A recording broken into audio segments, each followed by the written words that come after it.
Hello, everyone. Hello, good morning, and welcome to the Global Point Summit, ART SUMMIT NORDIC. Thank you for being here today. Yes. So we are going to start, I will start introducing myself. My name is Keme Pellicer. My pronouns are she and her. I'm average size, dark hair, curly. I have glasses. I'm wearing a floral purplish jacket. I'm honored to be with you today. I'm honored to have been selected to accompany you through these 2 days. It is always very challenging to present ourselves, right? We are so many things. So I hope I can draw a picture of me good enough. I used to be the coordinator of Global Point for 3 years, 2017 to 2019. I'm an artist, I'm a cultural worker, I'm a poet, and I'm the children, grandchildren, and grand-grandchildren of immigrants. I myself also an immigrant living here in Finland, proudly. And here I also have become plant, cats, and children mama. But more than all, I am striving to become a good ancestor, and therefore I'm always learning. And I'm sure that we will be learning a lot of things together, today and tomorrow. Let's start with this learning, and let's start with the safer space guidelines. You can find them over there next to that column to my left. I will read them for you. This event is a discrimination-free and harassment-free zone. Do not assume anything, ask, listen, and discuss. Treat every individual with dignity and respect. Act honestly, truthfully, and with integrity. Avoid conflict, that's a hard one. Every disagreement can be solved peacefully. Be transparent and accountable for all your actions. If you face any issues or experience violating these guidelines, please contact the event organizers. And you need to know that in this event, this is an anti-harassment contact person, which is Alex Kolerova. Can you please point yourself so everyone knows who you are? Yes. Thank you, Alex. And now, so what is the Global Point Art Summit Nordic? It is the second in a series of conferences organized by Global Point in collaboration with the association's partner and stakeholders. The series of actionable and inclusive events explore the working formats, positive practices between various cultural actors operating in Europe and in the Nordic region, including Denmark, Sweden, Norway, Iceland, and of course Finland. And following the last year Art Summit Legacy, the program emphasized deepening in the knowledge of the increasing diversity in the arts and culture scene with a specific focus on professional development, also self-empowerment and community building. Therefore, these discussions will feature domestic and international guest speakers, cultural policymakers, and independent professionals representing art and cultural organizations in the Nordics. Global Point has organized this year's conference in close cooperation with its very dear partner, Luckan Helsingfors. So I would like to invite to the stage Luckan's cultural producer, Larry Griffiths, who will welcome you on behalf of Luckan. Thank you.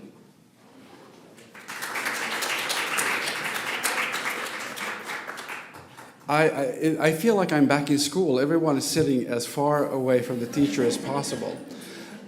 It would actually help quite a lot if we would have some kind of gymnastics during the day and move forward, because when people come, they will also try to find a space, and then they will always be in the way from all of you. So if it's possible at some point to move forward, that would be great.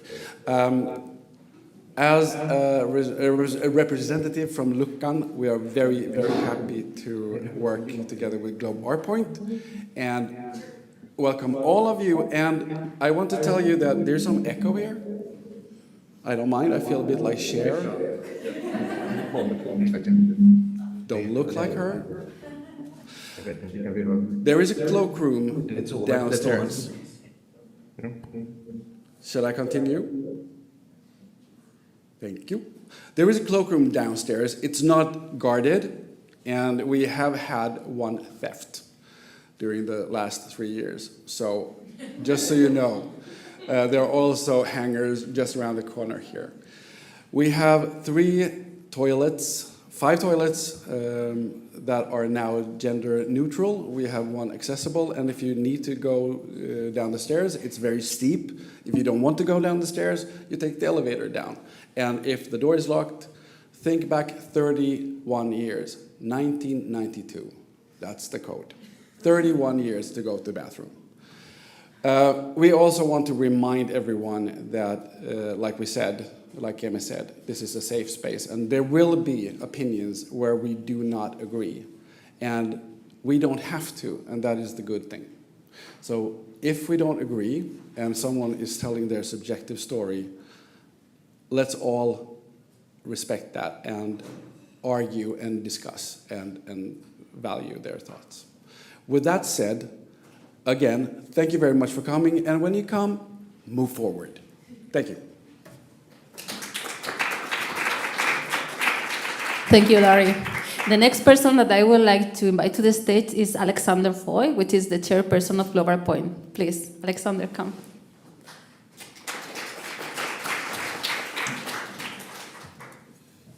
Hello.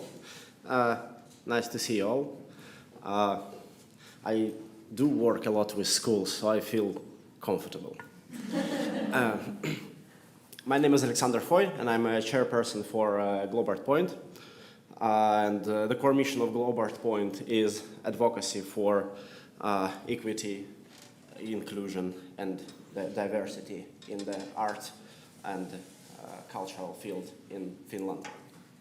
What does mean advocacy? We basically form it and have formulated it so far in 3 pillars, which is the first one is advocacy. When we work with decision-making processes and developmental processes in different institutions related to art and cultural sector, trying to affect them while it's possible when they are in that processes, when they're like shaping something new or trying to revise and point out what is working wrong. The second pillar is Gap Lab.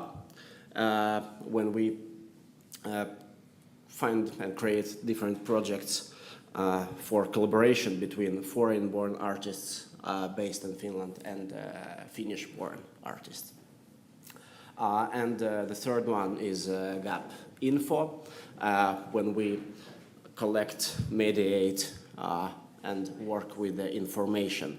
When we send information, or we share, or we, like in other ways, collect data. We have a Gap database where foreign-born artists can register, and then this database is used by different institutions and projects. So in order to be visible for those who use it, it's good to be registered. Yeah. So I'm really looking forward to see the first panel, and both days look really like intense and interesting topics. And as Larry said, it's okay to disagree, and I think that it is good to disagree, because that's where we find then the way for negotiate and find compromise, and okay, here we can agree finally. Yeah, I wish you good days, these 2 days. Yeah, thank you all. Thank you. Thank you also those who are following online. I would like to remind you that we are streamed on YouTube right now. And also the photographer, Christian Medel, is with us documenting the whole conference. Hi. The majority of you were asked beforehand if you were okay with being recorded or photographed. But if you are not, if you change your mind or you didn't receive this information, you can collect some stickers from the reception and place it very visible so you will not appear in this documentation or in the video. Yes. Also, I would like to remind that this event wouldn't be possible without the financial support of the Arts Promotion Centre Finland, Taike, the Cultural and Leisure Division of the City of Helsinki, and of course, ARTIVAL. And you are probably wondering, so what ARTIVAL is? And to give an answer to that, I would like to take the opportunity and invite the curator of ARTIVAL, Nicole Savinetti, to tell us more about what is ARTIVAL, how it's related with this summit, and yeah, everything about it. Welcome, Nicole.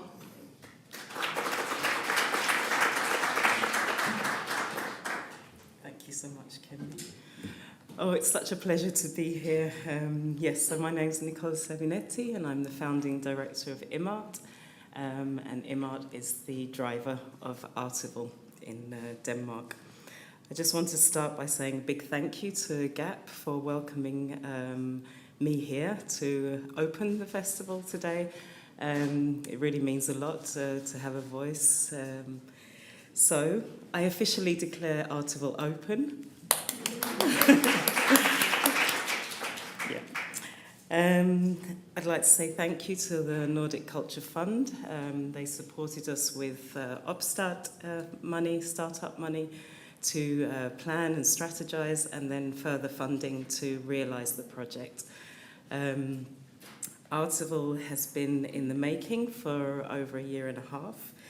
Originally, the project group or partner group was GAP, Reykjavik Ensemble in Iceland, and Noxlit, which was a Nordic collaboration, and Northing Space, who are located in Norway. For various reasons, Noxlit and Northing had to stop their participation. We were really, really fortunate to then invite Red Door, that are based in Copenhagen, to be a partner. So we have more than 20 collaborators. The festival is facilitating the mobility of around 15 artists. Artists who are resident in Iceland, Norway, Finland, Sweden and Denmark. And we're having activities in Sweden, Denmark, Norway and Finland, of course.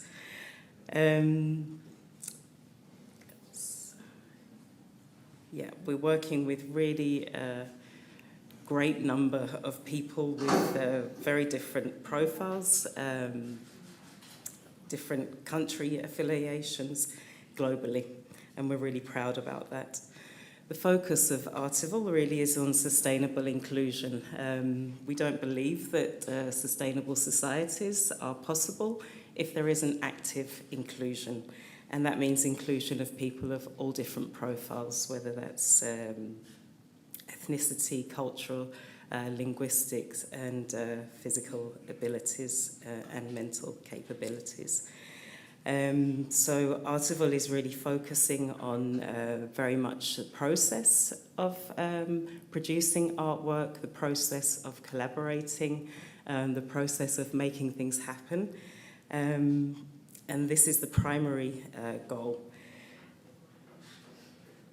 The artistic output, the audience participation and engagement is secondary, and this is what makes it slightly different to a regular festival. We're already sowing the seeds for ARTIVAL 2025. Our goal is to have this as a biannual event, and in 2025 we intend to be even more inclusive, include a greater number of organisations with different types of profiles, and have programmes in all of the Nordic regions, so include Greenland and the Faroe Islands. So please do get in touch if you would like to be part of ARTIVAL in some other way. Thank you for the stage, and again thank you also to the local foundations, GAP already mentioned, those that are supporting the summit. We have a few different ones in Finland, in Denmark, and I know that in Iceland they're also receiving money from local foundations. So thank you very much for the support and enjoy the summit. Thank you. Thank you, Nicole, for your hard work. I think what you are doing is amazing. Yes, so now we can start officially with the program. As it said in Finland, no niin. So let's begin the conference with a series of keynotes and presentations that will set up the tone for these 2 days, reflecting on the current situation of immigration, integration and inclusion, employment and cooperation in the Nordic region. We will have time for questions after each panel, so we can focus during the panel just in being active listeners. Let's talk now about Culture Without Borders. First on the stage, I would like to invite Anne-Sophie Stude. Thank you. Head of Secretariat for Nordic Cooperation, Ministry for Foreign Affairs, who will introduce the Nordic to us. Now you can.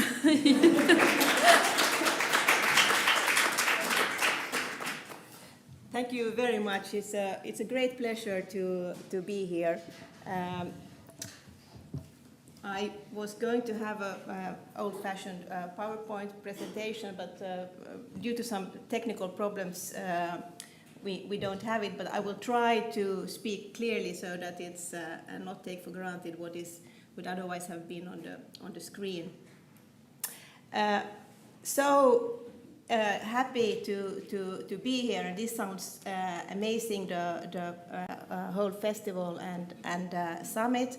I've been asked to talk about Nordic cooperation in general, a little bit what governments do, and I will also mention the Vision 2030, which is the strategy for how the Nordic countries will become the most integrated and sustainable region in the world by 2030. And then I will mention a couple of other topics that I think are very important too. First of all, when we speak about Nordic cooperation, of course, Nordic cooperation is everywhere. We have the official Nordic cooperation, which is, you basically have two organs. It's the Nordic Council, where the parliamentarians meet, and then you have the Nordic Council of Ministers, where the ministers and the governments meet. And the Nordic Council was established already in the 50s, the Council of Ministers in 71, and the Helsinki Treaty actually had an anniversary last year. It was signed and came into force in 1962. Of course, there were a lot of efforts to deepen Nordic cooperation before that, after the Second World War, but they failed. And so the Nordic Council was actually the first to be established. And you all know the important achievements that were actually predecessors to what the EU is doing today. The passport union and labor market, social rights, and so on. So the Nordic, the official Nordic cooperation, it's not just this, the Nordic Council of Ministers. The ministers also meet, I just wanted to briefly mention that they meet also outside of this format. For example, the foreign ministers meet, and the Nordic and Baltic foreign ministers meet, and there are different formats. So even if, when you hear about, when I say the official Nordic cooperation, I mean these two councils that have secretariats in Copenhagen. I don't know if you have visited Nordens Hus in Copenhagen, where the secretariats are located. The most important thing about official Nordic cooperation is that it should always bring advantage, Nordic advantage, or added value. So not do anything that is duplicative or old, but as the Norden as a group go forward and bring added value. And of course, what is special about the official Nordic cooperation is, first of all, this fact that during the session that is always held every year in week 44, it's rotating chairmanships. So last year the Nordic Council session was held in Helsinki, and this year it will be held in Oslo. And there, what is unique about this Nordic arrangement is that the parliamentarians can ask questions from any minister. So, for example, a Finnish parliamentarian can ask a question from a Danish minister. And that session is pretty popular during the fall. The other thing that is, I think, is also important is that the self-governing areas are participating. The Faroe Islands, Greenland, and Åland all participate, have their own. They participate on an equal basis in these formats. Okay, let's see. I will not talk about the Parliament because that is the Nordic Council, because it's difficult without the PowerPoint. But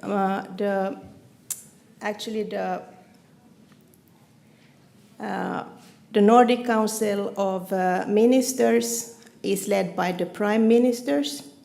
So the Prime Ministers take the decisions. They have appointed ministers for Nordic cooperation that actually coordinate the work.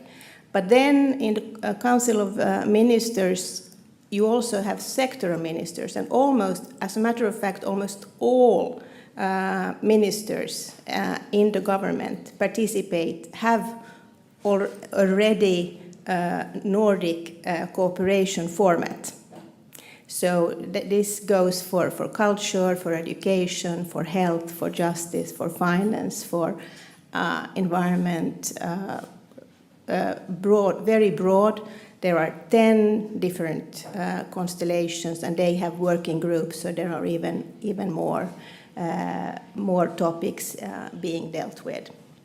And there is, in the Nordic Council of Ministers, the chair this year is Iceland, and next year it will be Sweden. And what I also wanted to say about the council is that you perhaps have seen, if you are involved a lot in different Nordic setups, is that Karen Elleman was appointed Secretary General. So she is now the Secretary General of the Nordic Council of Ministers. She started on January this year, and she's from Denmark. Very shortly about the budget. All countries contribute to the budget. The budget of the Council of Ministers is about 140 million euros per year, and then you have a budget share according to your GNP. And the budget for the parliaments is 5 million euros. Of course, the parliament is much smaller because they don't implement projects. It's a council of ministers that implements the projects that runs the institutions and so on. But it's a pretty good buck for the money, because Nordic cooperation actually costs Finnish citizens about 5 euros per year. So compared to other organizations, it's pretty cost effective after all. Then about moving on to what we call our Vision 2030. And this is, as I said, this is how the Nordic governments are pushing the Nordic area to become the most integrated and sustainable area or region in the world. It has 3 priority areas. The Nordic countries should be green Nordic region. Then it should be competitive, a competitive Nordic region, And the third one is socially sustainable Norden. So green, competitive, and socially sustainable.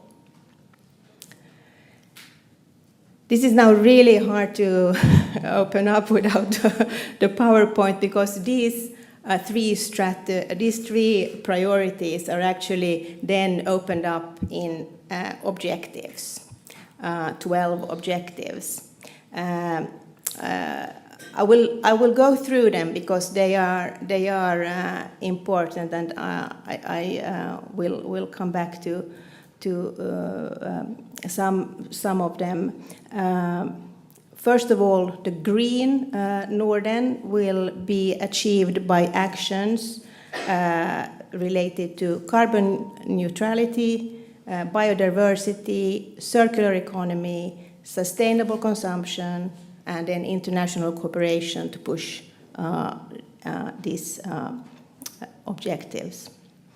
The competitive Norden will be reached by actions in the areas of innovation, labor market, digitalization, and education.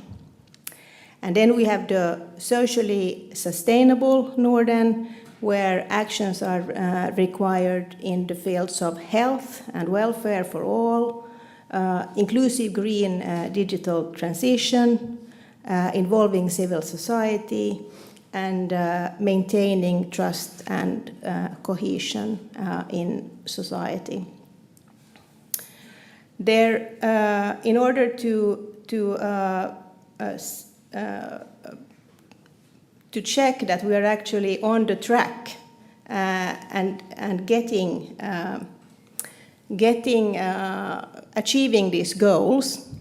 The vision was adopted in 2019, and then there was an action plan adopted for 2021 to 2024. And for the years 2021 and 2022, a midpoint review was made to check how we are doing. Obviously, it was only 2 years, but still it gives an indication. Then there will be a final check, final report after 2024. But what this midpoint review showed is that we are on the right track.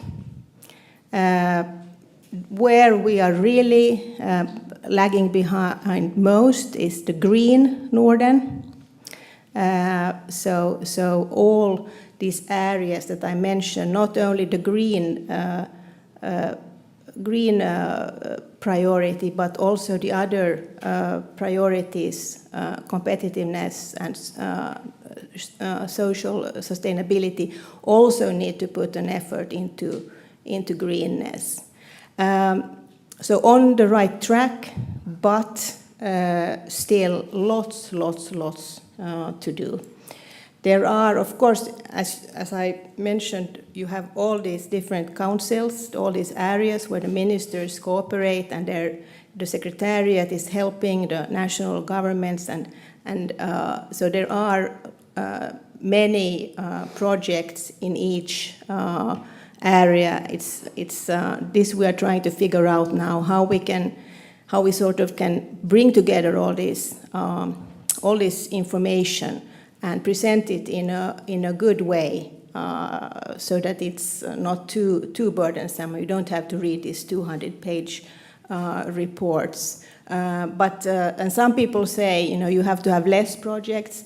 I disagree. I think, to get there, we need lots of activity. Just because it's administratively or cognitively challenging to take in the information, we still need to think about that problem, but we mustn't sort of do less just so that it's easier to understand. So, and the form for doing projects is the form of activity is projects in the Nordic Council.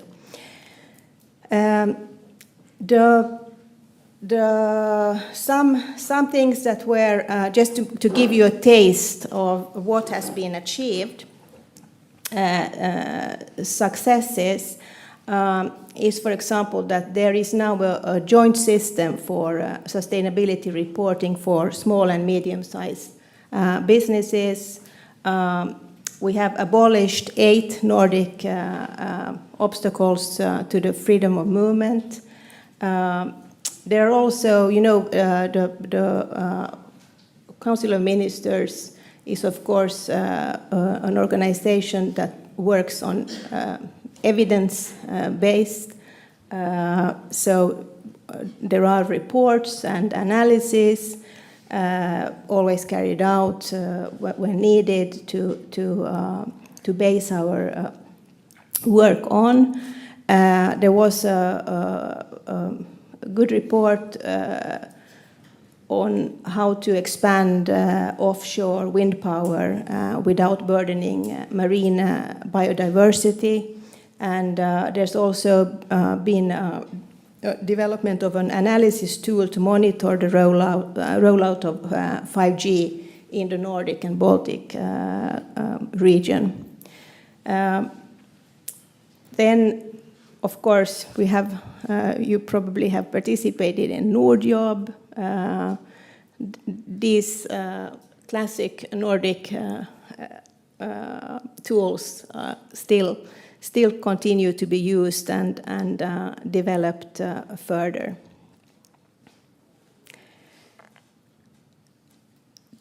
About the midpoint evaluation, I wanted to mention quickly. Also, you will probably you know it, and you will have others who know this much better. But Objective 12, of course, trust and cohesion, has the best text on culture. I think, although, of course, culture is a topic that goes through all these objectives. It's in all the 3 priorities. It should be, and it should be in all the 12 objectives as well. But the text is perhaps the best in Objective 12, and in the midpoint evaluation, what is mentioned that has been done is funding for the creation and dissemination of Nordic art and culture. So there we have the funding of projects, the Culture and Art Program, and the Nordic Film and TV Fund. And then we also have another result under fostering knowledge and how to strengthen the field of culture and the media in the Nordic region. And there I found very interesting the report on the COVID pandemic effects on the cultural sector. This I will also touch upon a little bit still.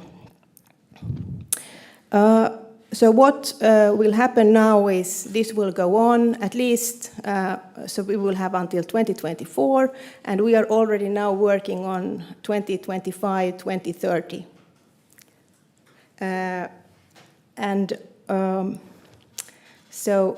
So we will maintain the strategic priorities. Cross-border obstacles, very important. The free movement in the Nordic countries. We should be able. It's important that we have legislation that doesn't limit this. So you should be able to move and to live and move and work and run a business and study in the Nordic countries without problems. And then the last point I wanted to make is about strengthening Nordic resilience. Finland made an initiative in Nordic Council in 2021 when we had the chairmanship about improving preparedness, crisis preparedness, and security of supply in the Nordic countries. And there was the prime ministers made a declaration on this, and now what we are trying to do is, in terms of comprehensive security, trying to get more activity in the different councils to strengthen the resilience in the Nordic countries. And this is really important, and that's where I sort of coming back to the culture sector. We saw, it's important to have the cultural sector to strengthen resilience overall in society in normal times. But we saw during the pandemic how important it is to have access to culture during a crisis. And now we also know how important it is to have access to culture when recovering, in the recovery phase. So I would encourage you all to get involved in this work on getting Nordic resilience in the cultural sector, get that work going and contribute with good ideas. Thank you very much.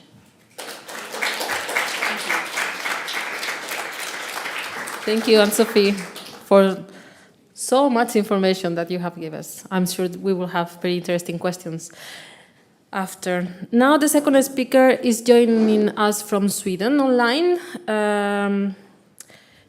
Let's see if I can... No.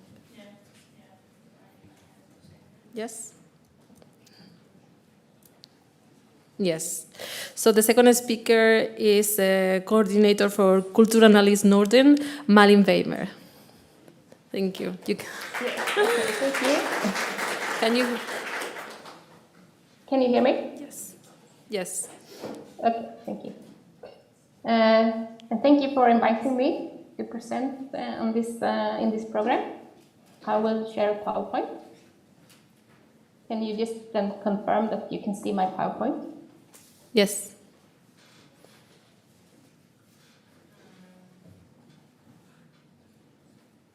No. Yes, we can see it. Okay, great, thank you. So my name is Malin Weimer, and I am the coordinator of Kulturanalys Norden.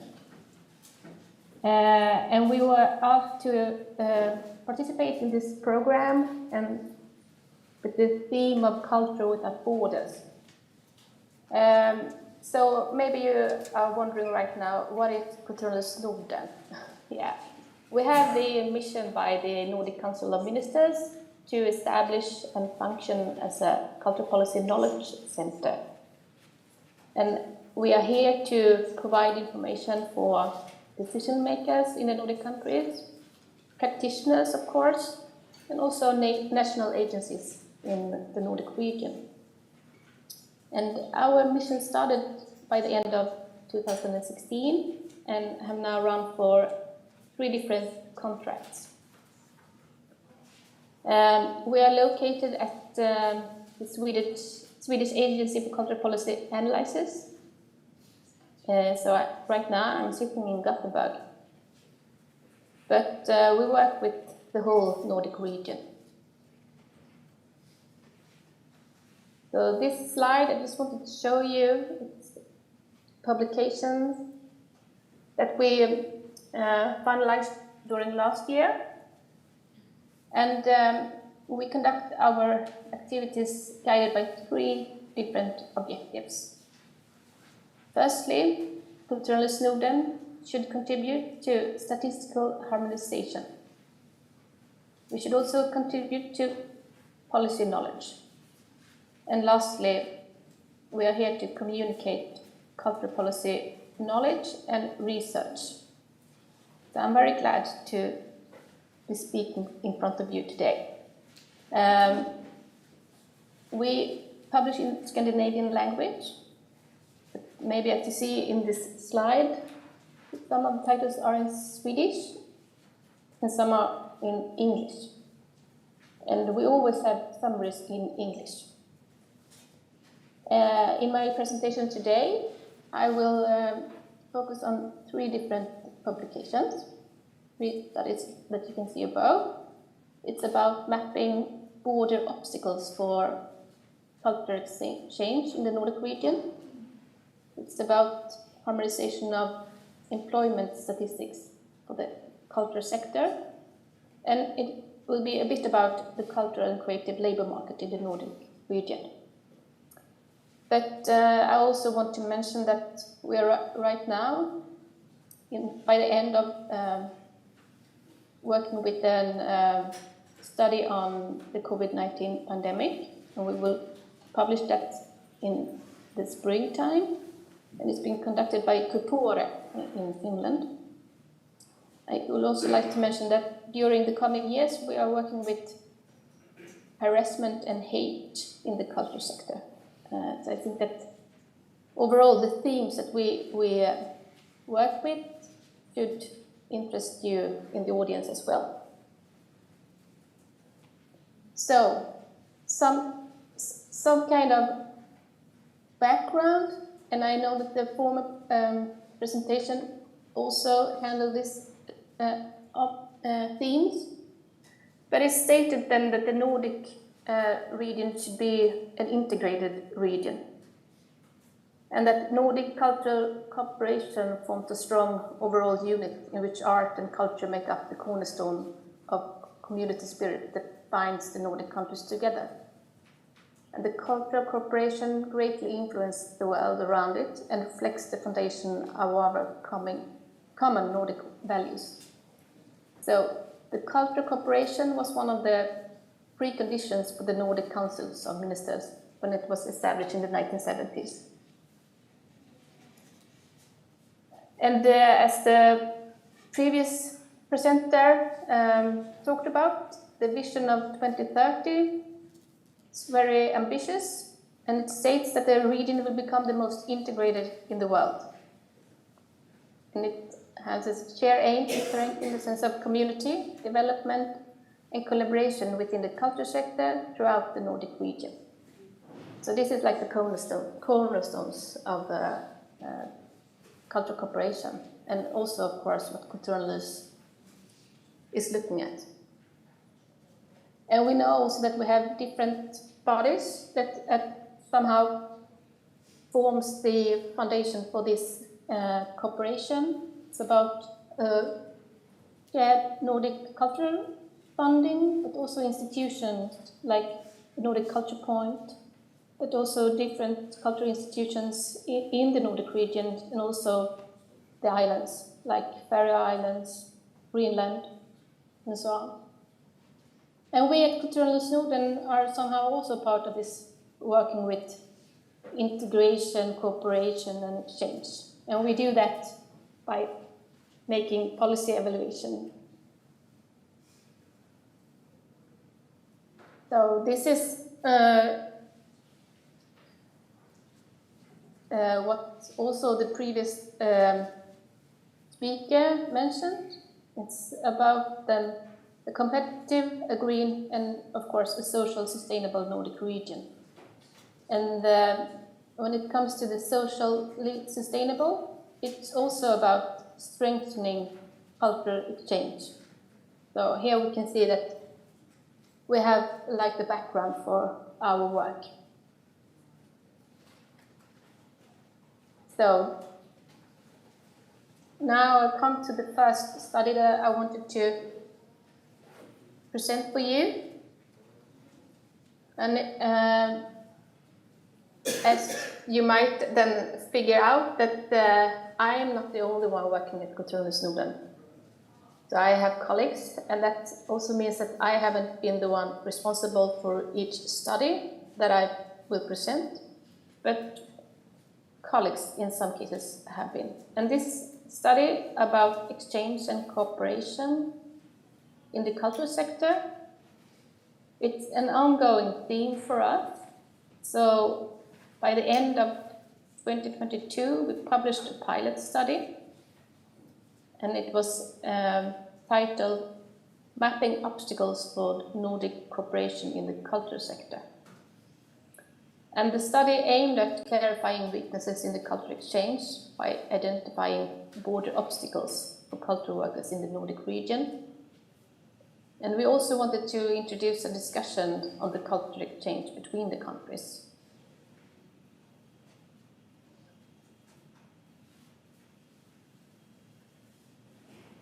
So the study is based on 15 interviews with representatives from cultural organizations in the Nordic region,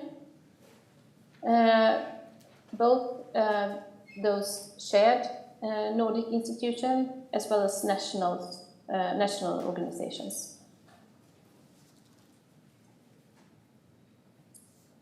So,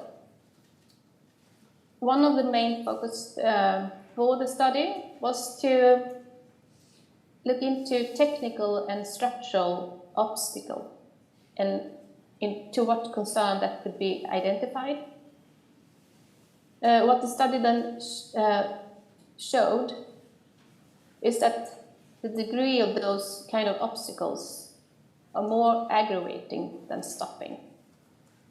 So there are more like a barrier than actually not being able to cooperate or have change in the culture sector.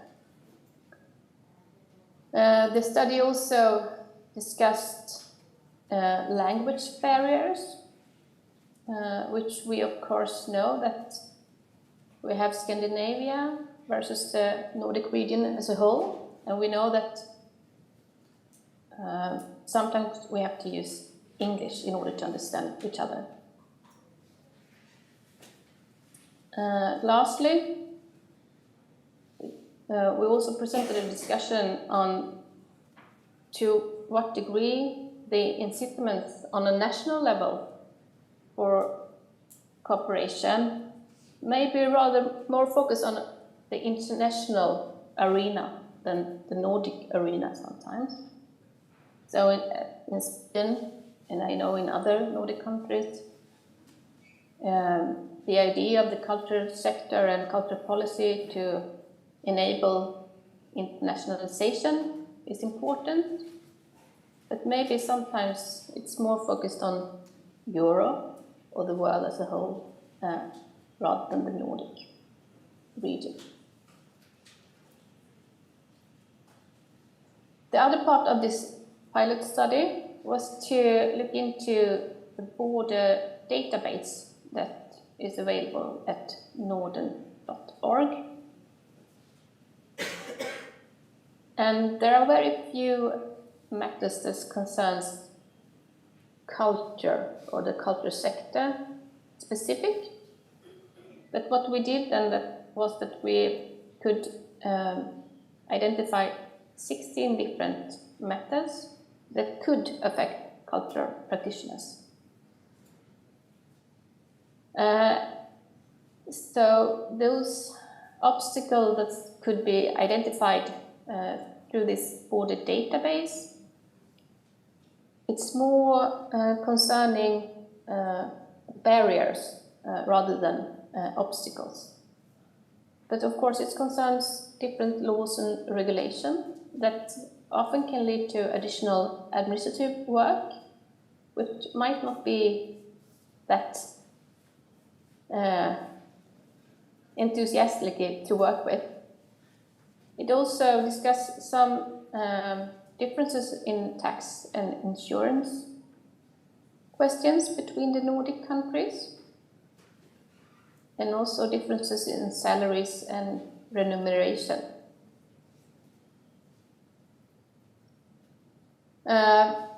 And this border database is an important part of the Nordic cooperation as a whole. And when you register matters in the database, then the Council's task is to evaluate them and also try to find a solution that will bridge the problems. So, however, this pilot study about obstacle in the culture sector will be continued during this coming year. One important part is to look further into the perspective from the cultural practitioners, but also those that are funded by the common Nordic cultural funds. So the pilot studies then lay out a lack of information and a need for knowledge-raising efforts in order to increase the exchange and cooperation in the culture sector within the Nordic region.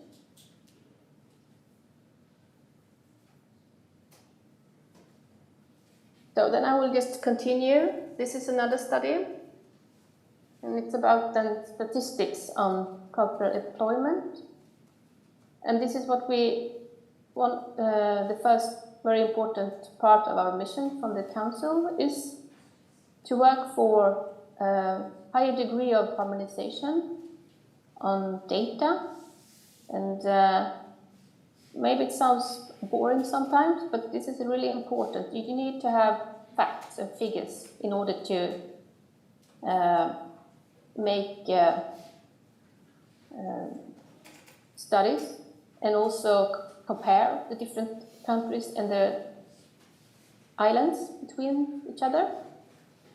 So this report is based on information in the Nordic Statistic Database and also in the European cooperation called Eurostat.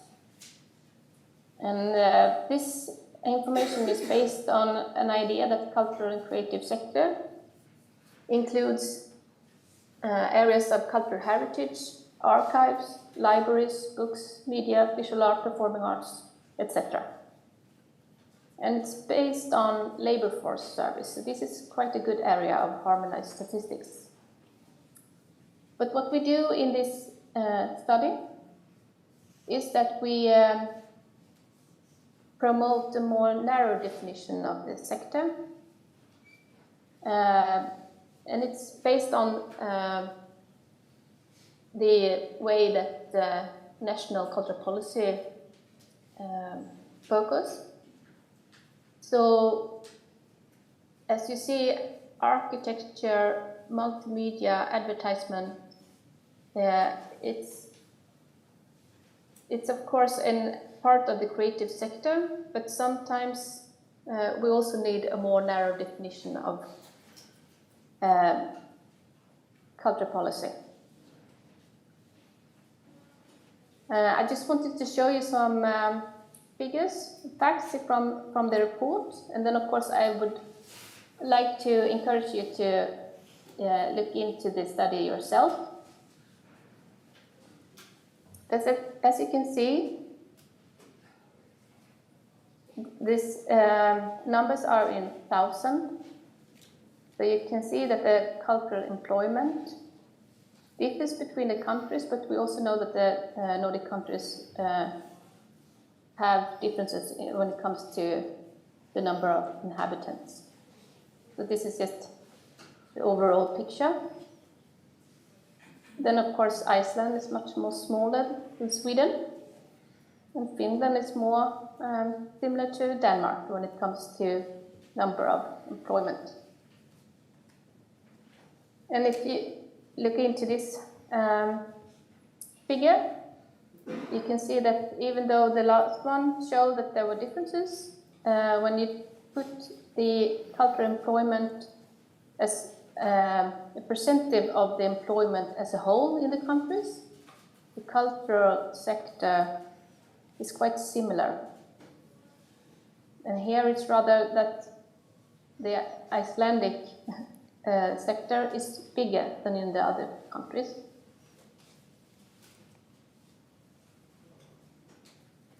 So lastly, I wanted also to mention our study, previous study, that is more a description of the cultural and creative sector in the Nordic region, and also how this functions as a labor market. So we know that the Nordic economies has been developing from industry production, export orientation, towards a greater dominance of the service sector. And the development of the cultural and creative workforce over time has been positive in several Nordic countries, especially in Sweden, Finland, and Iceland. And the number of cultural and creative practitioners has grown, between the years of 2014 and 2019. And I just want to make clear that the previous slides is based on a different statistical background, so it may differ from the previous slide, this figures here. Thank you, Malin. Yes. So we are running a bit over time. Are you done with the presentation? Would you like to say something else to end? No, I just wanted to thank you for your attention and also encourage you to visit our web page. And if you have any questions, you are very welcome to contact me. So thank you. Thank you so much.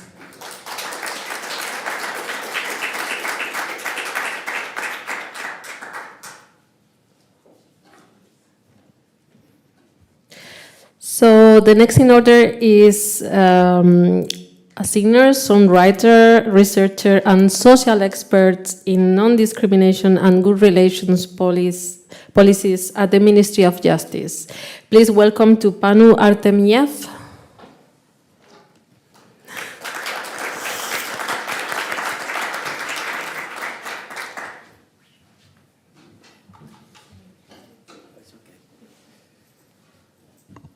Yeah, thank you, everybody.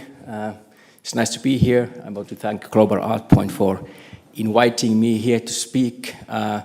Actually, I'm not right now working in the Ministry of Justice, like you mentioned, but it's okay. I'm in my research leave, but I've been working there a few years, and I'm quite familiar with, let's say, Finnish government's non-discrimination and equality and diversity policies. And that's the perspective I will be talking about here as well. How much I have time? 15 minutes or 20 minutes? 20, okay. Okay, so I was asked to speak about intergroup relation policies or good relation policies and a tool called VOTA, which I was also involved in making. And I tried to speak these topics from the perspective that has something relevance for the art and culture communities and institutions. So I tried to focus on those. As a background, I want to mention that this recent government, Marin's government, made an action plan against racism and promotion of good relations, and it's been a context where different fields of let's say society and also like different institutions have been reflecting how the state and how different institutions can actually promote good relations and also tackle racism and good relations. I was myself involved in making of 2 reports last autumn. I will share some ideas from them. I made a report with Liban Sheikh, my colleague from Tampere, on structural discrimination in Finland, and then another report for Council of Europe about intergroup relations in Finland. Those both reports will be published this spring, actually. There was like preliminary event on the results of the structural discrimination report already in December, but it will be published on April. From that report, I would like to raise 2 things. I don't have them in my presentation, but what we came up with in this report on structural discrimination, we were asked to give recommendations how to follow up structural discrimination in labor markets and in education, not in the field of culture and art. But in those both cases, we came up with a 2 kind of dimensional recommendation. We were thinking that structural discrimination has to be followed up in 2 levels. First, let's say, in the policy level. If we talk about art and culture policies, we should have like a kind of state level following up of the structural discrimination. So that's the first thing. But then we also have to have institutional level of following up, which means that all institutions, educational institutions, and also employers and working communities, and also art institutions should pay attention. How do they follow up issues of structural discrimination? So it's something which can't be done only in the national level, that there's somebody which is like using the data and trying to make an evaluation. But actually, if we want to tackle those issues, they have to be discussed in grassroots and in an organizational level. So that's I wanted to share in here. I'm also working for a Kone-founded project called Depolarize, which is in trying to think of how the institutions are recognizing different values and, subcultures in the society. And also we have been organizing events on minority struggles, minority histories in Finland. And I think that the art struggles are very in the heart of this recognition, struggle for recognition also in this country. And we should talk about more these struggles. This is something I wanted to share you, even though it's a bit theoretical, I don't know. But I was thinking that if you come up with, you think about the role of art institutions, cultural institutions, also artists, we could think about the dimensions of kind of intergroup policies within the society, like state level or municipal level or regional level. And in this report I mentioned about intergroup policies in Finland, we made this kind of distinction that there are actually 3 layers. Then first is like these mainstream policies, which are, and also like, democratic institutions are there. It's this concept of universalism, health services, cultural services to everyone. We can think about redistribution, how does the different sectors, how the resources are redistributed, and what is the, is there equal opportunities, people in general, to take part in art and cultural events and things like that. So that's the first layer. And actually also mainstream policies are somehow more or less about intergroup policies. But then the second layer is specific equality and non-discrimination policies and minority rights policies. And in that field we talk about recognition, recognition of different rights and groups and feelings of injustice. And then we talk about group-specific policies. How do the disabled persons, artists, how can they become participants of the art scene and things like that? So that's another perspective. And the third perspective, which I called special intergroup relation policy, or one could call it good relation policy, is about focusing on the interaction element and also conflict resolution. If there is social conflicts between the groups, how do we resolve them? And then the transformation, which is actually, if there is some kind of conflicts which are based on the identity positions, how can we transform them so that people are able to move forward? Now I'm talking about this special intergroup policy, which was a third, which was like the actual head of the triangle. We can approach that from 4 perspectives. One is measuring, and that's measuring the social climate. We talk about climate change, and you talk about sustainable social. There was a good concept. Yeah. Okay. So we can measure the social climate.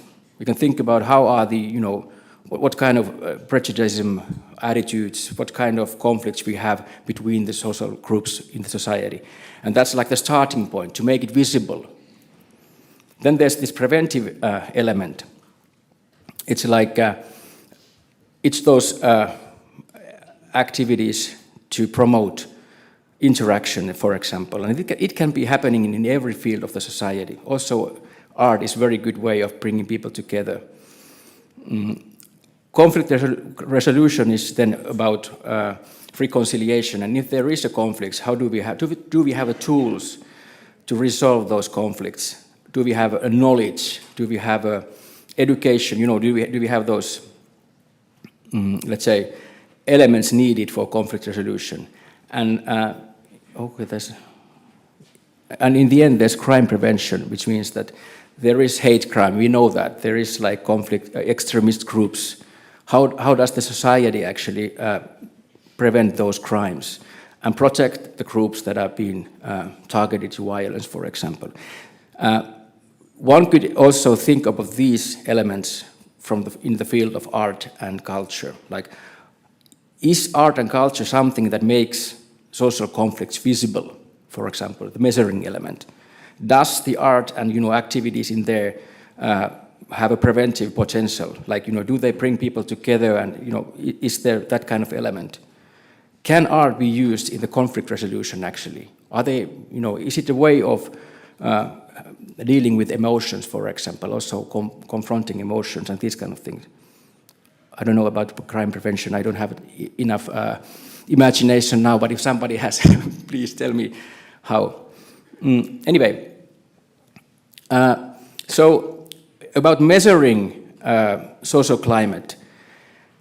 In Finland, this picture has been rotating maybe for already like 10 years. We have used, we were inspired more than 10 years ago from the UK model they developed. There was a UK institution which is called, and still the Equality and Human Rights Commission. They make a good relations measurement framework maybe 10 or 15 years ago, which was based on the social psychological theory on social behavior. And they say that there is actually 4 elements that must be measured in order to measure social climate. And they are, that picture is in Finnish, but they are asenteet, that is attitudes, sense of security, level of interaction, and feeling of participation and influence. And this, we call it VOTA, because it's actually from the words V, which is like vuorovaikutus, interaction, then the O is participation, osallisuus, T is turvallisuus, and A is attitudes. So this model has been utilized in some good relation projects, and also now actually the new Integration Act that was accepted in the government requires that all municipalities has to have, they must pay attention to promotion of good relations, and these 4 elements are included as a requirements. They have to measure attitudes, security, interaction, and participation. I was working with the Oulu city, and they made an art projects, and we were thinking of how does the art project actually promote positive attitudes, sense of security, interaction between different groups of artists, and also the sense of participation. And this VOTA was also a basis of this little tool I was asked to also talk about. This unfortunately in Finnish, but we made last year a little, like let's say, e-tool, which is can be found from the Depolarize project website. I have the website later in here. And it's made for organizations, any kind of organization who want to do a strategic work against, let's say, racism or any kinds of non-discrimination, and also promote good relations. And this VOTA name comes from that model, so it's based of that model. So in a nutshell, what does it has? What's in there? It's a tool to measure social relations within organization, and also the impact of actions to intergroup relations. So it has this kind of inward analytic idea, and then also how does the things you do are actually affecting different groups. And there's like little, let's say, tools in there. There's a questionnaire for measuring social interaction in the organization. It's like online measurement, which can be used after in the policy making. Then there's like an assessment card for analyzing services and other actions from the intergroup perspective. I'm sorry that my presentation is somehow all around the place. I don't know why. I maybe messed up. And that's like, that could be used, for example, if the art institution want to analyze, for example, some productions. Is there there's like guidance on how to do that. And then there's instructions and tools for good relations workshop, which is kind of facilitated events you can have with the staff, and also with some wider public if you want to discuss. For example, Kansallismuseo, National Museum, they have been working together with this depolarized project I'm involved. So we have been like trying to build the knowledge, how can they actually encounter with different minority groups. And then there's a step-by-step guidance on a strategic work on promotion of good relations. I think I'm almost there. And this is just a picture of actually, there's like tools for how those discussions can be led within that workshop. And here's the link. You can probably, I think you will get all these presentations afterwards. But that's it. I will end a bit earlier because it will be good for the time frame.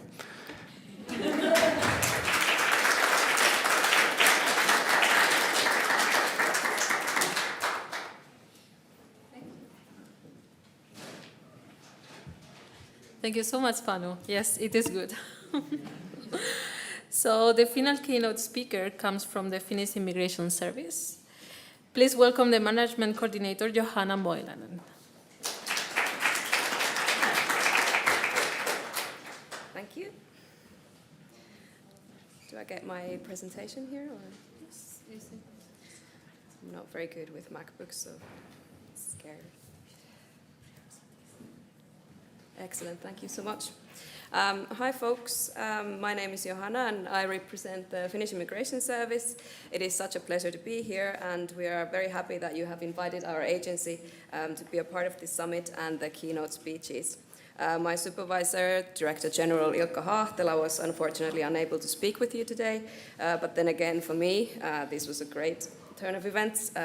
I work as a coordinator and for me, it is crucially important to hear about different networks and diverse actors in the field of migration and making Finland more international. So this morning has already been a great opportunity to hear from you all. Today I will tell you about our new organizational strategy. It is still very fresh as we finalized it at the end of January this year, and its title and slogan is Finnish Immigration Service for customers and for society. I will also speak a little about the changes in legislation that took place a couple of weeks ago, and in particular some of the amendments that concern the creative industry and artists. To start, I must stress that the diversity of actors is really crucial in our business, which is the residence permit process business. Not only do we grant permits, but importantly, we try our best to assist and guide our customers. So we operate in 10 different cities in Finland, and we have service points across Finland and also part-time in Åland. We aim to make our services more digital so that people are not required to visit the service points personally as much, but it's also important to have these in different cities. Our work is very multifaceted. In addition to residence permits, we grant Finnish citizenships and process applications for international protection. Thank you. We also provide reception services to asylum seekers and applicants for temporary protection. Currently there are over 100 reception centers in operation. Pictured here on the map are only the 3 centers that we run independently. The others we oversee. We also maintain the system, the assistance system for victims of human trafficking, and in 2022 we received a record number of new clients in the assistance system, over 400, and that number includes their children. In the previous 2 years we received just under 250 clients per year, so it's a really big increase. Our agency has also grown a lot in size in the past 10 years, as immigration to Finland has also increased. We used to be a really small agency with around 200 to 300 staff, and currently we have over 1,300 all over Finland. There you go. And here you can see some of the permit types. The numbers here are of those who have applied for a residence permit in Finland for the first time. The numbers have increased and most likely will continue to do so in the future. This means that our customers come from a very wide array of backgrounds and different personal situations. Same persons may apply for many different permits throughout their lifetime and during their life in Finland. So although our work focuses on permits and application processes, what we're aiming to do now is look at our business from a customer's perspective. So look at the pathways and journeys as a whole of our customers. How can we best guide them at different stages, and how we can apply our permit structures as clearly as possible. We do have a monopoly in permits. We are the only agency in Finland tasked to grant residence permits to foreign nationals.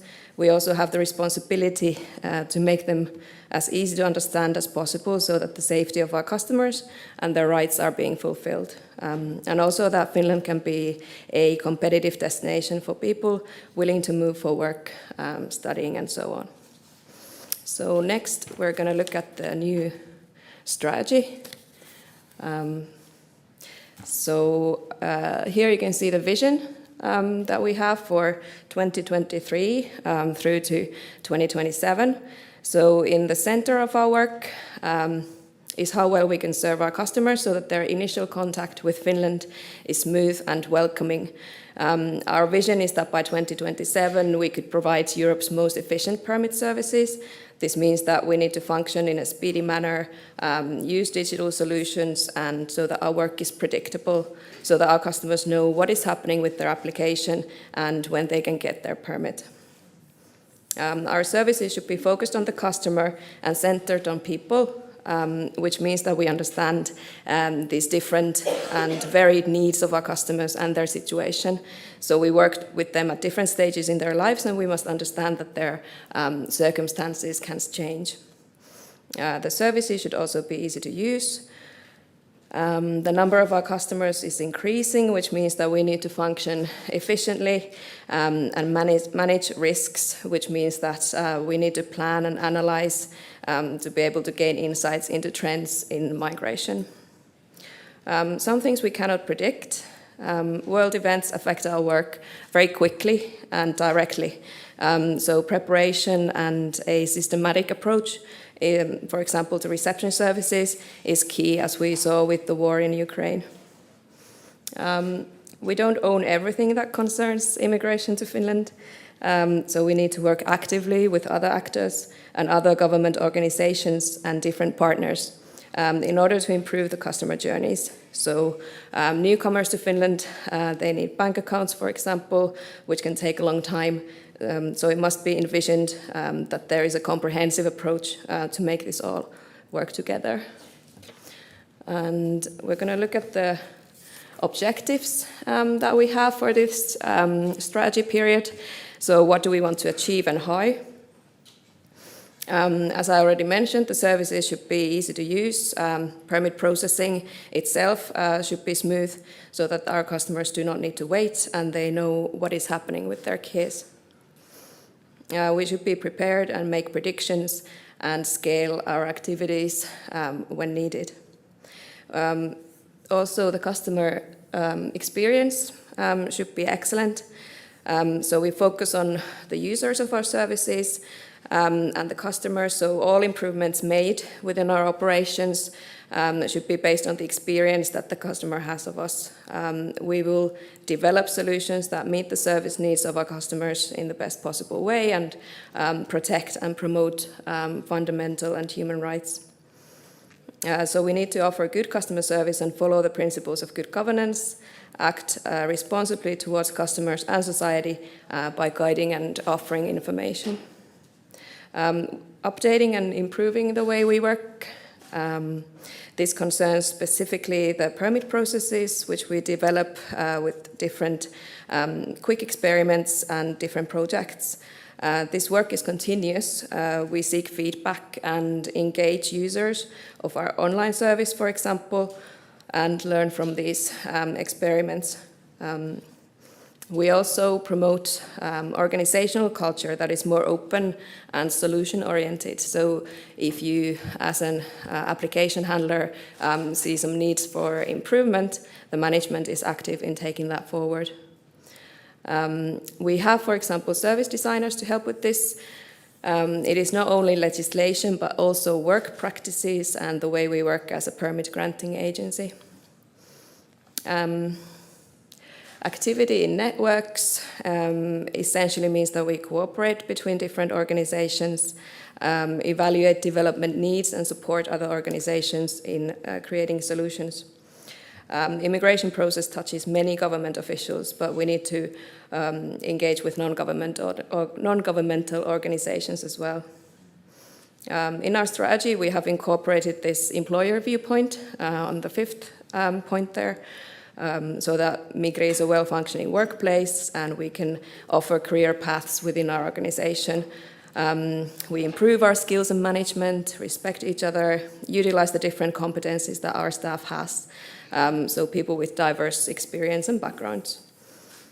To support these objectives, we need clear and powerful values within our organization, and these values you can see here.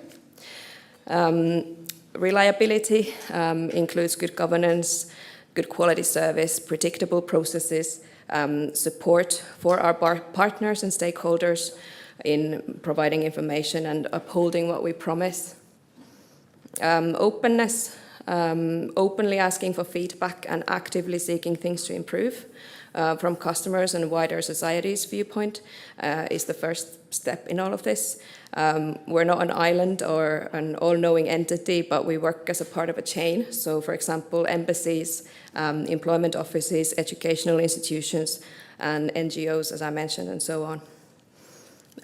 So these reflect the strong motivation and the need for change in the way that immigration processes are handled.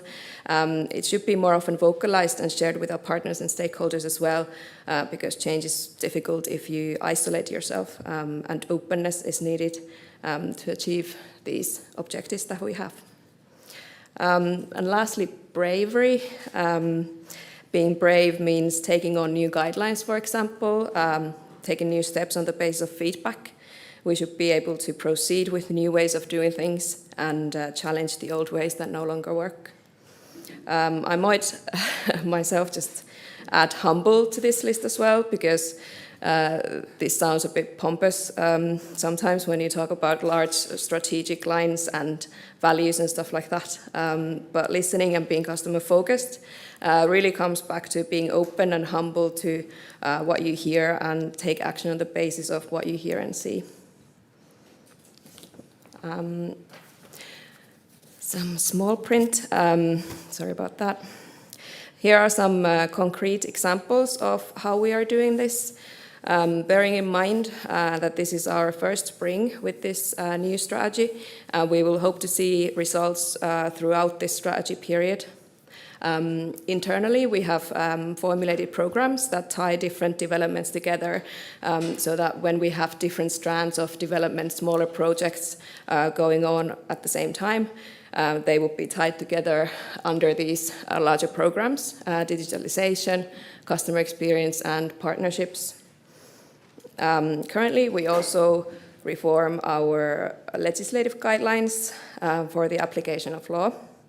We are looking into how our guidelines focus on the customer's needs, and are we evaluating their situation in a way that is fair and answers their needs and circumstances? Is the customer's overall situation being taken into consideration? And also, do these guidelines that we have comply with our new strategy points? We are also looking at the structures of our guidelines, so they will be condensed and clarified, so that they are clear for our staff who make decisions on applications.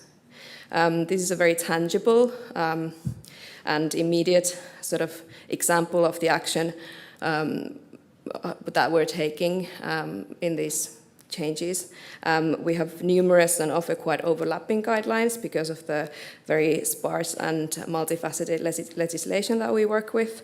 Also, some guidelines may be too general or simply too extensive. And also important, those updated guidelines will be gradually published on our website. So we aim to improve transparency as well, so that you don't have to ask for those, separately, but you can find them automatically there. We also monitor closely on how these new strategic goals are being met, both within our higher management that I mainly work with, and also we analyze our journey of change with our guiding ministries, the Ministry of Interior and the Ministry of Economic Affairs and Employment. But also now we have also established this advisory board, which is composed of stakeholders, and it will have its first meeting today, and I will be joining them later on today after this event, and their main task is to follow how this new strategy is being implemented, so very exciting times.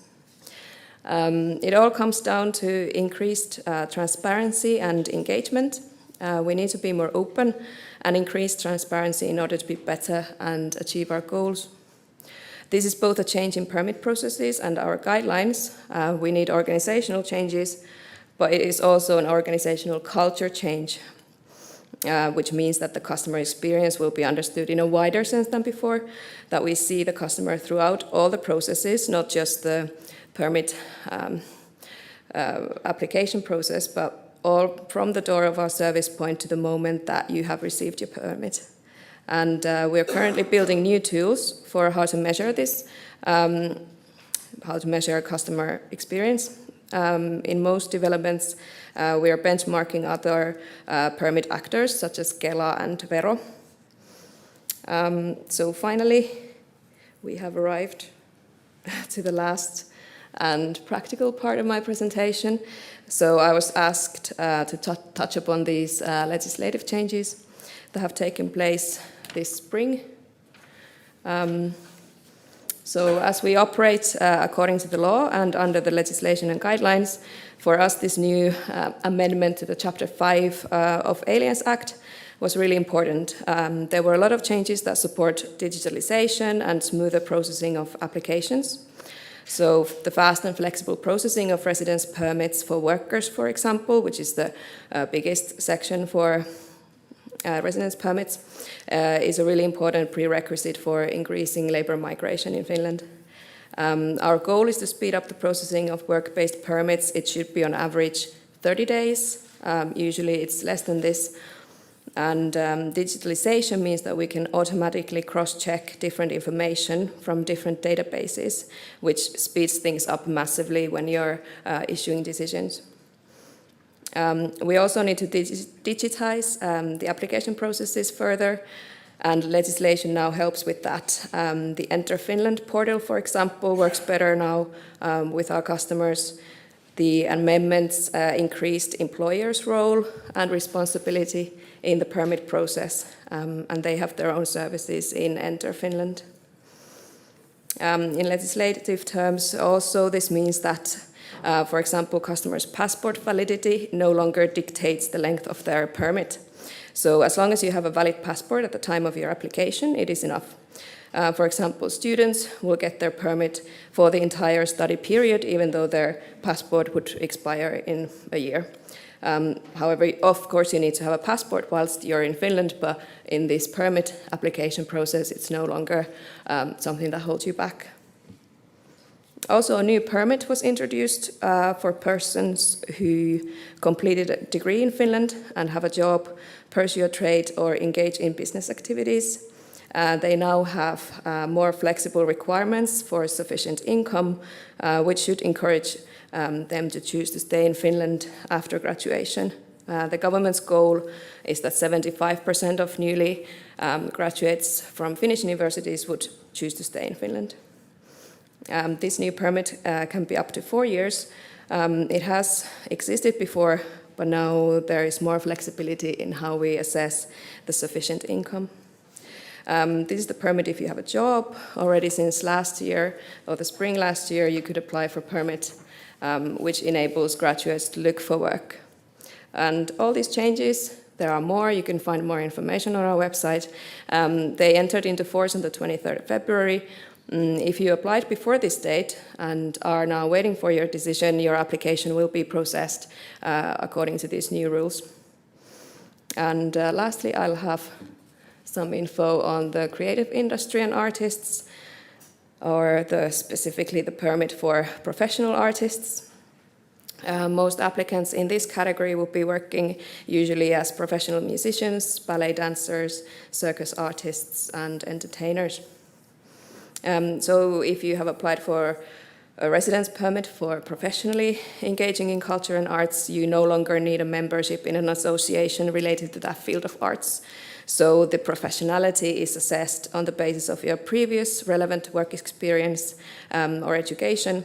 And also now your employer must verify that you have the professional skills required for the job. Thank you. I'm not going to go into very much detail on these.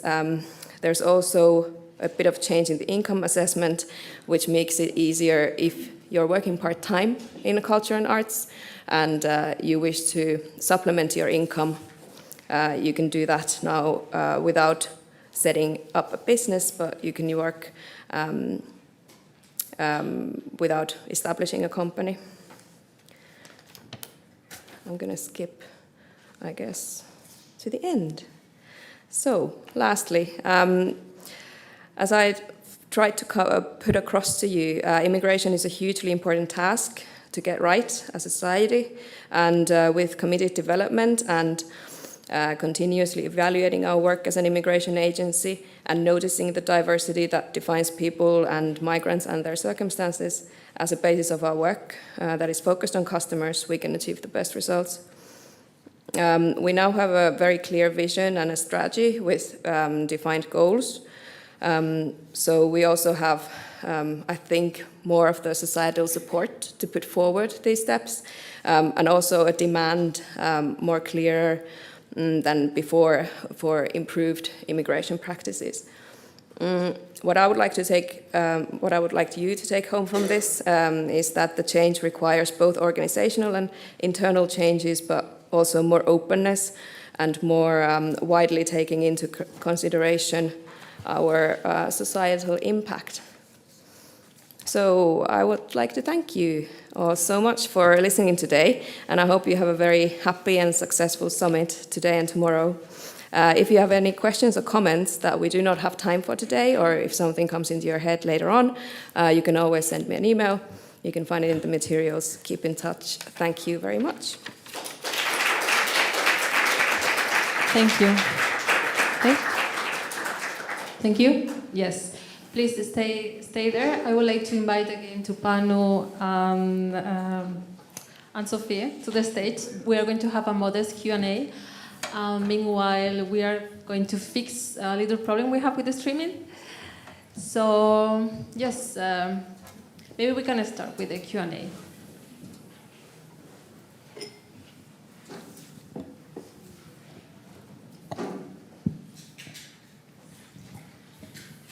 Yes, hello. Thank you for wonderful speech notes. I was wondering, especially Speaker 1 and Speaker 4, about, you mentioned that the biggest, one of the biggest obstacles in inclusive cultural or either like immigration or inclusion is language. One problem in Finland is the language barrier, which is like a huge barrier for so many immigrants. And also when you think about cultural work for an immigrant or someone who moves into Finland to work here, the language barrier is a huge barrier. So it is required for the immigrant to learn Finnish to be able to then stay here to work. So when you're thinking about getting employed or being self-sustainable in at least in this country, you really have to know the Finnish language. What is being done to actually work on this obstacle and this problem with the language barrier, and for people to, at least also in the cultural field, to actually get employed or to be able to be self-employed without really knowing the Finnish language? Because I also think that this is connected to the how Finland will be competitive in the future. We really need to have people here who are international, and we need to evolve the international workforce in Finland and then not be so concentrated on the Finnish language. Did you understand my question? Yeah, super. It's a really good question. I think it has to be, like I said, a comprehensive thing. So employers need to be very aware of that, so that these people who are coming to Finland with these qualifications obviously will have usually English language proficiency or other capabilities that make them more integrated in the workplace. As for what's going on, I think the main programs would be Talent Boost, that is under the Ministry of Employment and Economic Development. So they have been doing this since, I think, 2020, when the government goals for increasing the number of labor migrants to Finland came into power, and then all these different, the legislative changes that I talked about are partly a result of that, as the Aliens Act Chapter 5 is concerning workers and students. So it's part of that legislative approach, but also very importantly a sort of cultural change within the workplaces as well. So I think those efforts that Business Finland, for example, and Talent Boost is trying to put forward would be those sort of practical issues on that. On our side, from the sort of permit process perspective, it shouldn't matter if the employer has employed the person. That's enough if those income assessment requirements are being fulfilled and everything is up to standard with the employer, then it shouldn't be a problem, and it definitely shouldn't slow things down, at least from our perspective. Thank you.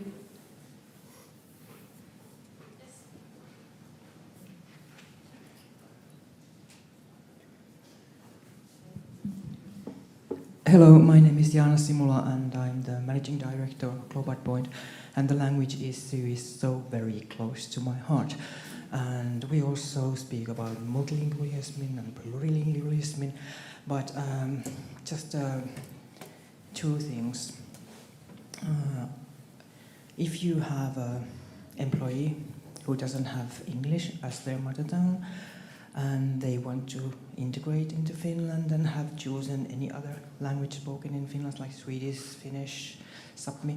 So what you do, you speak Finnish and the language you have chosen, like let's say English.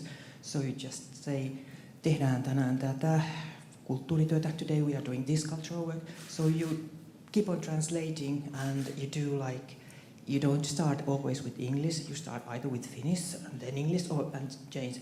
And this I have found a very kind of tool that makes people happy, because then you are including them and yet giving the opportunity to have the professional language used within, for example, within art and culture. And the second thing I have been thinking so many times, like English is not my mother tongue, far away from that, and English is spoken in so many different ways all over the globe, but yet we don't lift our eyebrows like when listening to, let's say, Mexican accent, Korean accent, Chinese accent. We accept them as different ways of speaking English. So, to conclude, we should always also do this with Finnish.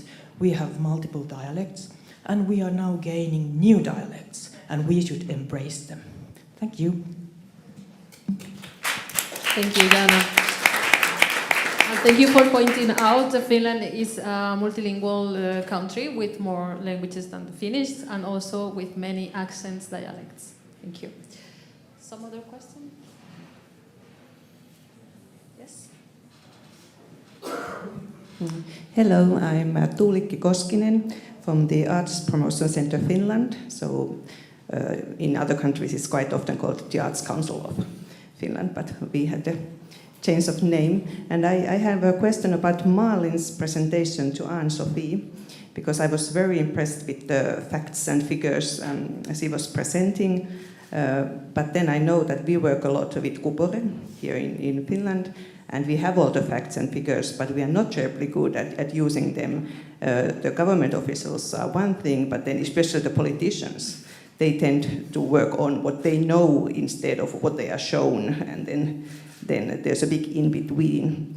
And I think this goes to the next level when you come to Nordic things, that it becomes more abstract, the fact and figures. So how hopeful are you that the other, I'm not talking about your office necessarily, but the other government offices and then the politicians, that how well do they use the fantastic facts that, for instance, Malin's office is providing you, these Kulturanalys Norden. It was very impressive work they were doing, but can we actually use it?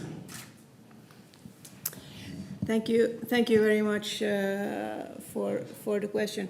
I think it's a general problem that we have nowadays, that we systematically produce, we do evaluations and we collect statistics, but then we don't use it enough when making decisions on the next steps.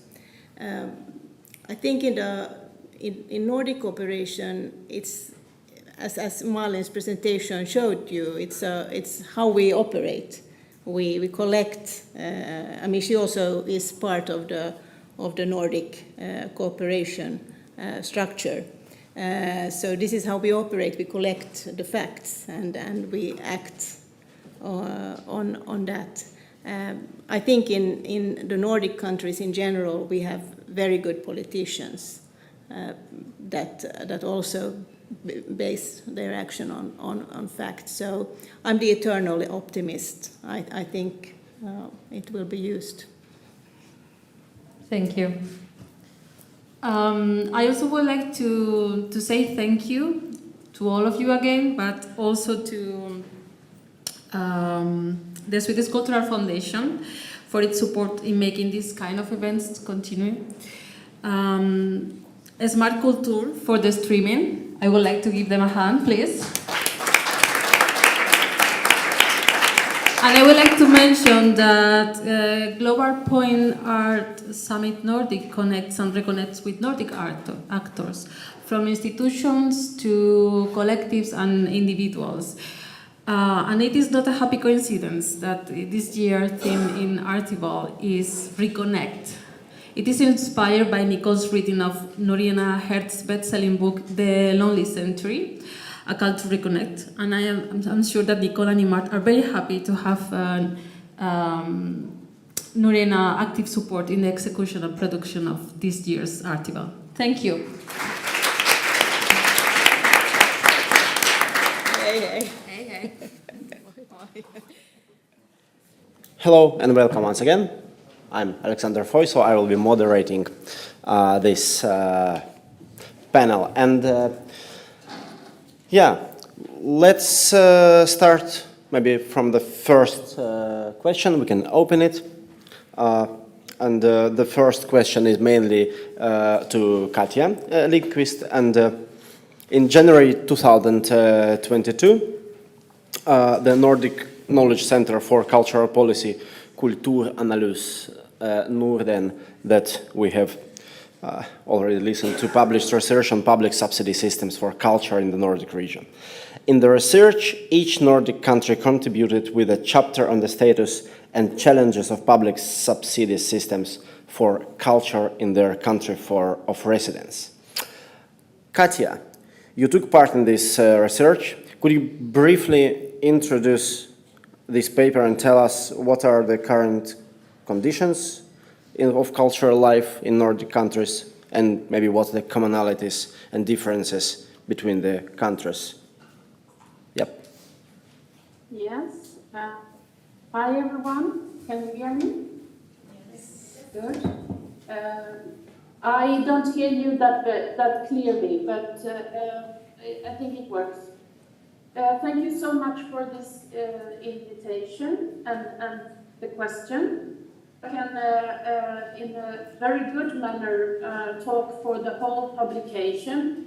It's available digitally, but I made some notes on some things that I think is interesting, that is common to the Nordic countries, and I also want to mention some things that differ.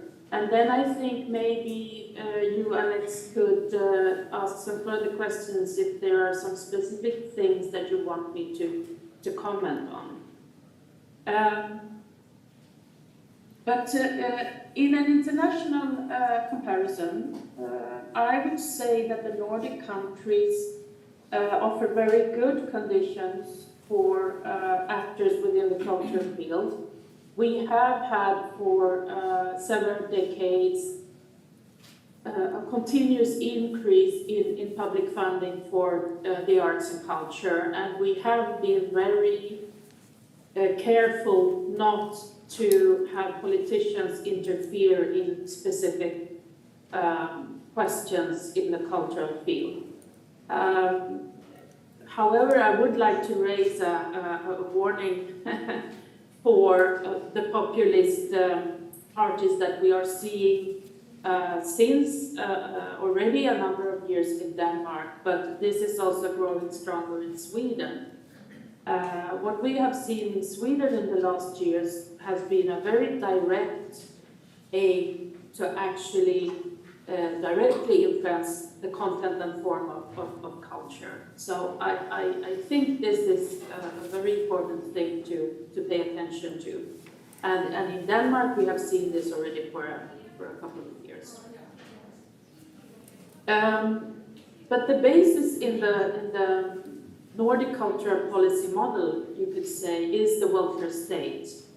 And the Nordic version of the welfare state is very democratic, so it emphasizes everyone's equal access to culture and equal possibility to participate in culture, also individual to express one's cultural views and so on.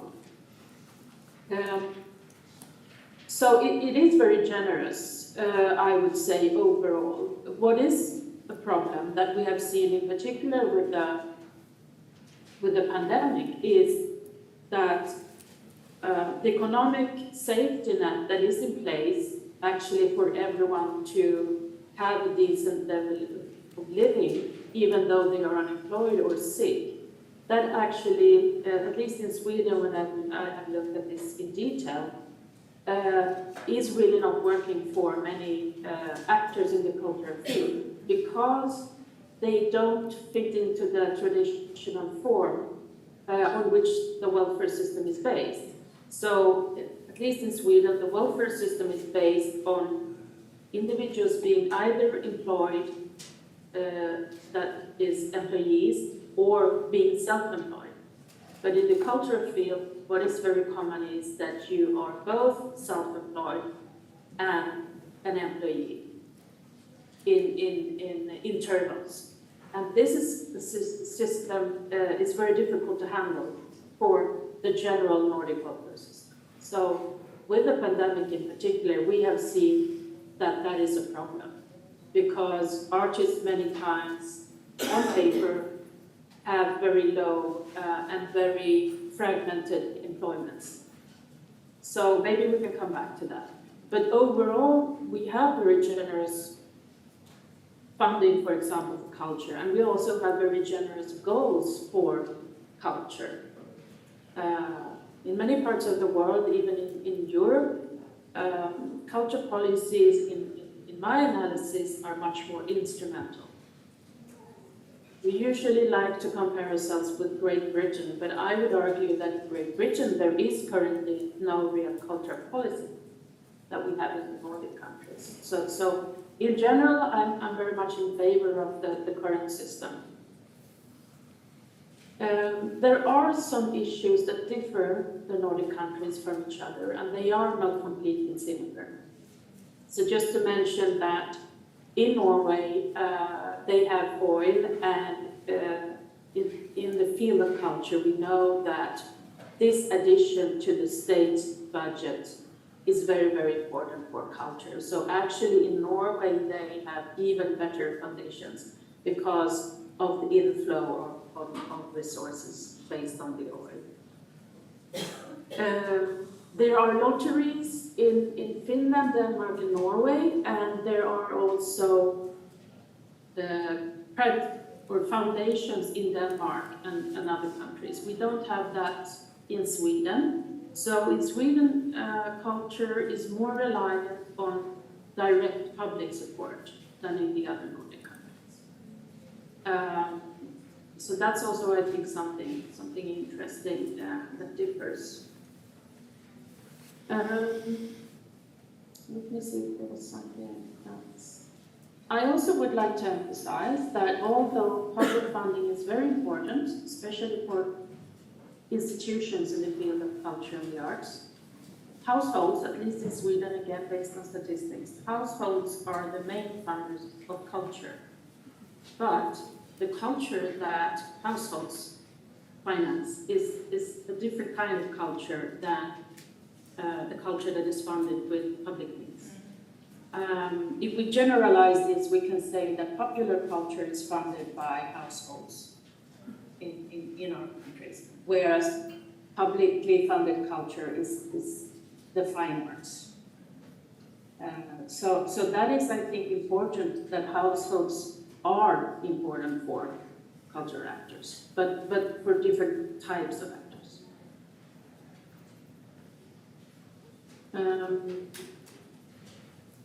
Yeah, I think maybe if you have some more specific questions, I have some other notes, but I don't want to be too lecturing here. Yeah, thank you very much, Katja. I think I have one short following question about the visas, because we have had recently the speaker from Migri, which is a Finnish migration service, and I think that they did and continue doing their steps towards being more inclusive and just get better quality of their work, and they took artists also like as a separate customers, and they did look on the troubles with these incomes, and how do you combine incomes, and how do you provide your income to the immigration service, and so on.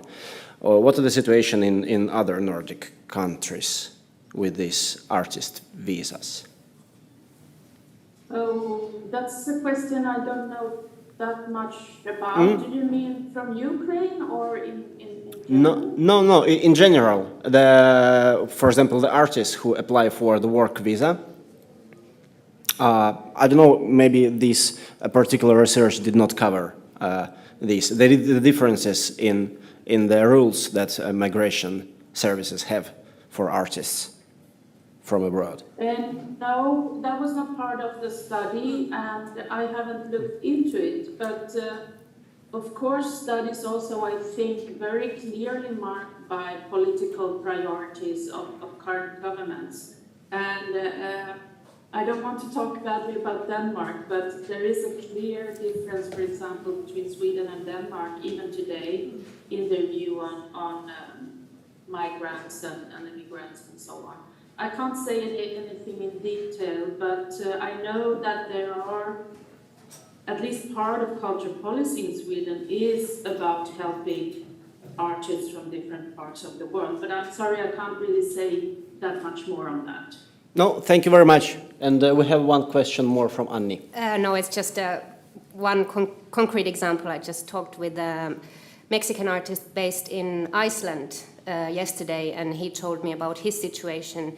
And for example, he had the challenge then that in Iceland, artist has the possibility to receive artist salary, but for him that wasn't the enough kind of grounds for receiving the work permit. So the work permit system didn't acknowledge or recognize the artist salary as a labor in that sense. So he has to go now through a process to get this clarified for him. Yeah. So that's one example. Yep. Thank you very much. That I was meant exactly this kind of situation that we had witnessed here, like in the past years, and now seeing the Migri developing this question, I can comment as well as what Katja said about that artists are both self-employed and employed, and I think, and maybe Katja can say a bit more about that issue, because of course it's the whole system who's belonging to a historical economy, that you are either employed or you have your own business. So the taxation system, the whole immigrant system doesn't really work in a modern context. So that's the issue, that we need to change the way that we are self-employed, employed, and the perspectives on how do we categorize people who are self-employed and employed. So maybe Katja can say a bit more about that.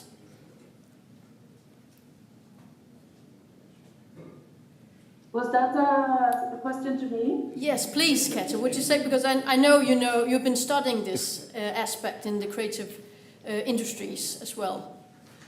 Yeah, I mean, if we are, I didn't hear you very clearly, but I think it's about the general welfare system. And as I mentioned, artists, people in the creative field tend to be bricoleurs, meaning that they have income from different types of sources. So what that means is that the general welfare system, which covers for your loss of income if you're unemployed or if you're sick, that's actually based on industrial employment relationships. So it was actually constructed in a period when we had a large manufacturing industry, which meant that you were an employee, and the model is that you're employed full-time. So all economic support is based on your level of income. And you know that artists and people in the creative field, they are really motivated in working in this field, even though their income is low. And the labor market system and support in, I think, all of our Nordic countries is based on people also changing jobs if they want to have a secure economy and so on. But artists and others in this field don't do that. They stick with work that they like and feel is meaningful, even though the remuneration of the salary is low. So that means that they have low income, and that then spills over if they are sick or get unemployed. And we saw this also with the COVID pandemic. Again, I can only speak for Sweden, but the government distributed grants, at least partially, based on lost income. So the higher the previous income, the more you could get refunds. I know that there were different models for support, but at least at one stage that was the case. And of course, the larger the economy you can show in your books, then the more you can sort of get back from the system. So that is really the problem. And just to mention, last year, there were several government inquiries into how these problems could be solved. But last year we got a new government, and we don't really know what happens with all these government investigations. They were supposed to propose new ways in which the situation of artists could be improved. Unfortunately, I haven't heard more about these investigations and what the government thinks about it. And that is the vulnerability of the democratic system, that we actually have changing governments and they can also have changing priorities. So that's a price we pay for democracy. I'm not sure if this was what you hoped me to talk a little bit more about. Yeah, thank you very much, Katja, and thank you, Gitte, for the question. Yeah, so we'll go further to the next question, and this will be mainly to Anni. The Nordic Culture Fund has been working in the area of cultural cooperation since 1966 on the basis of an agreement between the Nordic countries. The fund is an independent body which was intended from the start to be able to act freely and rapidly without having to be subject to review by national interests. Anni, could you take through us memory like the laying of the Nordic Culture Fund, what it is, what it was, and why is it relevant to us in this discussion? Yes, of course. Thank you, and hello, everyone. Yeah, I mean, the primary aim of the Nordic Culture Fund is and always has been to support and invest in international artistic and cultural collaborations. We got a presentation of the official Nordic cooperation here earlier today. Even though Nordic Culture Fund wasn't mentioned in that, I still want to say that the fund is kind of the third body in that constellation, intergovernmental Nordic cooperation, and we are also living in the same Nordic house in Copenhagen. And as you mentioned, we were established back in 1966 with the aim of building this organization that could work internationally, both in the Nordic region and beyond. But actually the initial idea to start the Nordic Cultural Fund emerged already in 1946 by the ministries of education in the Nordic countries, so very soon after the Second World War. And it was born out of the very strong belief that by investing in arts and culture, investing in cultural cooperation between countries, we could achieve stronger cohesion and stability in the region after the war. And of course, this starting point is extremely relevant even today in light of the times and crises we are facing in our time, and is still the kind of fundament which our work is building on. I could also say that the Nordic Culture Fund is in some ways quite a unique body in the context of Nordic cooperation and also maybe in context of cultural policy, because we are a part of this kind of political system. We have links to the Nordic Council and Nordic Council of Ministers, but we are also very strongly rooted in the artistic and cultural life. And you mentioned this independent position we have, which is also very important for us, and it has also given us the opportunity to have a certain freedom, to be proactive, a bit more agile, and even sometimes a bit experimental when we are building new funding programs or initiatives to make sure that they are meeting some existing needs in the cultural field. And that's why I also like to call ourselves a kind of catalyst for arts and culture. And nowadays we of course work a lot with funding. We have different funding programs for arts and culture projects that build on international collaborations, but we also work in different ways in network building. We also like to stimulate discussions on development of cultural policy on a Nordic level and in different Nordic countries, because we see that the role that art and culture play in our societies is being challenged in new ways. So it's important for us to start discussing cultural policy in new ways. And we also work nowadays also with more strategic partnerships with organizations that can also help to build knowledge on art and culture in general. So, yes. Yep, thank you very much. So, you were prepared. Yeah, and I have still a follow-up question for you. And how does the current strategy of Nordic Fund contribute to creation of the sustainable societies that we were talking about today, well-being and development of the relationships? Yeah, so also, of course, from our point of view, we believe that art and culture are the key to building sustainable and inclusive societies. We have this strategy, we have followed it since 2019, and it's valid until 2025. So we have wanted to kind of bring a more long-term approach, long-term focus to the development of Nordic cultural cooperation, but at the same time it's been important for us to maintain this ability to be proactive and flexible, so we can also adjust our efforts according to different situations and circumstances that can also change very fast, especially in the cultural field.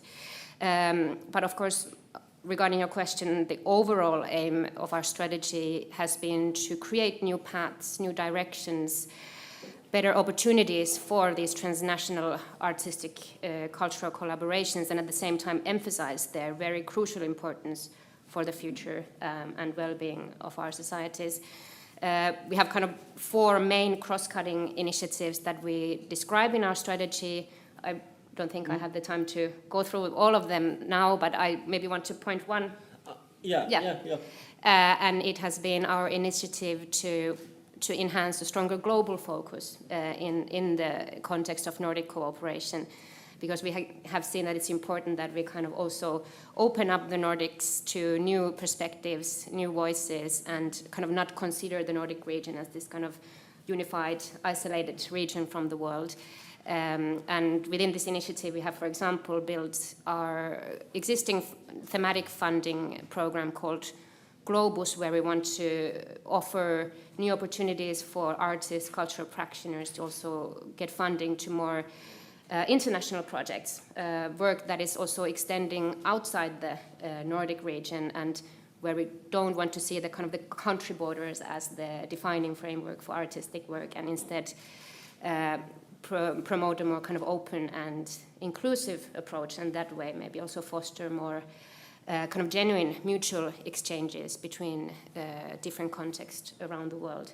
And through this work, we really can see how art and culture can actually take a role in building new types of collaborative approaches, take topics such as sustainability or social justice in a new way, and we can also then reshape our understanding of how we should work with this kind of and this is also interesting that when you go outside the Nordic countries, as I think it has been said that you want to represent the Nordics, also the Nordic community, Nordic countries, and not your particular country where you are coming from. And in this case, we are kind of building this new like Nordic identity, that people have, like let's say both like their like Finnish identity or sub-identity, and then plus the Nordic ones, which kind of gives you maybe like a bit other way of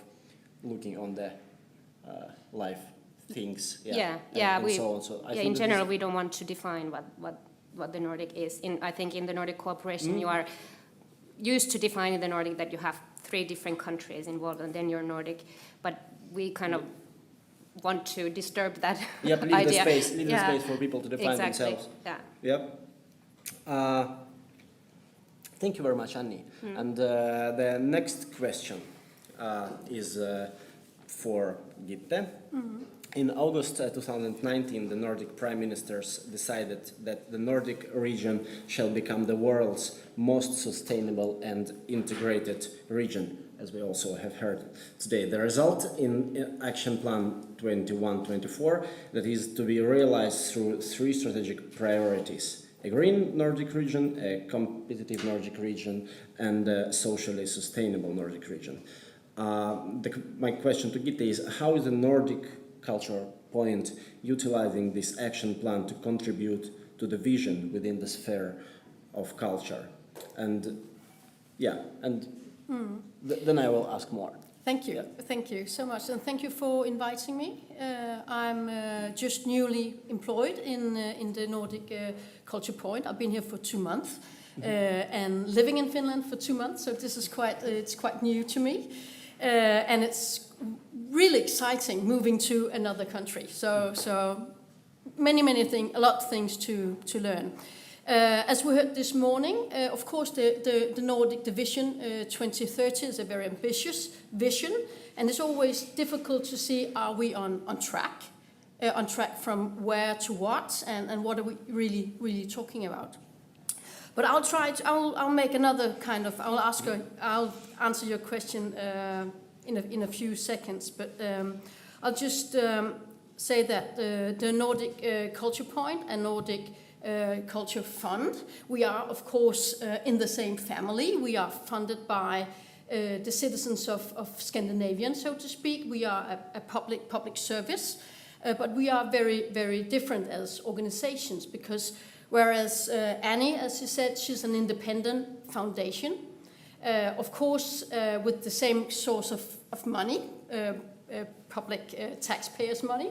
My organization is a part of the political organization, and I'm employed by the Secretary General, and I have a very clear, when we talk about the vision, I have a very clear task, and my organization has a very clear task, being a grant office for the Council of Ministers, and a very clear strategic tool for getting or working towards the 2030 vision. So that's a very huge differences on paper, at least. That we have independent expert groups deciding upon our applications, but we have a very clear task that everything we do is, of course, about trying to work with the goals that the politicians in our democracies has decided upon. So that's a very important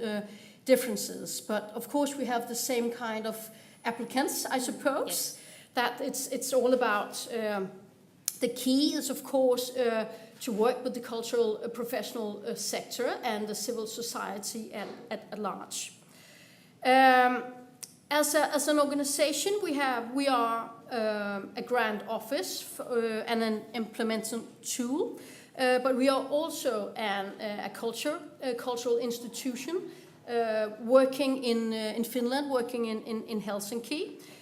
We are responsible for a library in the center of Helsinki, in Kaisaniemigatan, where we have a library. We have books in all the Scandinavian languages. And we have facilities on the island of Sveaborg, just outside the city center, where we have the office, we have venues, we have exhibitions possibilities. And Sveaborg is an old military fortress, a beautiful location. And as in many other countries, old military facilities are now turned into cultural institution, and the same in Sveaborg, and it has been a cultural center since the 70s, so it's not that new. I would also say that cultural policy has always been a part of the Nordic Council of Ministers, actually since the beginning of time. And in the constitution, the Grundlag for our political cooperation, it states that cultural policy, cultural cooperation, is a fundamental part of what we do. So I think we shouldn't lose sight of that, that bringing people together, looking upon the values of meeting in cultural activities, understanding people's languages in the Nordic country is a fundamental part of the way that our political organization think, and it has been like that since 1962 with the Helsingfors Agreement. So I think it's a cultural policy is a foundation in the Nordic welfare state, as Katja just said in her presentation, and it's also in our, so to speak, legal documents that cultural policy, culture is quite vital for us. And as it was stated in the morning, this is of course also the aftermath of the war, First World War, Second World War, of course, that making possibilities for artists to free speech, democracies, equalities, diversity was something that was very important also at that time. And in this special time in history, where we have very, very huge challenges in Europe, with, of course, partly because of the war in Ukraine, but also demographic changes, index, everything is getting more and more expensive.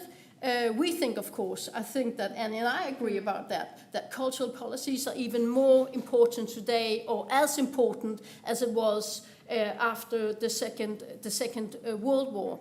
So, and often we take, and when I say we, I talk about cultural policies and policies in general. We take this for granted. But I think that this special time in history right now, I think, and also because of the COVID-19 pandemic, you can see that we are facing a lot of challenges where cultural policy, of course, is a part of the answer.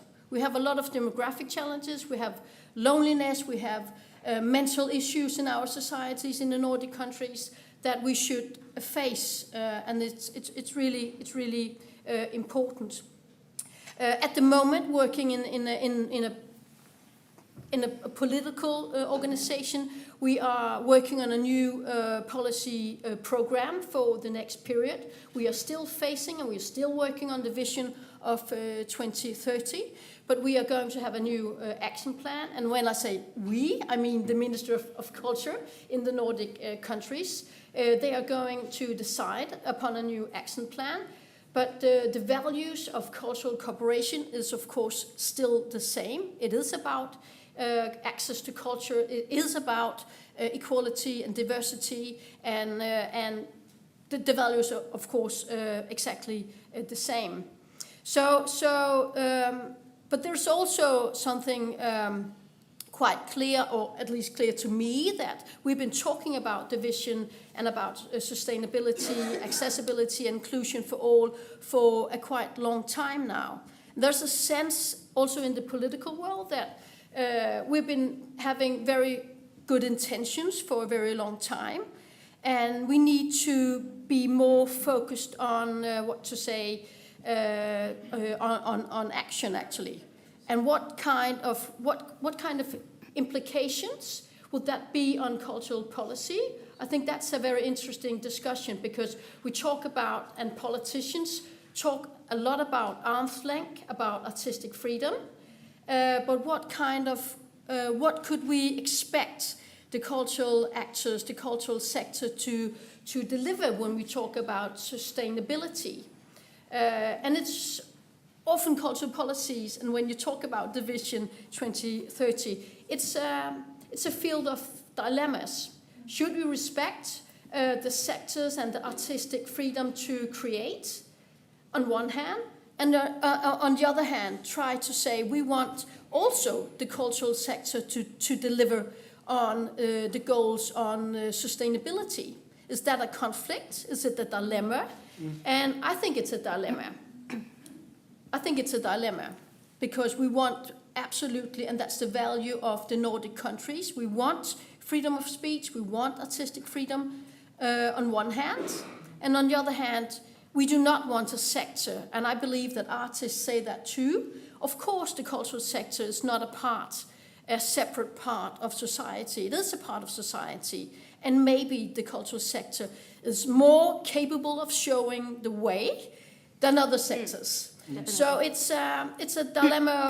It's filled with dilemmas that we should face and that we should really try to discuss hardly. And I think there's a longing for a new kind of discussions where the political sector or the politician at large, I'm not talking about cultural politicians, but politicians at large, they don't really get into cultural policies discussions because they say, well, I don't know what to think because there are artistic freedom. And it means that at large they don't commit to a cultural policy discussion because they say, well, I don't think anything, there's an artistic freedom. So that's the dilemma that I think we will be facing even more, and that we need to address in my organization, and I think also in Annie's and in the cultural policy at large. Thank you very much. As a social worker, I already looking forward to see the discussion about the sustainability in the art field and how it can look like and what it could and what could be done for it. Yeah, really interesting topic, and good luck. You are just two months in this new but very big and very important institution, and I wish you.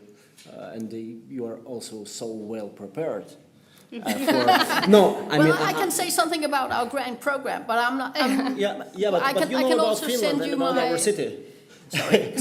You know already pretty a lot about Finland and about our city, which kind of ice-breaking. Thank you very much once again, and we are moving to the next question, and it will be for Katja again.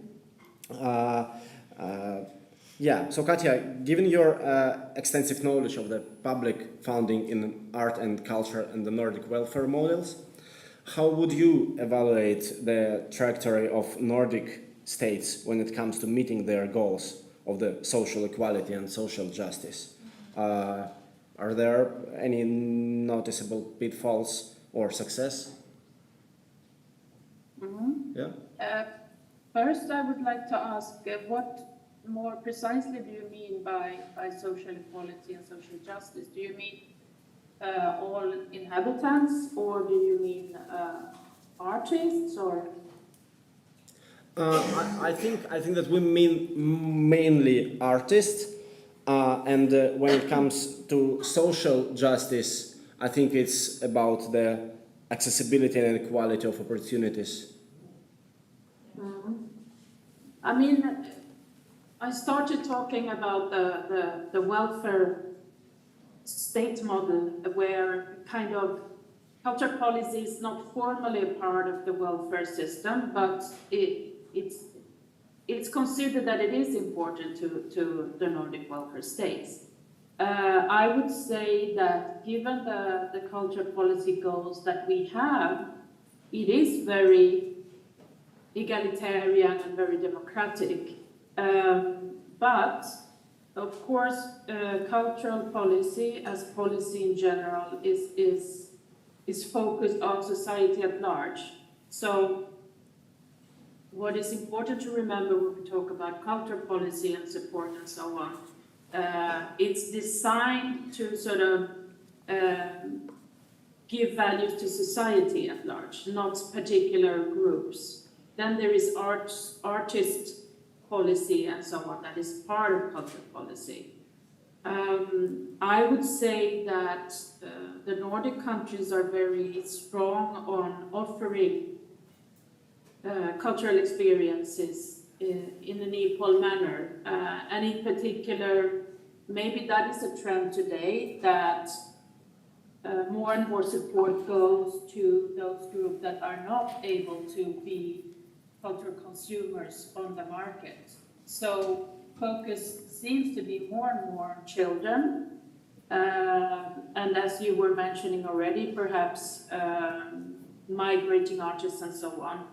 But those people who have a stronger position in the market and in society, basically we adults, are not so much gaining from culture policy. So I think in that sense, that's a very strong and continuing orientation in Nordic culture policy. And I would say that that's quite unique with the Nordic welfare system also. Then, as I started to talk about, there is a challenge with the income of artists. And I think there is something important in, like I heard Gitte talk about dilemmas. I think there is a dilemma today where creativity and culture and so on is emphasized, but there is also an antagonism between, on one hand, art for art's sake and art that is expected to work on the market. Now the challenge for for policymakers is that they only have funds that come through tax transfer. So if we don't increase taxes, we won't have more money for common things to develop society. And there is a very strong emphasis today on lowering taxes. And on the other hand, we have more and more people who want to work with culture. So we also see that there is increasing competition about or regarding the public funding that we have. And of course, it's positive that more and more people want to work with culture, engage in culture, and so on.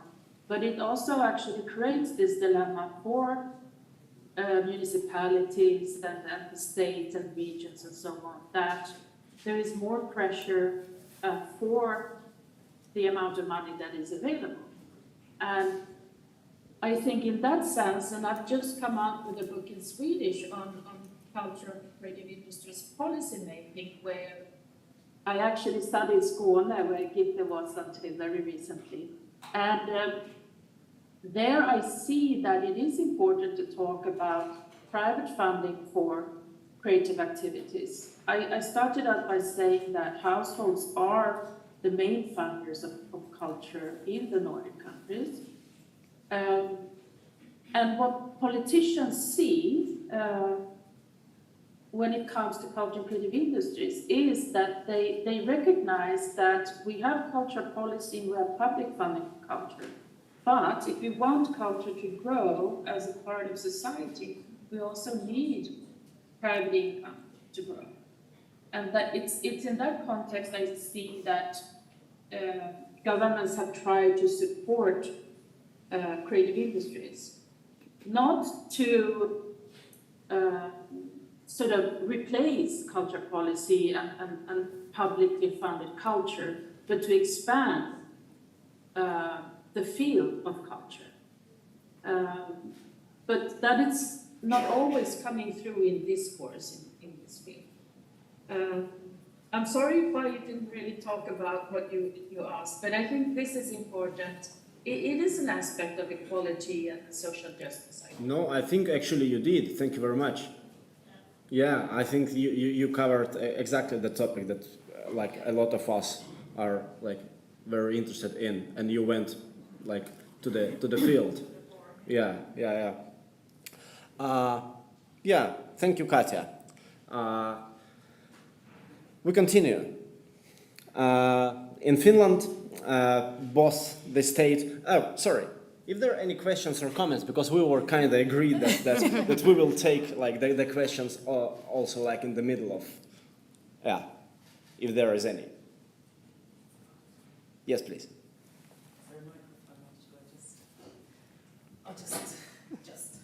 I have two questions, comments.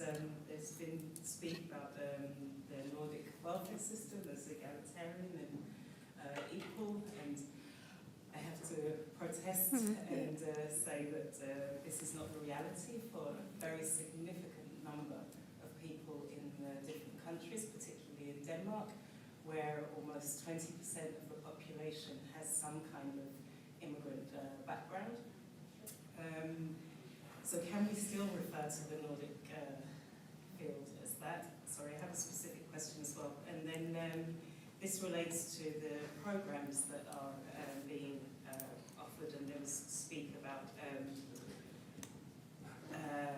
the types of groups that are targeted with the programs. And I've been thinking as IMART is a migrant-led organisation, and that one of the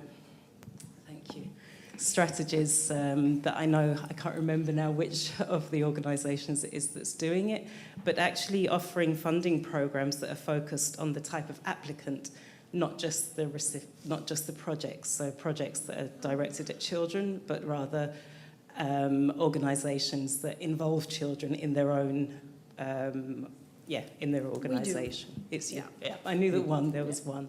Yeah. So this is a suggestion, and if you have any comments to that, it would be great. Yeah, I could just say at the Nordic Culture Fund, all our programs are open to all kinds of applicants. So we can basically apply as any type of actor. So, yeah. I think my point was that sometimes the extra hand is needed. Yes, of course, So, Yeah. When we talk, Anya and I actually, to answer your question about are we on the right track when we talk about equality and diversity and inclusive And when we look at our Vision 2030, it's when we talk about are we on the right track for that, it depends on where you measure from, so to speak. And in the break, Annie and I talked about that.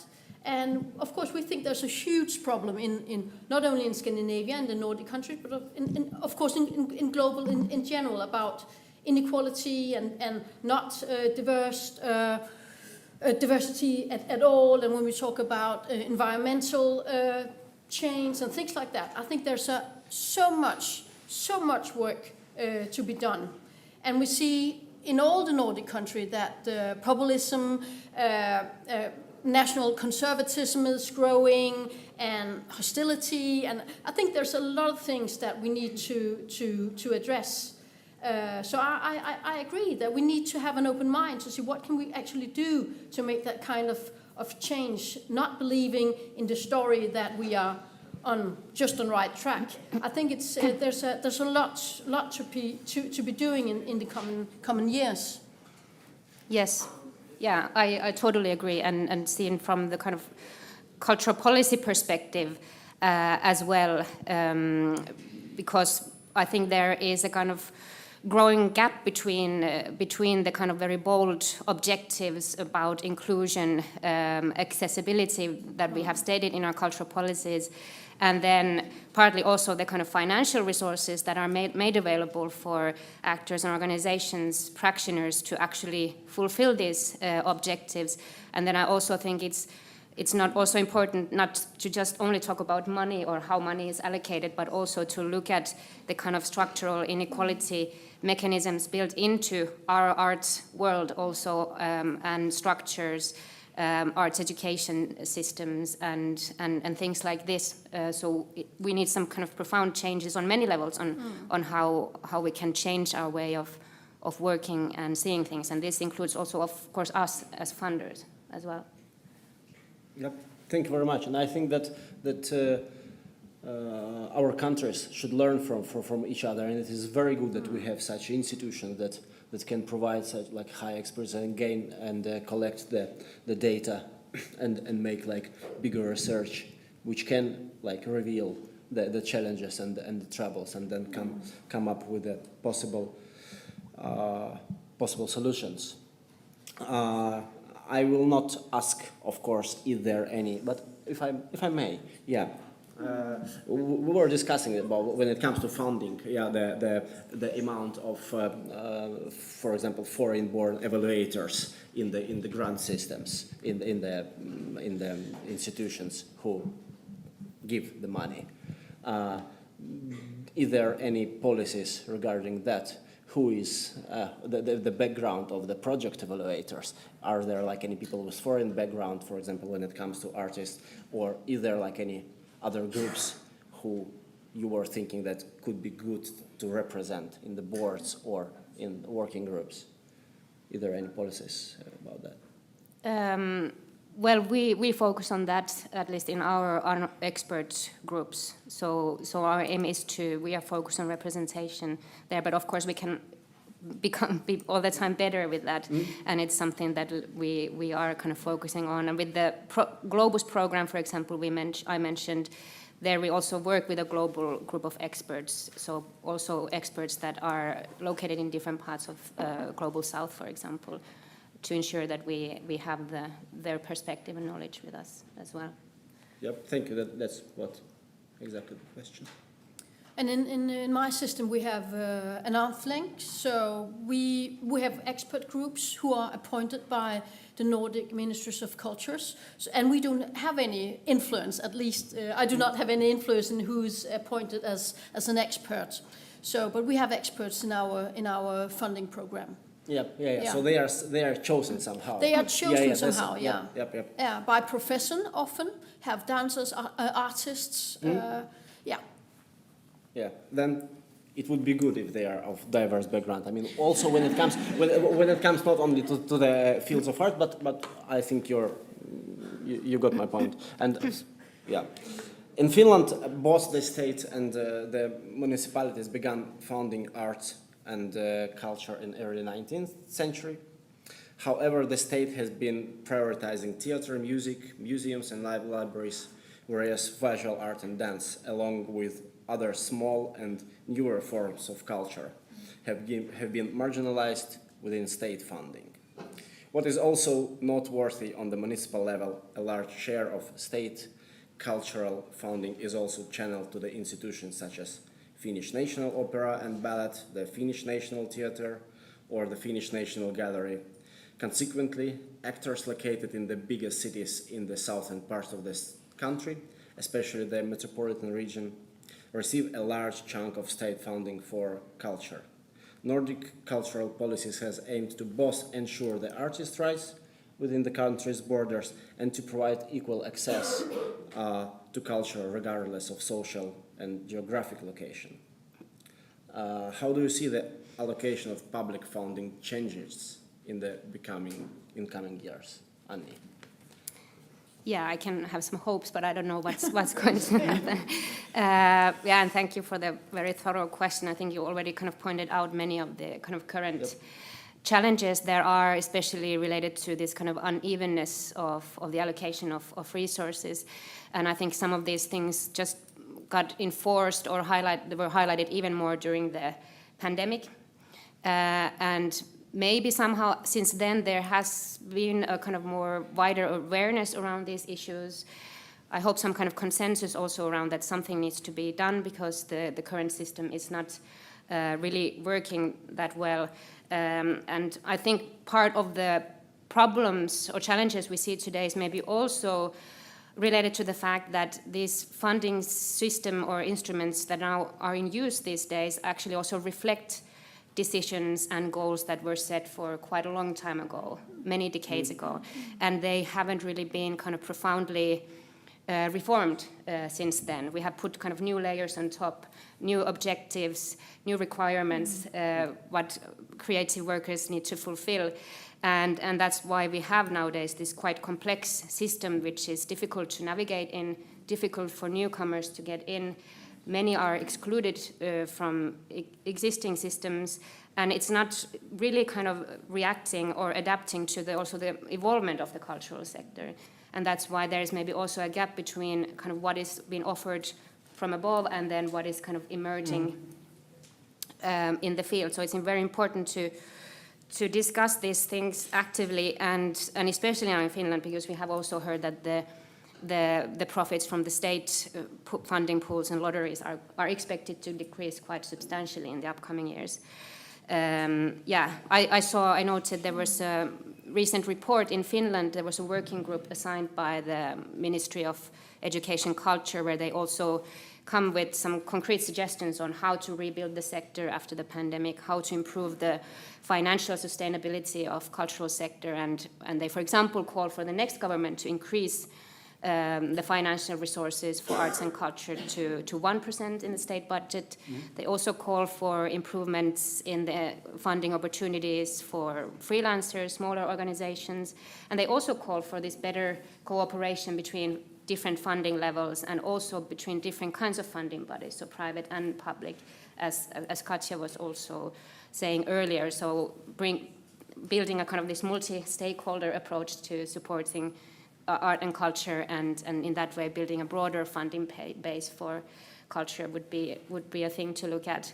But also, I don't want to sound pessimist, but we just have to hope that the next government will kind of act upon these suggestions. And I think also I'm agreeing with what Guida said previously, like ultimately we also need more kind of widespread discussions on the role of culture and arts in our societies, a new kind of vision for cultural policy, and maybe we should start to see how culture can be an integral part in different parts of our society, in different sectors and policy fields, and not just a matter for this narrow cultural sector. For example, like art therapy, or how it can be implemented, or then future integration of art and but on equal terms, not kind of instrumentalizing, but integrating. But it will require that our political system thinks upon culture in a different way, because it's a structural problem. And in political system, it's a low hierarchy. Cultural policy is not really that important, and you need to highlight the importance of culture in all spheres, in all sectors.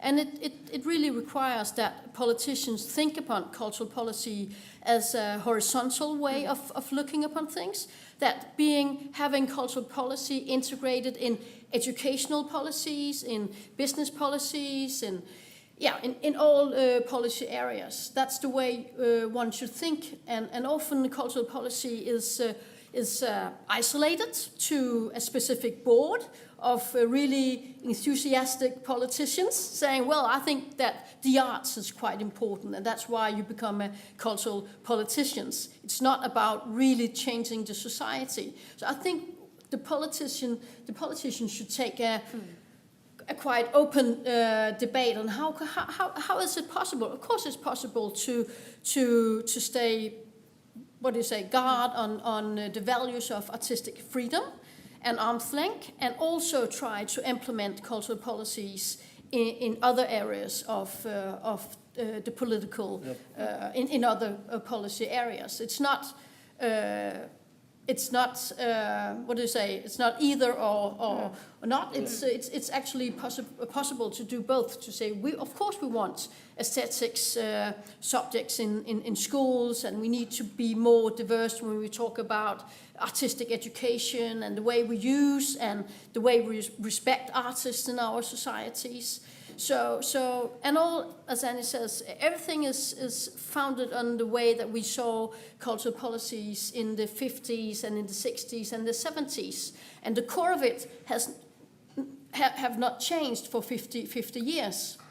So I think we need to, and we need help from the sector as well to be more open-minded also, to say what could cultural and artistic politics look like. But if the cultural sector often say, back off, this is cultural policy, we are not really, we need to have a very open-minded conversation of both artistic freedom, but also how could we use and work with artists in many different kinds of processes and projects in society at large. So yeah, thank you very much for your comment, and I extremely enjoying being here with you, and like with your high expertise that me personally I can learn a lot. Yeah, is there any questions now from audience? We have the mic. Hello, my name is Angela. Sorry for my bad voice. Thank you, Goethe, so much for your words, because actually this is the first time I see someone in this position who mention about like the needs to have different speech with politicians and stuff, because usually people just go to, yeah, everything is fine, which is, so thank you to point that out. I have a comment about the thing that it's mostly said that we have been generous to give. In my opinion, it's not generosity, it's a duty from the government to support. So there's no generosity in this thing. No matter how much they put money, there's more need. And especially in the countries like Nordic countries, where their policy is towards that it's an open-minded, democratic, human rights country, where it's the aim, because they haven't reached that yet, in my opinion. It's better than other countries, but it doesn't make it the best. But it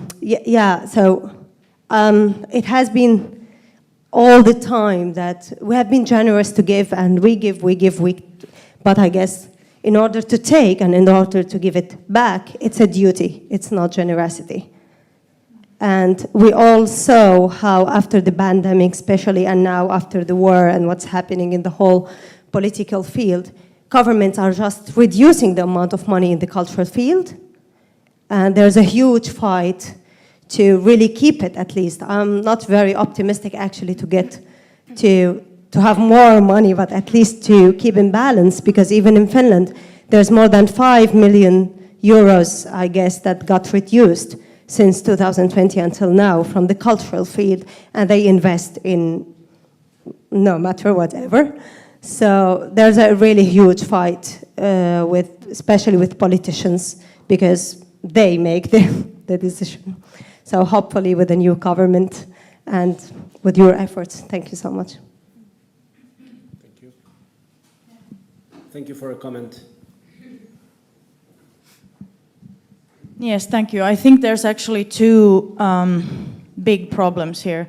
The first, the first problem is since I personally think that the funding system is built in a way where usually the funds go to actors who are actually already in bigger organizations and who are annually getting funds from the funding system. That means that the organizations that get the funding are actually organizations that have already grown to be very big organizations, who are then actually using that actually quite of a big amount of money to reproduce their projects that they have already been doing for many years. So they are duplicating the same projects and processes they have been doing, which means that there is no room for new or innovative projects and processes. The problem with this is also that they are usually big organizations who get annual funding, who then actually very often use immigrant force as volunteer workers in their organization, which is a huge problem, because that means that these organizations are using immigrant workforce as volunteer workers in their state-funded organizations. And this is a huge thing that I want to question. Like, how is this possible? What is wrong with the funding applicant process that this is possible? We need more funding for smaller organizations who are doing a low threshold projects within communities.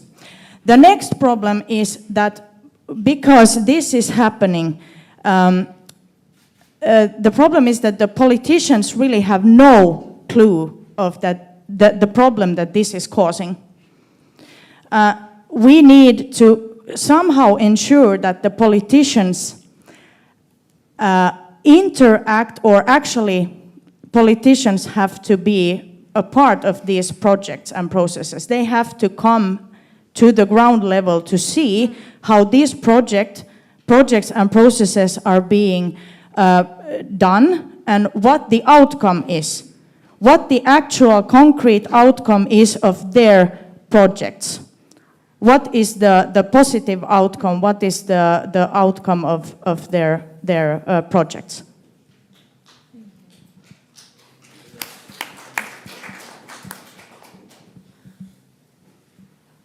Thank you very much for your comment. I think that is very, very relevant.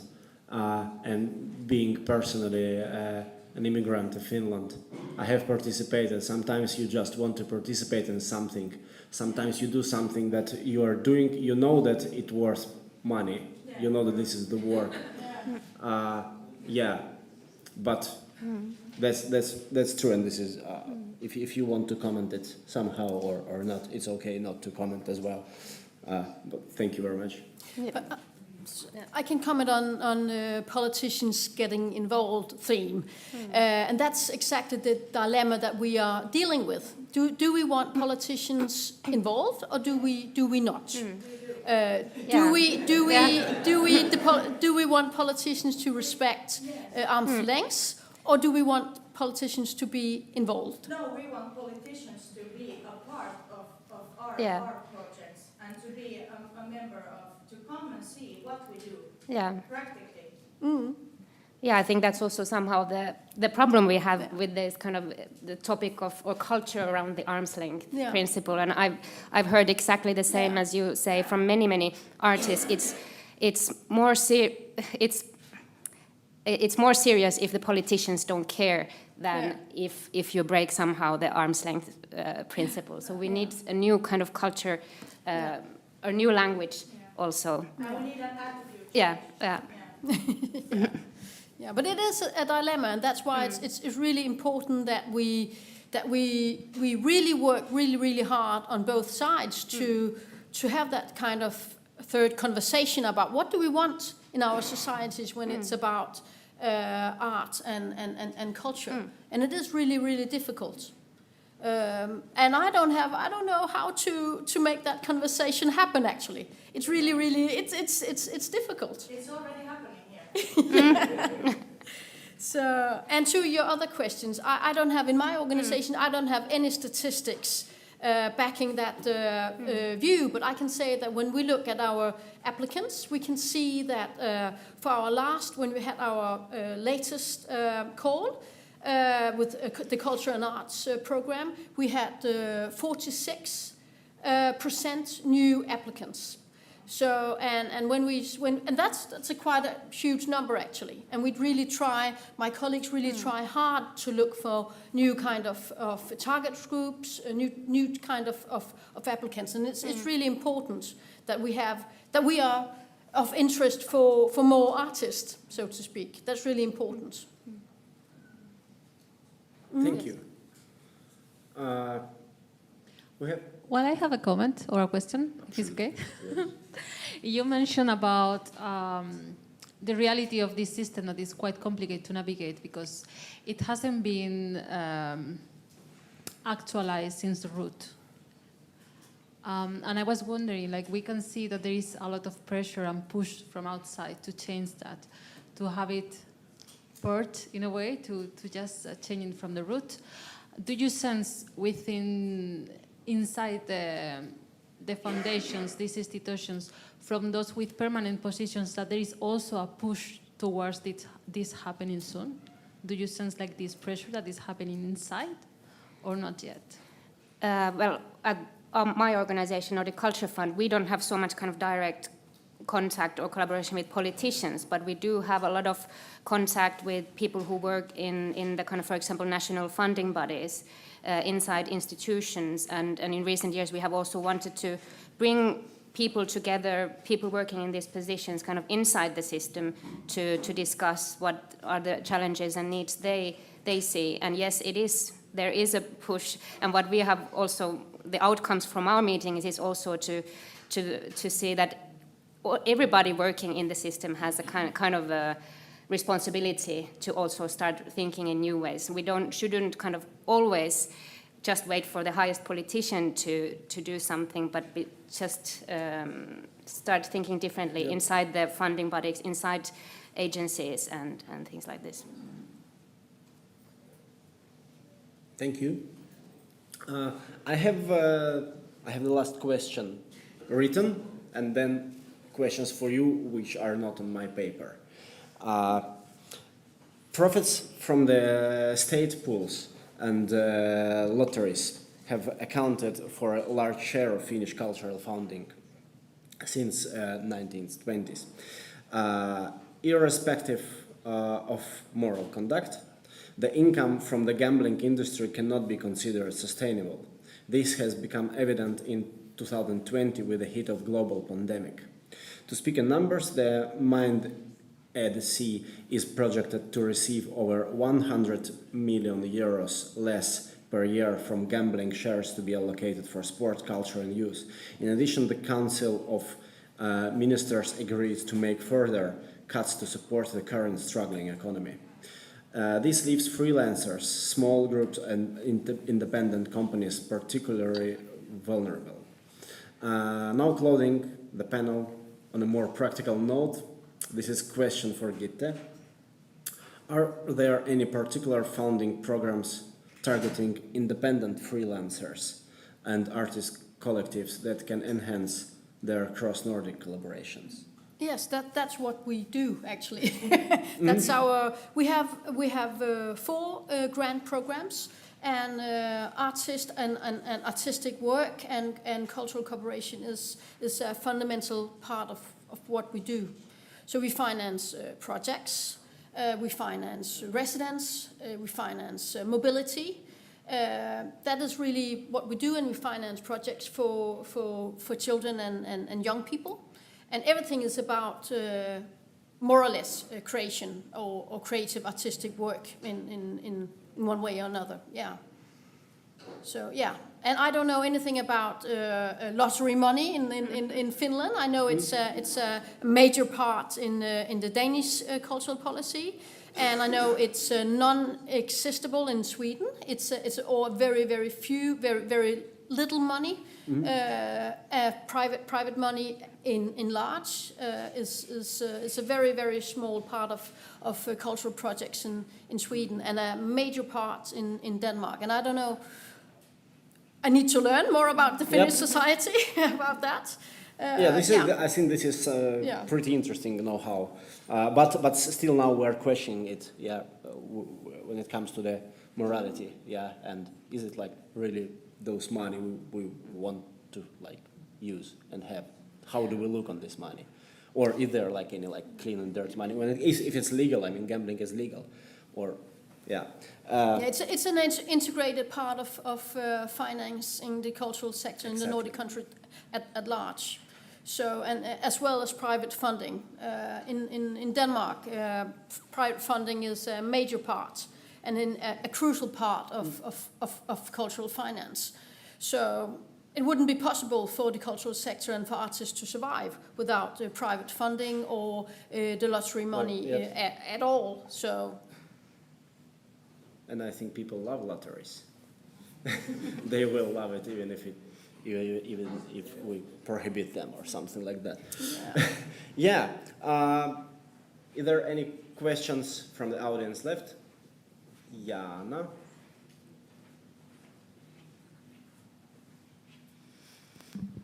Not so many questions actually. I just want to point out that one of the big players in the art and culture are the municipalities. They make a big part of that. And we have a law on culture that says that municipalities need to enhance the situation of professional artists. So there is like tools also to work. And most of the art happens in municipalities. Art and culture happens in the municipalities. Okay, we have now the parliament elections coming, and there is a lot of these panels going around in this city and other cities. So please take part and say what you mean. And also, then the governmental program is also like going to be made after the elections.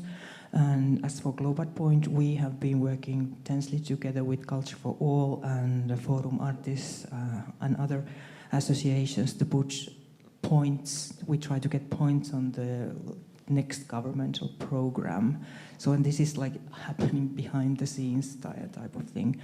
And I don't know if we are at Global Point. I don't think we are invited to the board table to discuss this, but our sister organizations that are bigger will take the lead there.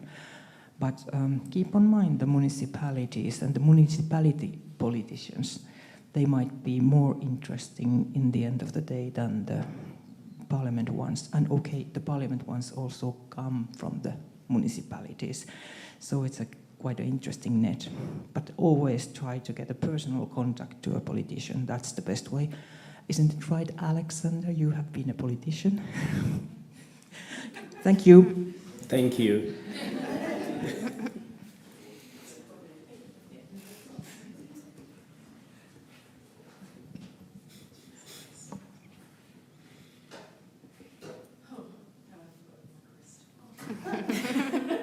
I was focused, there was a question over there. Okay, let's pass the mic.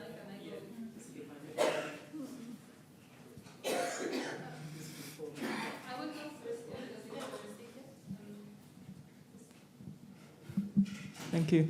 I have a question about sustainability and accountability in relation to your organization in regards of the funding. Oh, sorry, my name is Elina.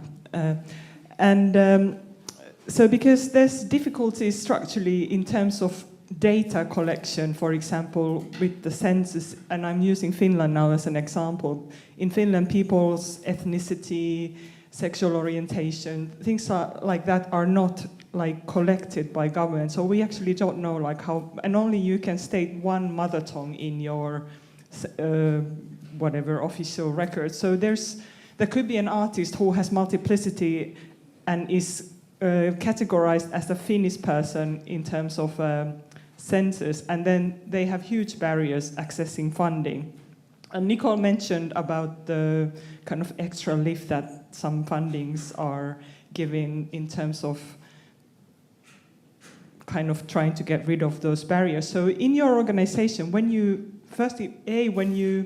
give out funding, what kind of structures do you have in place that the money that you give out there's like an accountability that it ticks the equality and diversity measurements? And then how do you monitor your own organization with those parameters when there's so difficult to collect the data? I don't know if you understand my question, but I'm not an expert on our application system yet, but when you look at it, we do not ask for gender or anything like that, diversity or ethnicity or anything like that. The one criteria is that you need to live in a Nordic country to apply for money, or you need to live outside the Nordic countries and cooperate with people living in the Nordic countries. So where you live is of course important to us. Then I'm too new in this system to know the minds of our expert groups, because it's our experts who decide upon who are getting funding. But we have, when you talk about sustainability, we have horizontal criteria, is what we call them, that you need to answer the question: how do your project contribute to sustainability, to a sustainable environment, for instance. So you need in lyrics to explain how do you think your project will contribute to a sustainable the Nordic vision. And then you can write in our application what you think is your contribute to this. But that's the only thing, and whether or not it's taken into account when the experts do their discussions about who are getting funding or not, I'm not qualified to say anything about that at the moment. I don't know how they discuss sustainability. My guess would be that the quality of the artistic work is on top of their mind. So it's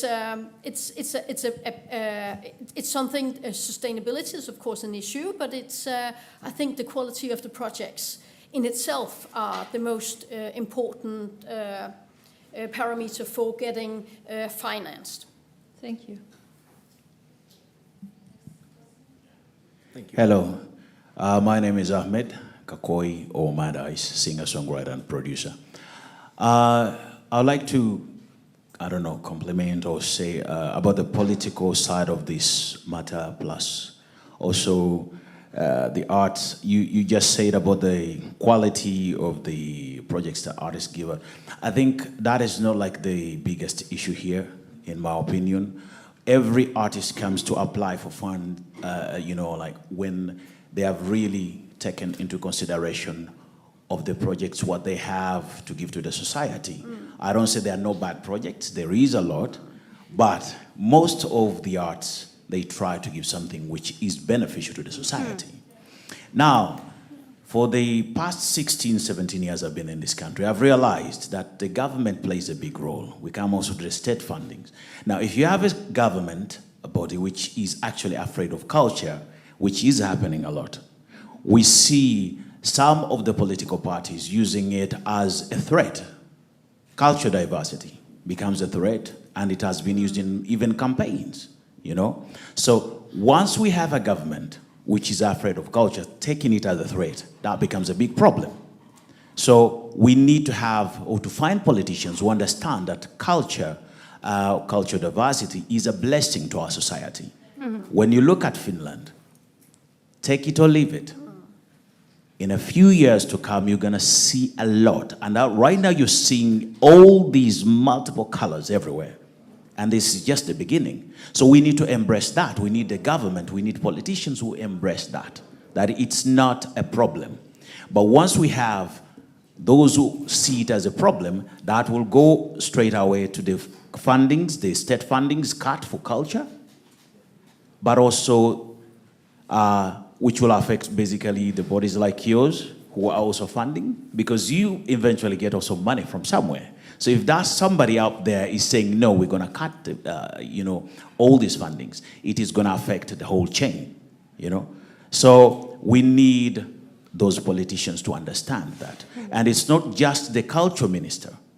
We need that person to be very strong, but also we have to understand that we need the ones who are on the top also to recognize that culture is a very important role. It plays a very important role in our society. So we need that. And unfortunately, what I've seen is that we talk, we go into these discussions, and we don't have enough politicians in the room to listen to us. So we need to have them every time we have all these. Yes, there are other places where these discussions are taking place. I have a word with Jana, and there's things that are going on. But I believe that they need to hear from people who are loud like us. So many, as artists, we need to tell it right to the politicians. And not just to hear, I don't care what party you come from. You can use all your things, because every politician needs to find that little thing they use to win the campaigns. But please do not use culture as your game, to win, because it is affecting a lot. But also, I think everyone who's using that as a card, like this is a threat. We have more. I saw it in 2016, 15, 16, when we had a lot of from Middle East, and there were some parties were using that. This is a threat, but then no, actually, if you look at it this way, that even your child needs to understand where they come from. It will help you than just focusing on maybe, these are immigrants, or if we support culture, we're just bringing in more immigrants, or we're supporting all these immigrants. No, you're even supporting your own child to understand more their roots. So we need politicians to understand that this is very important. Then it will help us also to make sure that the state fundings are not closed or they're not deducted all the time. That's what I'm thinking. Thank you. Yes, can I comment? Yeah, thank you so much for the important comment, and just to say that, of course, that's a global trend that we see nowadays, that artistic freedom, cultural rights in general are more and more threatened around the world, and I think that's also is a matter of national cultural policy, but also it calls for stronger engagement to international conventions and governance structures that are meant to safeguard the cultural rights and artistic freedom. And we are, for example, working together with UNESCO on these issues, and they are also working towards that artistic freedom, expression, cultural rights are being more acknowledged as a fundamental human right, and that they should also be protected by the same machinery that are set in place for protecting other human rights. Yeah. Yeah. Thank you very much. Thank you very much for your comment. I can maybe comment your comment. I would say so.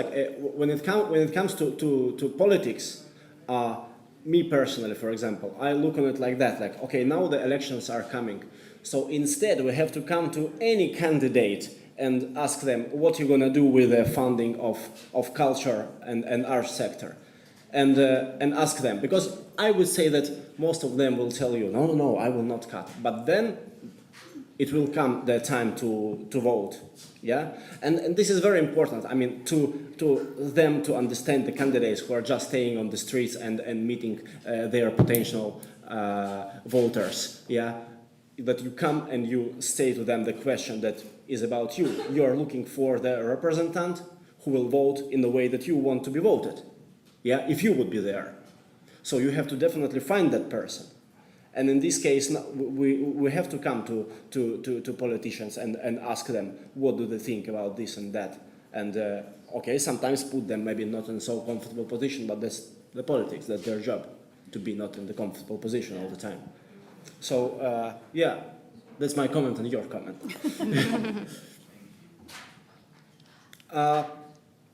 Yeah, then I close this. No, there's one more question. Okay, let's Yeah? have one more. Sorry. I just want to end on a positive note as well, that we've really found IMART is a very small organisation, and we've found success in collaborations and partnerships. And in all of the recent applications that we've done, we've really focused on having strong collaborations, really doing applications jointly, even though we're the main applicant. And we found that going Nordic first has worked for us. So kind of moving backwards, because both of your foundations are very accessible. I think they both have very clear description of the processes, and just want to say thank you, for being there, because it makes a big difference when you're small organisations, and this is something that ARTIVAL also would like to promote, the involvement of small and large organisations within the same working group, because that also brings diversity to projects and can achieve better success. Thank you. Thank you.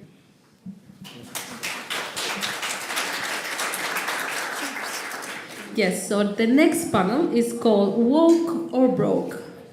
Do artists have to follow certain rules and guidelines when creating?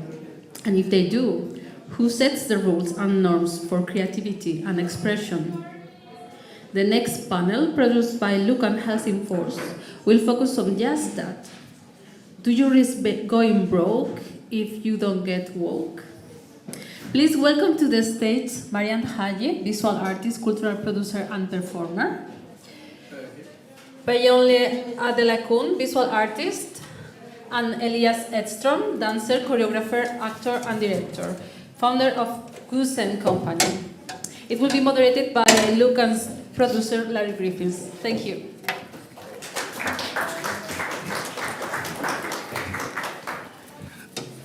I am really glad that you applaud now. I hope you will applaud when we are done. I want to say a couple of things before. There is a water tank behind you, and there is a trash bin under that. It's not for trash, actually, it's for water. So, because sometimes people forget to turn it off, and then it gets flooded, so please. And you have all received information about Luckan and Globe Art Point on your chairs. If you don't want to have them, don't throw them in the bin, because we like to recycle things if they are not spoiled. So just put them on the piano and we'll give them to people tomorrow. And now I'll speak in the phone. We have discussed the topic of woke and broke, and I want to emphasize that no one here is out to hurt anyone, to tell anyone in the panel or anyone in the audience that you are wrong having your ideas. These are three different people with three different stories, how wokeness have put boundaries on their artistry. With that said, welcome, and I will present them. Yes!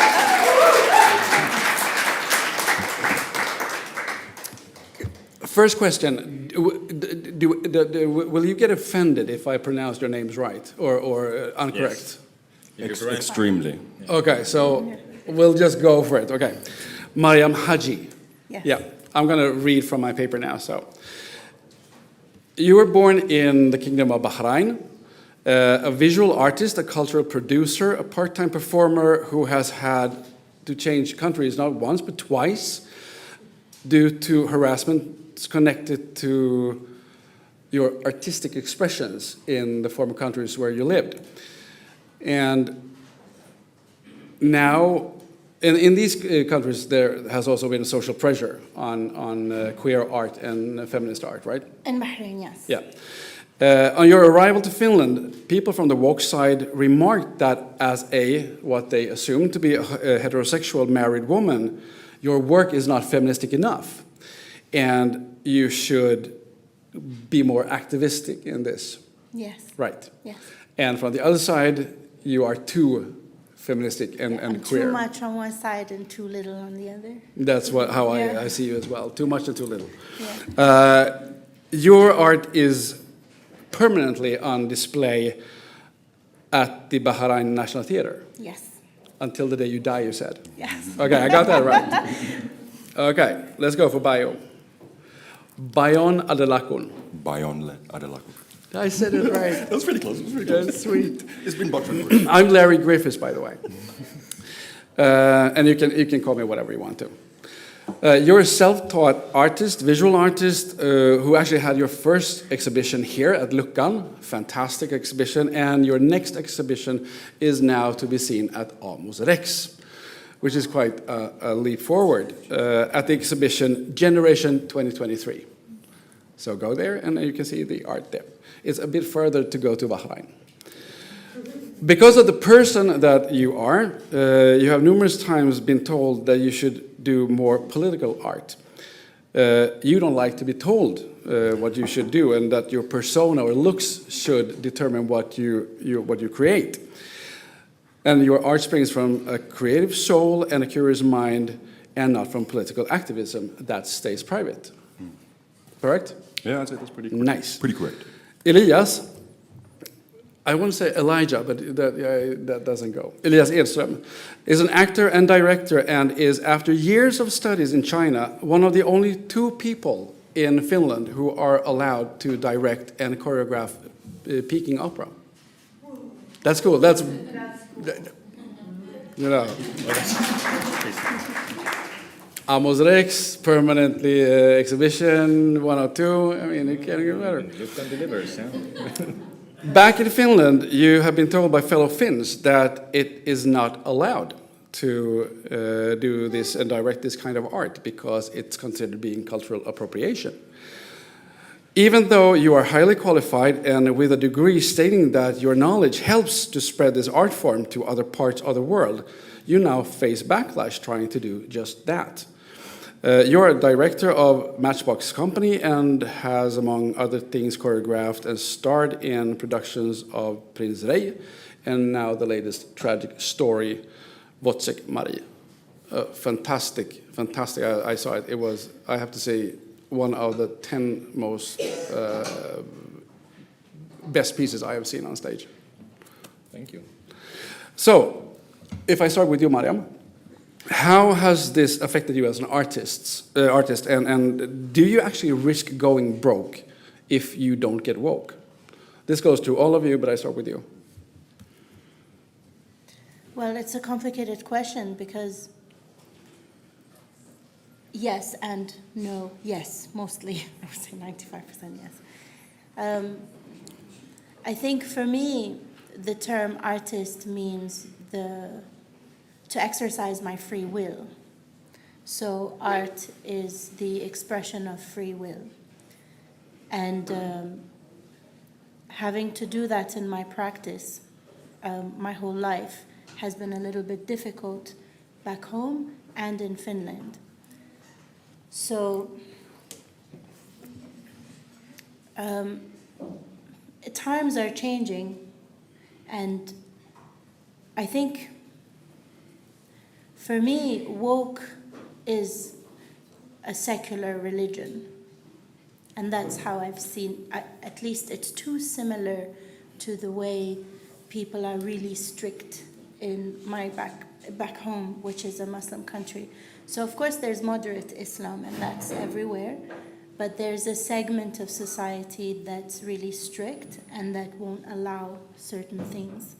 And I feel like woke is really similar to that, because it's still a value system that is based on morality, and it makes saints out of martyrs, and that's the marginalized community and things like that, where you have to keep aiming for perfection, and from both sides. And I feel like whether I'm back home or here, that's really present in both societies. And the power to create and do what you will freely. So where did you end up in all of this? From one side, you are too queer and too feministic, and on the other side, you are not enough. Heteronormative.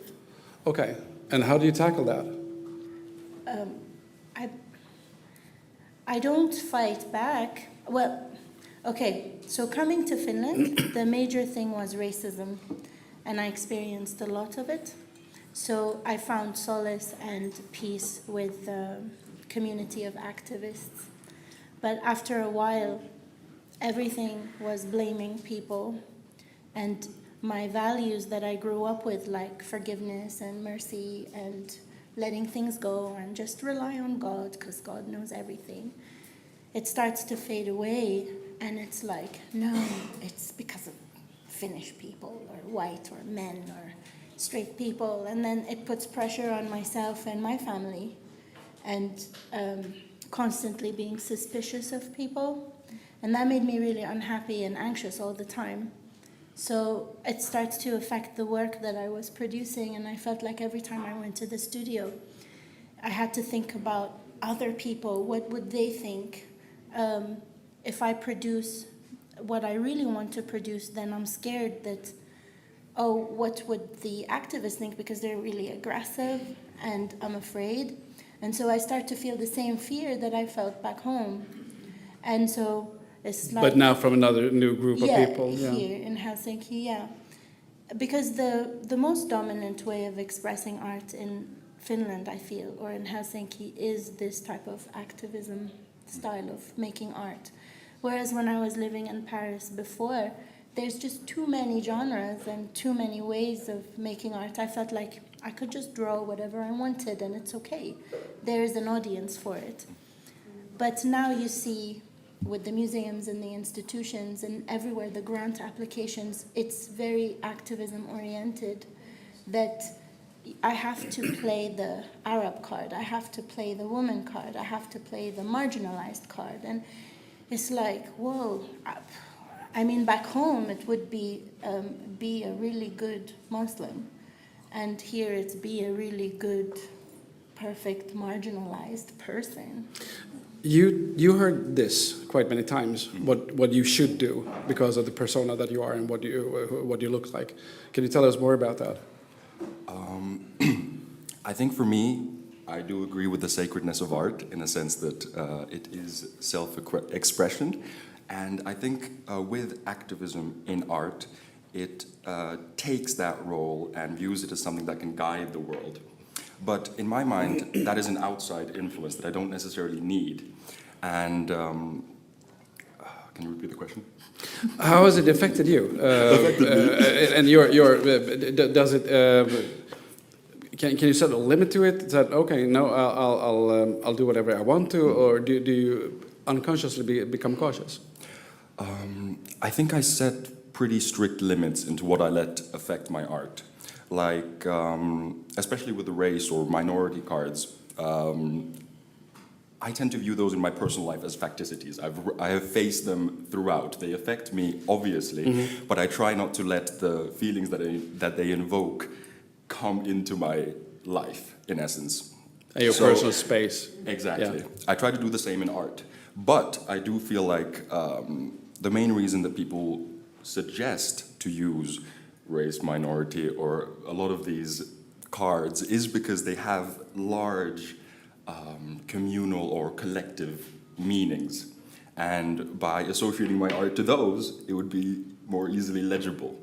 But I feel like that also boxes you in, tokenizes you in a certain way, makes you understandable only through that lens and not respecting you as an artist in yourself. Yeah. So, yeah, on a big note, I tend to see that most artists that are minorities, they are artists that are mainly talked about like that. Black artists, queer artists, and they get notoriety through that. And then respecting people as artists is usually limited to, yeah. And not saying that because of course you as a person, or you all as persons, can have and do have your own ideas about politics and activism. but that doesn't necessarily have to color your art. Is that what we're talking about? Yes. Yeah. What about Elias? You came back after 5 years? I was studying for 3 years, 3 years. My master's, but I've been there for collectively maybe 4.5 years. And you speak fluent Mandarin? Well, fluent. Who speaks fluent Mandarin? But yes, I speak, and I wrote my master's in Mandarin, and I had to learn the language. Yeah. At least better than I do. I can say that. But you have also been invited to host when they celebrate the Chinese New Year. Yeah. And you were invited by whom? I was invited by the people who are organizing the Chinese New Year, the Finnish people, like Helsinki Kulttuuritoimisto or whatever. The people who are organizing it, and Kulttuurikeskus Kaisa was also involved at the time. But it's an event that is also non-political, so they try to bring out like the culture of China on stage in different forms and in different ways. But to your question, how has this affected me? Well, listening to you guys, I could say not at all, because compared to you guys, I haven't had to change my country like forcibly. I've been told by 2 different types of people that I should not do Beijing opera. The first was the Chinese people, because they say you're not good enough. You have to practice more. And then I had a classmate also here in Finland who was like, no, it's cultural appropriation. We went to the same school, and she studied in India. And after going back to Sweden and studying there her master's thesis, she decided that cultural appropriation is wrong and she should not do theater anymore. So she stopped doing theater. And that's like the kind of the 2 extreme views that have controlled me and or that have influenced me. And how it has affected me is self-censor.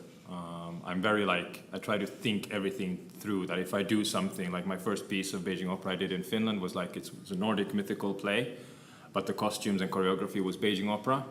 But then I broke the style in a few places. Like in Beijing opera, you're not allowed to show your own skin color, hair, spit, feet, nothing personal is allowed on stage.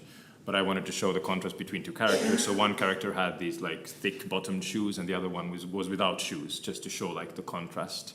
So what I try to do since I know that I'm a white person doing Chinese culture, I try to kind of present it in a way that a Finnish audience can understand it. So when they see Beijing opera in China, if they see it, they have more keys to understanding the style itself.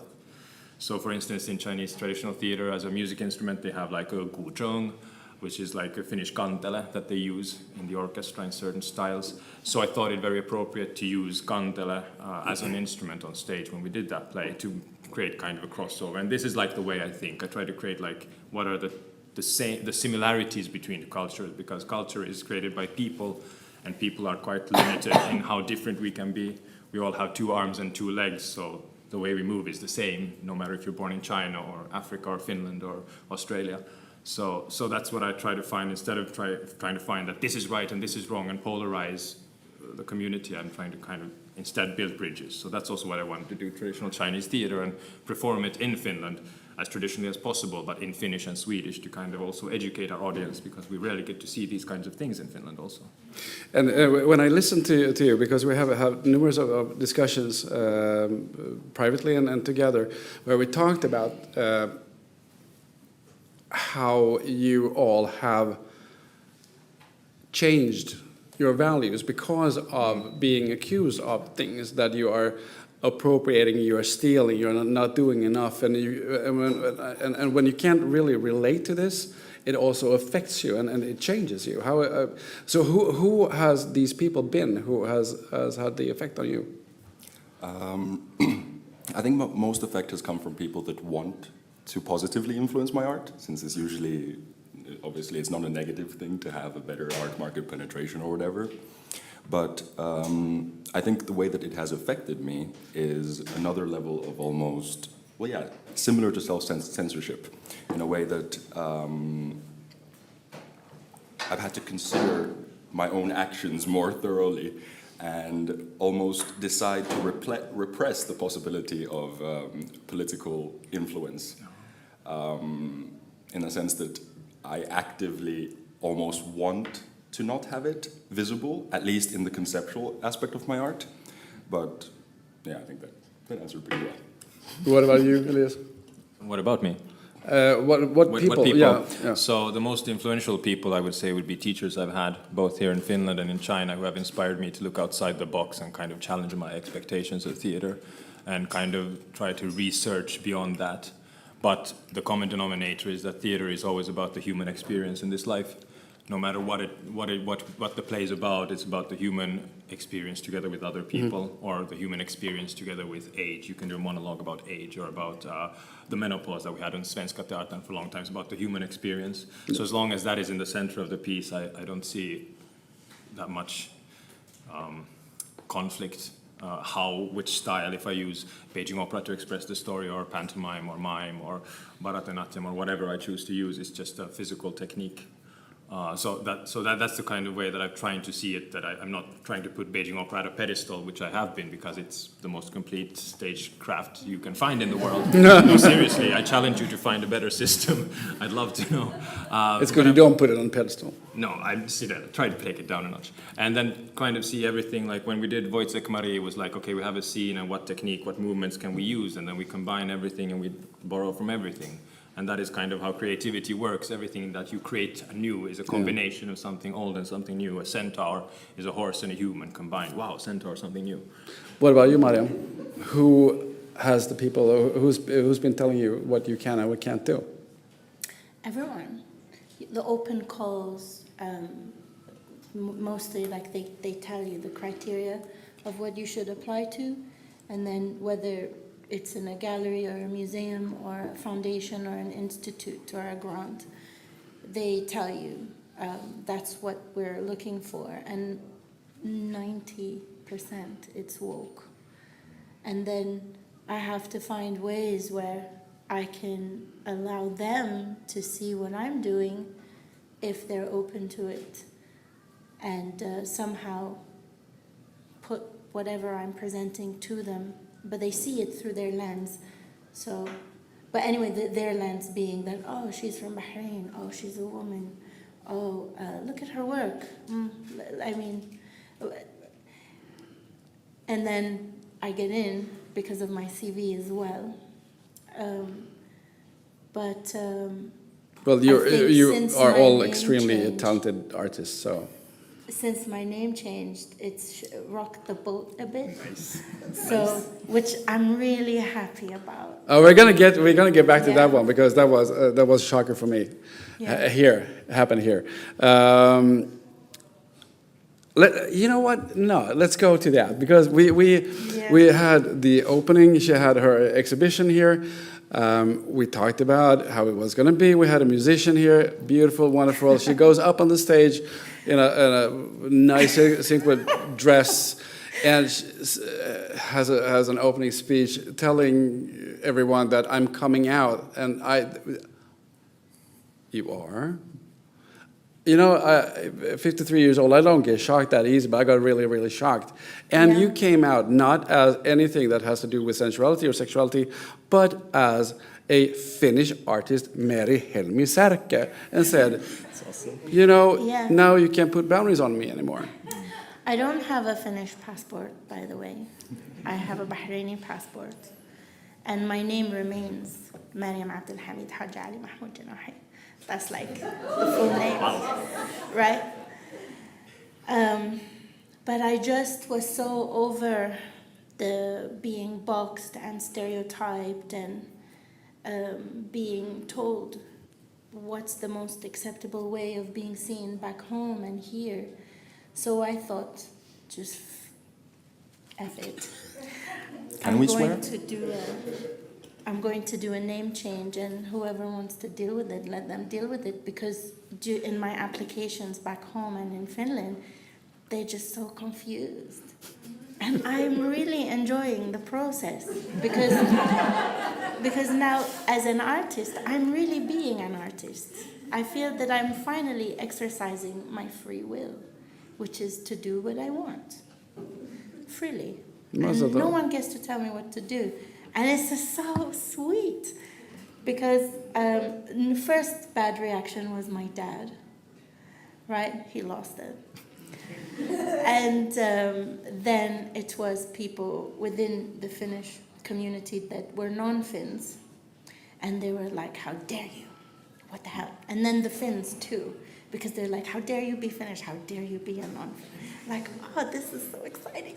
And then drama. You're standing at home painting. I love the drama. And then also to be in the presence of the reaction and processing it. I don't know what will happen in the end, like 10 years from now, but I'm cultivating the But do you really reactions. need to know? No, but in the future I will look back and think, oh, I really enjoyed how this has progressed until I'm, I don't know, 50 or 60. And in a way it's a brand, because I am for Bahraini living in Finland, and the name means sea pearl from the saltwater island, and pearling is what we do in Bahrain. Yeah. And I felt like a pearl, and I didn't want to be boxed. And so back home, there's so much pride and prestige in being Khaliji, which is from the Gulf, Bahrain, Saudi, Emirates, Kuwait. And so when you come with a white woman's name, it's like, what are you doing? I was adopted. You know? Yeah. And so I felt like, okay, this is my reaction to woke or broke. Yeah. Is just to be who I am. I have one question with two parts. What would you say, starting with you, Bio, are the risks if you don't follow the given demands, what you should do when it comes to your art? And what are the risks if you do follow them? I think with both of them, it's a loss of potential. Like in the first one, if I don't do what I'm supposed to do, I lose a lot of, art market potential. Because that's what I'm told to do. That's what people like. Yeah. And on the second hand, if I do succumb to those influences, I lose a sense of self. I wouldn't be authentic to what I want to do. And I think with that, the overall question of woke or broke, I feel like it will develop within myself in time. Like there may be a day when I feel like my art is capable of having a productive and positive impact on these minority issues that I could talk about. But until that day comes, it's not. Yeah. Elias, if we skip the Peking opera, since you are a choreographer, you are a dancer, you are not only bound to one kind of art as a few artists actually are. How do you see upon this? What are the risks with following the demands? What you can and can't do, and what are the risks if you do? Oh wow! And not talking about Beijing Opera. Well, I see. The thing is that there's not much risk for me, because I was born in this country and I'm Finlandssvensk and I have a foundation upstairs. I'm not talking about God, but Kulturfonden. That is, you know. So I'm in a kind of a different position. I think that if I do something, if I do keep doing the art I'm supposed to do, then people will be like, oh, that's interesting. That's something new. I don't think there will be like a very strong reaction in that sense. Yeah, so it's a you don't have some pressure on you to represent something.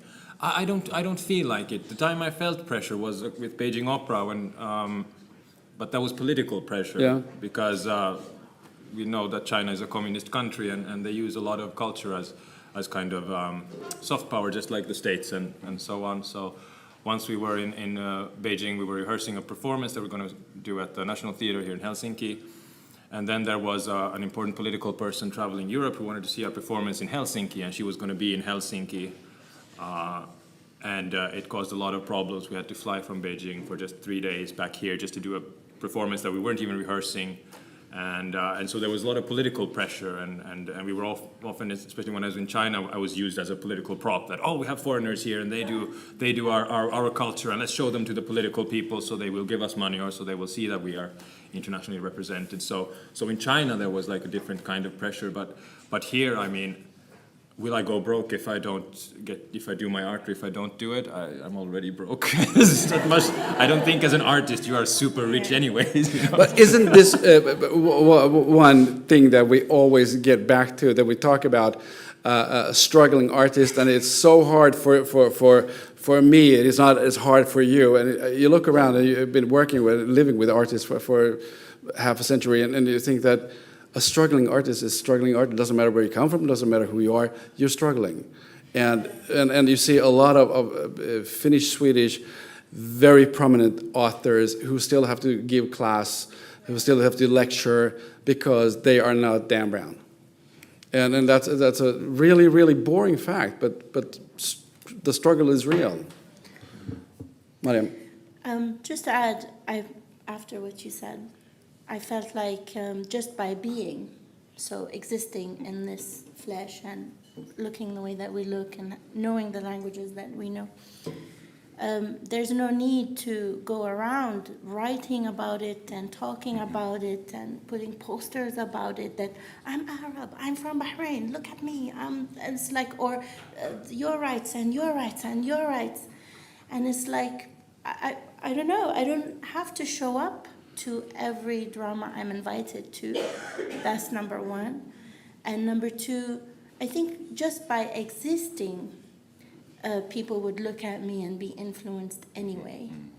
And you by existing and you by existing. And I think that we've all influenced each other just by being in each other's company, listening to the same songs, talking about family stuff, being engaged. Is much more powerful than you must and you should and you have to, which is again the religious aspect of things, the morality. Do you feel that you get exotified sometimes because of your background or because of your looks? Yeah. What was the word? Exotified. What does that mean? That people find you exotic. Okay, Gotcha. And then you have to, because you are so exotic, just by looking at you, that you also should fill some kind of... Positively and negatively. Yeah. Mm-hmm. Like, for example, I've been punched here in Helsinki on public transport because someone thought I was a refugee. And my first thought was, oh, I'm really happy my son wasn't there. Mm. But then on the other hand, it's like, oh, you're so amazing. And then it's like, wow, balance. I just need the balance. Elias, we talked about that some of the dances and moves from Peking Opera are today protected by UNESCO's representative list of immaterial cultural heritage. Yes. Can you see how forbidding expressions from culture you yourself are not a part of can actually work against the cause of cultural diversity? Yes. How? So it was interesting. When I was in school, we learned several subjects that are on this list. There are at least 3 traditional theater styles from China, like it's Jingju, which is Beijing opera, Kunqu, and Yueju, that are all protected. And we also had some Thieu Lam Kung Fu, which is like Shaolin Kung Fu, but from Vietnam. So we had like a Vietnamese teacher that was teaching us. And then we also had traditional Indian dance, Bharatanatyam, which is also protected. And I feel like I have, like, even though I've never visited India or Vietnam, I have some sort of cultural understanding of, I feel, a little small part glimpse that I wouldn't have gotten if I had only watched pictures from India or watched a movie from India, instead of actually learning the dance moves and the tradition and the Ramayana from which the dances are coming and so on. So I think if we stop being tribal and see ourselves as one humanity, these are the things that are our communal cultural heritage, even though parts of it comes from China, parts of it comes from India or Africa or so on. It's like, I'm not allowed to visit the Eiffel Tower because I'm not French, or I'm not allowed to visit the Colosseum because I'm not Italian. And no one is allowed to visit some monuments because those cultures are dead since a long time ago. And I think that's very restrictive. And I know that Beijing opera is not popular in China. Young people they watch as much. Really? Yes, they watch as much opera as young people watch opera here in Finland, which is like 0 almost. Yeah. Of course, there are some people who are very interested. So I felt studying it in China, I feel like that it was dying, it's changing so much. So I want to do whatever I can to inspire people outside China to interest themselves in Beijing opera. And I think that is kind of, as an artist, studying traditional art as well, I feel that is kind of a mission or a task that I have to do. So yeah, as a human being, I think we should all study all the things that are on these lists. We should visit all the monuments. It's a fantastic learn list. What it is about to be human. And we talked about this, and not to talk or exotify myself, but it's very easy to know what or think you know something about a person. And we talked about this a lot since my grandmother was born in America, and she was Cherokee, and she always said that if we don't have tourists coming in and buying our stuff and spreading our history, we die out.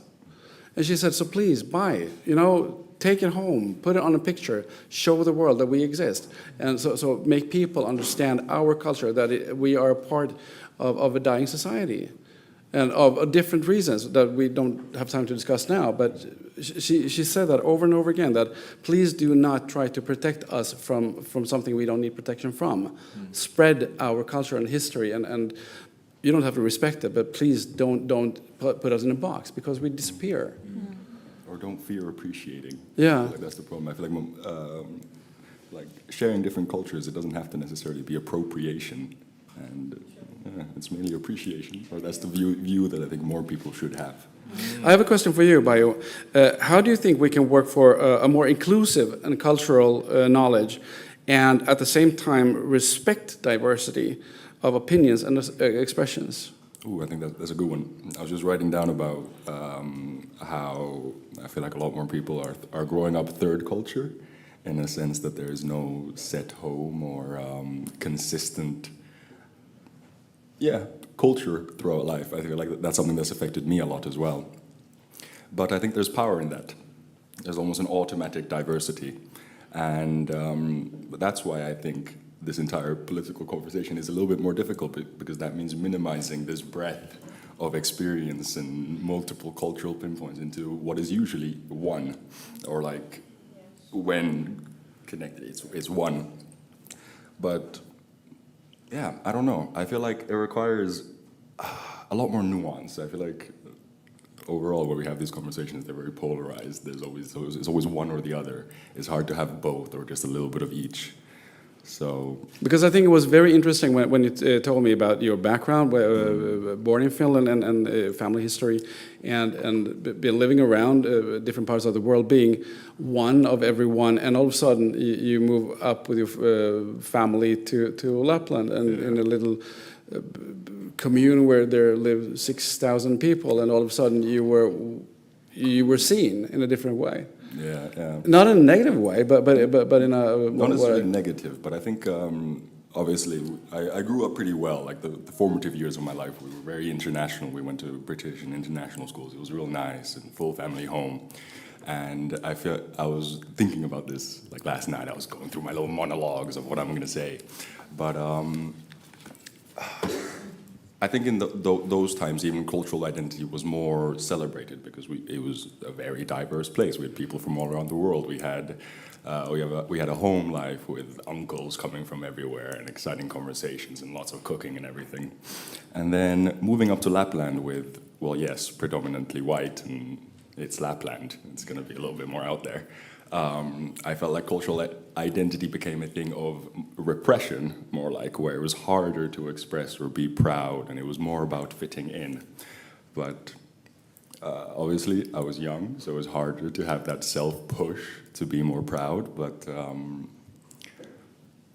I think coming back, especially now, being an adult and everything, it's easier to appreciate the differences, but I just hope that it would have.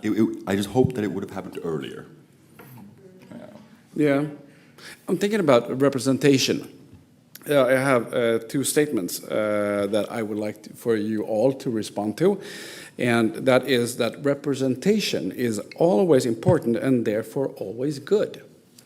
Yes or no, and why so, Mariam?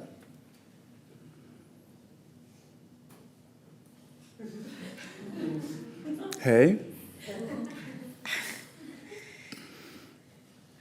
Just give me a second. Right. I can go in.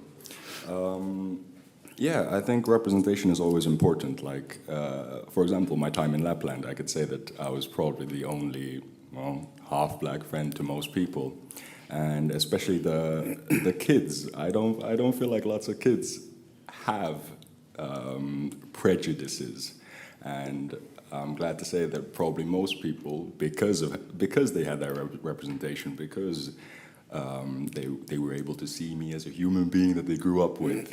A lot of those presumptions that could have been given by parents were probably melted away, or at least slightly. I know that some of them still have problems, but that's just life. Elias?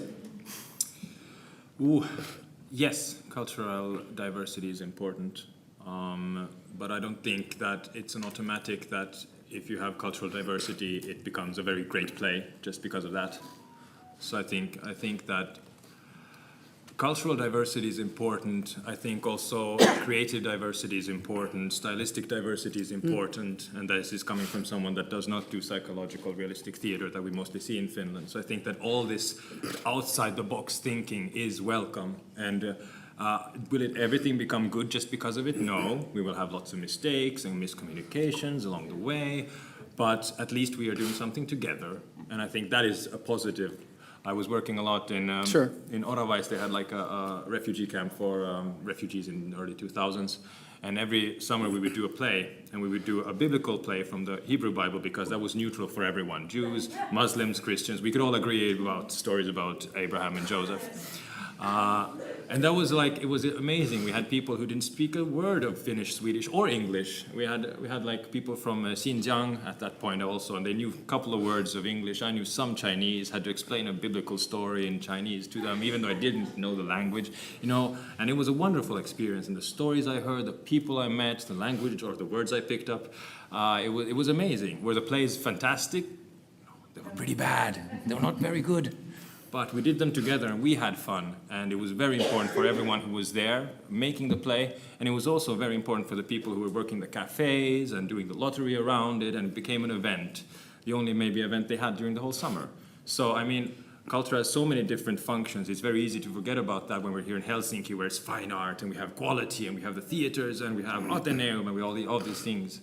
So if the goal of diversity is just to have different people on stage with different cultural backgrounds, I think it is not as interesting as actually going and digging deep. What can we create together? And what is this result when we take this culture and that culture and mix it all together? Because that's what I like to do. Definitely get something more interesting, I think. Okay. Mariam, your turn. I think while everyone was speaking, I was thinking about it. And I think it's a by default. So we represent anyway. And so it's like you exist, so you represent where you come from and what you do. Am I a typical Bahraini? No. Am I a typical person? I don't know. Maybe you can judge. But I think if I had to choose, I want to represent values that is helpful to us being well together.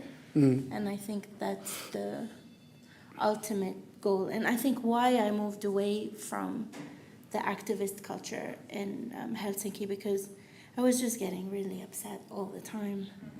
And sometimes I just wanted to laugh, make jokes. I wanted to take a walk, look at the sky, look at that tree, oh, the leaves falling.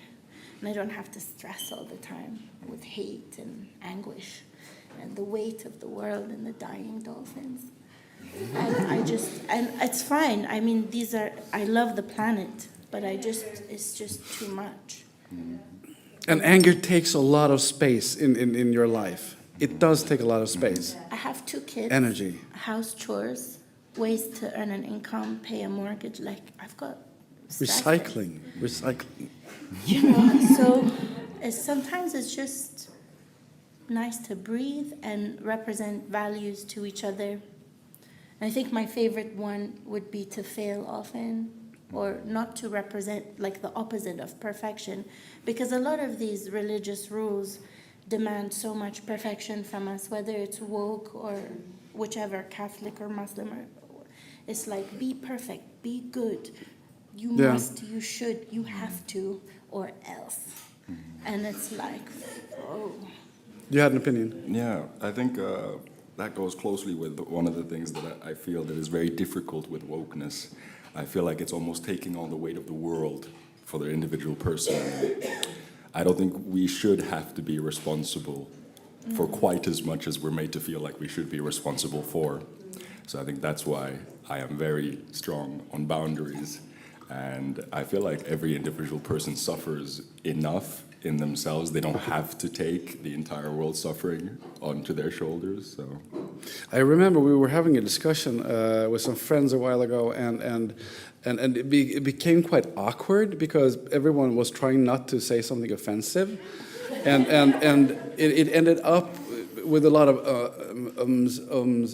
and we said that, you know, can we just say cheers and just, you know, and just not try to get offended today and just like talk. And it was, you saw the phew, yeah, we can do that. I was thinking about, because when I was working at the kindergarten, and I still see this as very important. I went through the library, and I'm not finger pointing at anyone at all. This was how it was. And I went through the library and all the books, and they had approximately around 1,000 books. And I think I counted like 74 books had female leads, and 370 something had male leads, and I think it was like 15, 16 had nothing. It was the clown said, the donkey said, and so on. They had, I think, 25 books about Christianity, nothing about any other religion, nothing about any other family stereotypes. So I thought that, okay, this, at least we have to level up between the genders, and not only people long stocking, and find different kind of books, and vary the books and vary the stories, and find maybe not representation of every family type, but at least the family types that we have here in the group. So we started to talk with the kids about this, and talk about their families, and made everyone count that way. It was really good, instead of taking stories about families that wasn't in the group, and have that for every group, and all of a sudden they had their own representation. And that was interesting. And talk about the culture, talk about the family, talk about if they had a divorce, and not just have a representation because of representation, but have it because this is how this group and what it looks like. And that started to matter, and we saw the effect it had. Is there anything one can do about that before we go into a really serious topic? How can we make representation matter? I think I've always found representation matter mainly through the point of diversity. Like, I'm studying international business, so I had a nice little exchange in Lille with people from all around the world. And I found that most of our conversations would lead to places that are rather similar or rather close at heart. Deep conversations would come up, and everyone had their own viewpoints. But I feel like we were still talking about the same thing. Mm. But through contrast, I feel like you can, at least I was able to appreciate aspects of my upbringing a lot more. And I think it's always important to hear how other people have grown, what adversities they've gone through, and how they've solved them. And I think the biggest one was how different upbringings have almost resulted in the same view. Maybe, nothing more. We have approximately 10 more minutes for us to sit here and smooch around, but then we really want to have questions for you. And if it's possible, if you have a question, please try to squeeze it into a shorter question, so it's easy for at least me to understand it, because sometimes I float away. So if it's possible, then we would like that a lot. Could I just add one thing? I think what you said was interesting. Or what I heard was personal experiences with different people from different backgrounds, and I think that's the important thing. I mean, if I watch a play or read a book, that will not have the exact same impact as if I actually sit down and talk and create a relationship, a bond with a person from another culture or ethnicity or language background. So I think that's the hardest as well, because you can only reach so many people yourself, and yeah. So, and I also, final thing, if we're talking about racism, I don't think the solution of racism is forbidding people from getting to know each other's cultures. I think it's very strange that you, if you're woke and against racism at the same time, that you're not allowed to do this culture, but you should still understand it and appreciate it and love it. But you're not allowed to look at it or participate or in any way show it, but love it. Or ask questions about it. Or ask, yeah. So, but we, so definitely the way is just by connecting to other people and outside our own social groups and learning things outside our own boxes and cultures. Yeah. Mm-hmm. And I think the biggest thing is probably, for me that has helped, is how conversations are formed. Like if I would go into conversations about personal experience and trying to debate, and I'm like, oh yeah, no, my Christian upbringing is proper and fair. I don't know what it is. I'm not Christian anymore, but still. But I feel like a conversation built on understanding, on cultivating, on growing, I don't know, it makes sense and it opens up avenues. Does Mariam? Flowing from both of you, I'm really inspired by my children because they're half Finnish, half Bahraini. And I always think about their future and their way of seeing the world. On one hand, they have this extremely over-the-top mother and a super chill dad. And then one is really minimalist and the other is really maximalist. And just observing their ways of living and being, and then Swedish versus Finnish as well, because they're Swedish speakers. In my mind, I thought, oh wow, this is hybridity happening. There's a hybrid identity. And recently a book came out, Mixed. Haven't heard of it, it was published here in Finland. And it's a really interesting book about being mixed identities living in Finland for a long time.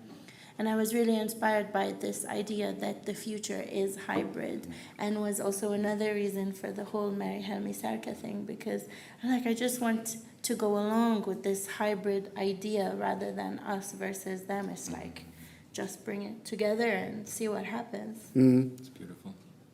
I was thinking about this also, the representation, and it just dawned upon me just a little while ago that the new Disney movie has a gay character, and it shows very, very little. And I couldn't really understand why that was disturbing to me as being openly gay myself, until I realized that it doesn't matter if that character is gay, because it doesn't necessarily have to appeal to me, because I am not every gay there is.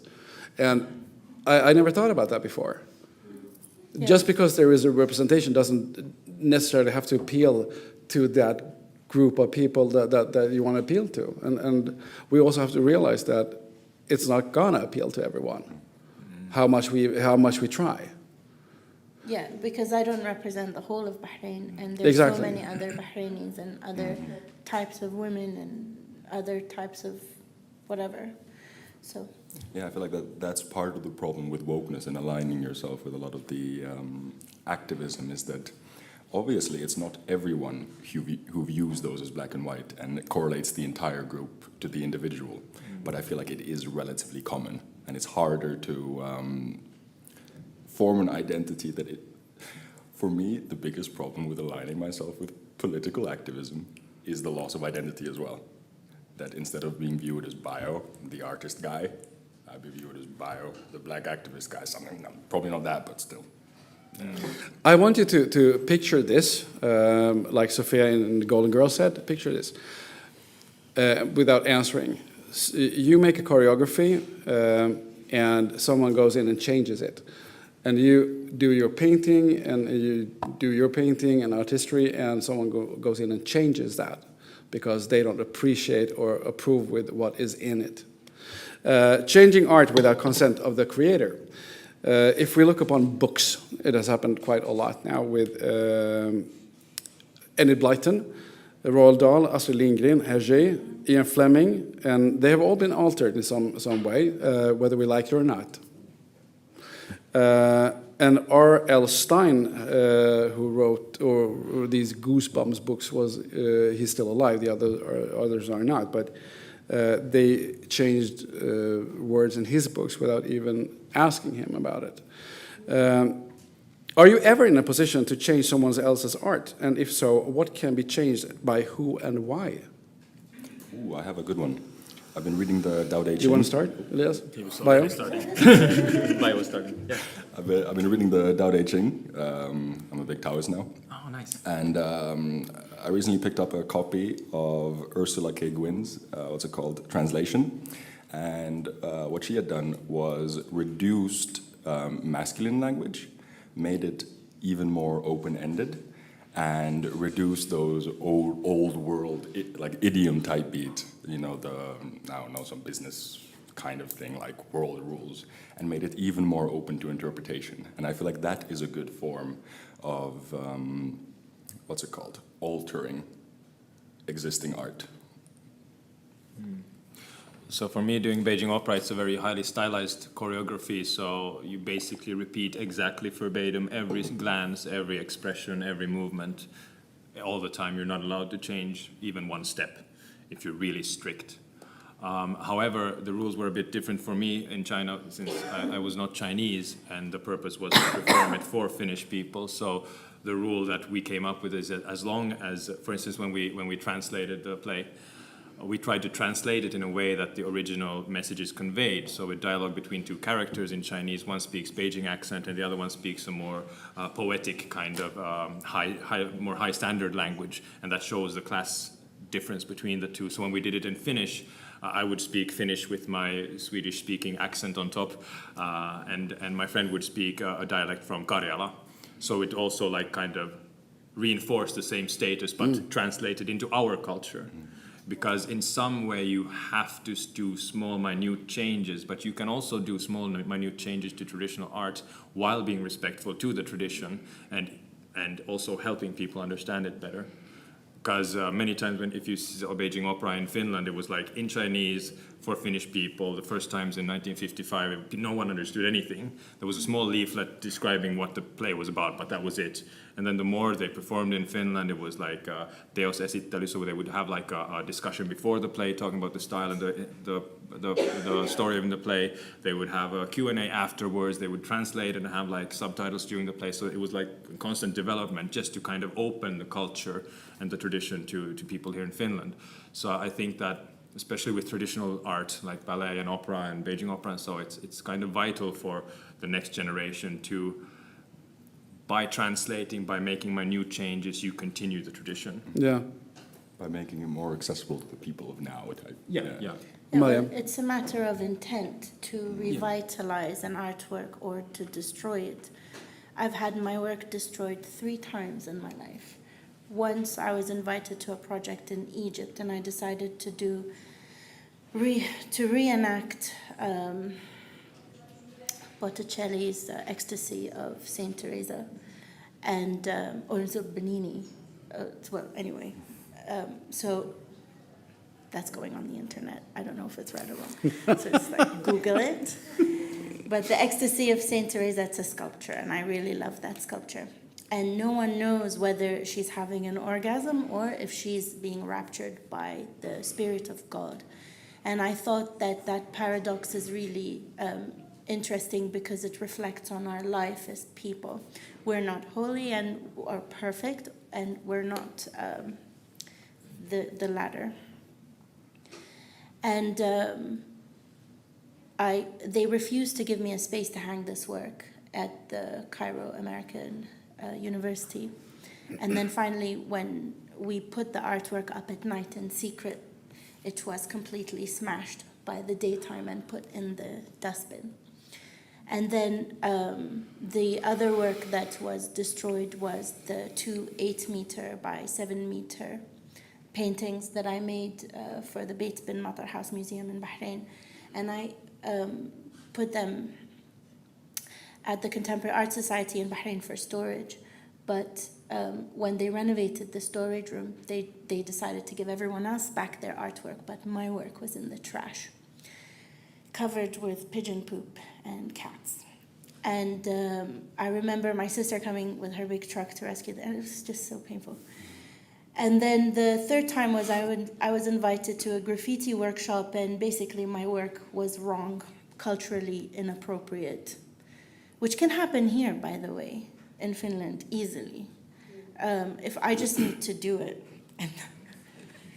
But I have decided to be wiser because I really need a network of people and survive in this country for a while. So, but anyway, For a while. yes. But anyway, it was sprayed on totally and destroyed. So the intent is there. Someone can revitalize my work and make it better.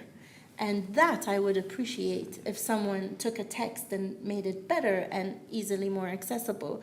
But or to hate my work completely and destroy it, which has happened. For some reason, it seems like it's easier to change words than an actual painting. That if we don't like Mona Lisa's smile and think that, you know, we should be a bit happier. It doesn't always turn out that well.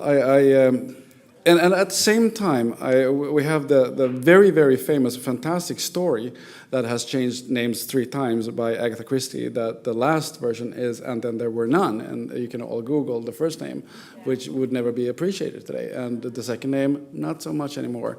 And even she said that, I really don't know what I was thinking about. Well, you were thinking like you thought during this period of time, and you, as everything else, developed. And that's what happened. So, like Astrid Lindgren said, that I would never have written this today, but she didn't write it today. And I think it's also very important that we remember that everything has a certain time and a certain place. And what we know today is because we did these mistakes, and things have evolved, hopefully, to the better. So would you appreciate if someone went in and changed your artworks? You said yes. If it was with a good intent? With good intent, it's fine. But just talk to me first. Elias? Wow. I don't think people would be interested enough to go and change anything. But I mean, I'm kind of the same line as Meriam, that if it was with good intent and with a deeper understanding and a better technical know-how of Beijing opera, and you wanted to add some more cool movements, then sure. If you can improve it, then of course. But I think also that changing things has its risks, because art is a reflection of society. Yeah. And all the art from the past is also a reflection of that society. And I think it's healthy for us to remember that it wasn't too long ago that, for instance, homosexuality was illegal in Finland. It was like 40 years ago. Not long ago at all. And how far we've come also. Like just during one generation, we went from not being able to fly to landing on the moon. It's quite incredible. So I think things develop very fast, and I think we are having problems as people keeping up with the pace of development. What was kosher to say 10 years ago is now like forbidden to say. Like what, why, but who, and when decide, and when did this happen? I didn't get the memo. So you're changing art, of course, but I think maybe you can do an updated version of it. For instance, like Roald Dahl's books that was talked about here. I think you could do like a version, like this is like a PC or PG version of the books, and here is the original hardcore version, you know, or something. I mean, there's different. Yeah, because I mean, the publisher, they own the books. Yeah. So if you own something, you actually are allowed to do something with them. True. So I mean, it's a conflict, and maybe we should just get back to that everything has its time and place. I had a discussion with Katarina Taike, who is an author from Sweden. She wrote these Katitzi books many years ago. And people asked her that they had to change the word zigeunare, from Romani in the books. And she said, but that was how we talked back then in the 70s. I cannot go into my own books and change how we talk, because that would be fabrication. And then you speak to the actual author who belongs to the Romani group that was the books were about. So I think it's important to remember when people wrote the books, when they draw the paintings, and see it in that context, and that we have walked a long way away from that. Yeah, because I mean, we do that with other things. Sorry for taking up speed, but like for instance, if I was to watch the movie Nosferatu today, I would think this is a really crap movie. Why is it in black and white and no sound and no music? This is totally bad. But then if someone told me this was made in 1921, I would be, oh, damn, that's a good movie. Wow, they like do the visuals and the shadows, and it's so like technically impressive for that time. So again, if we take away context, we can change the meaning of everything. So context is important, and also, like you said, the intention behind it. You understand why I want to talk to these people? Yeah. An applause for these.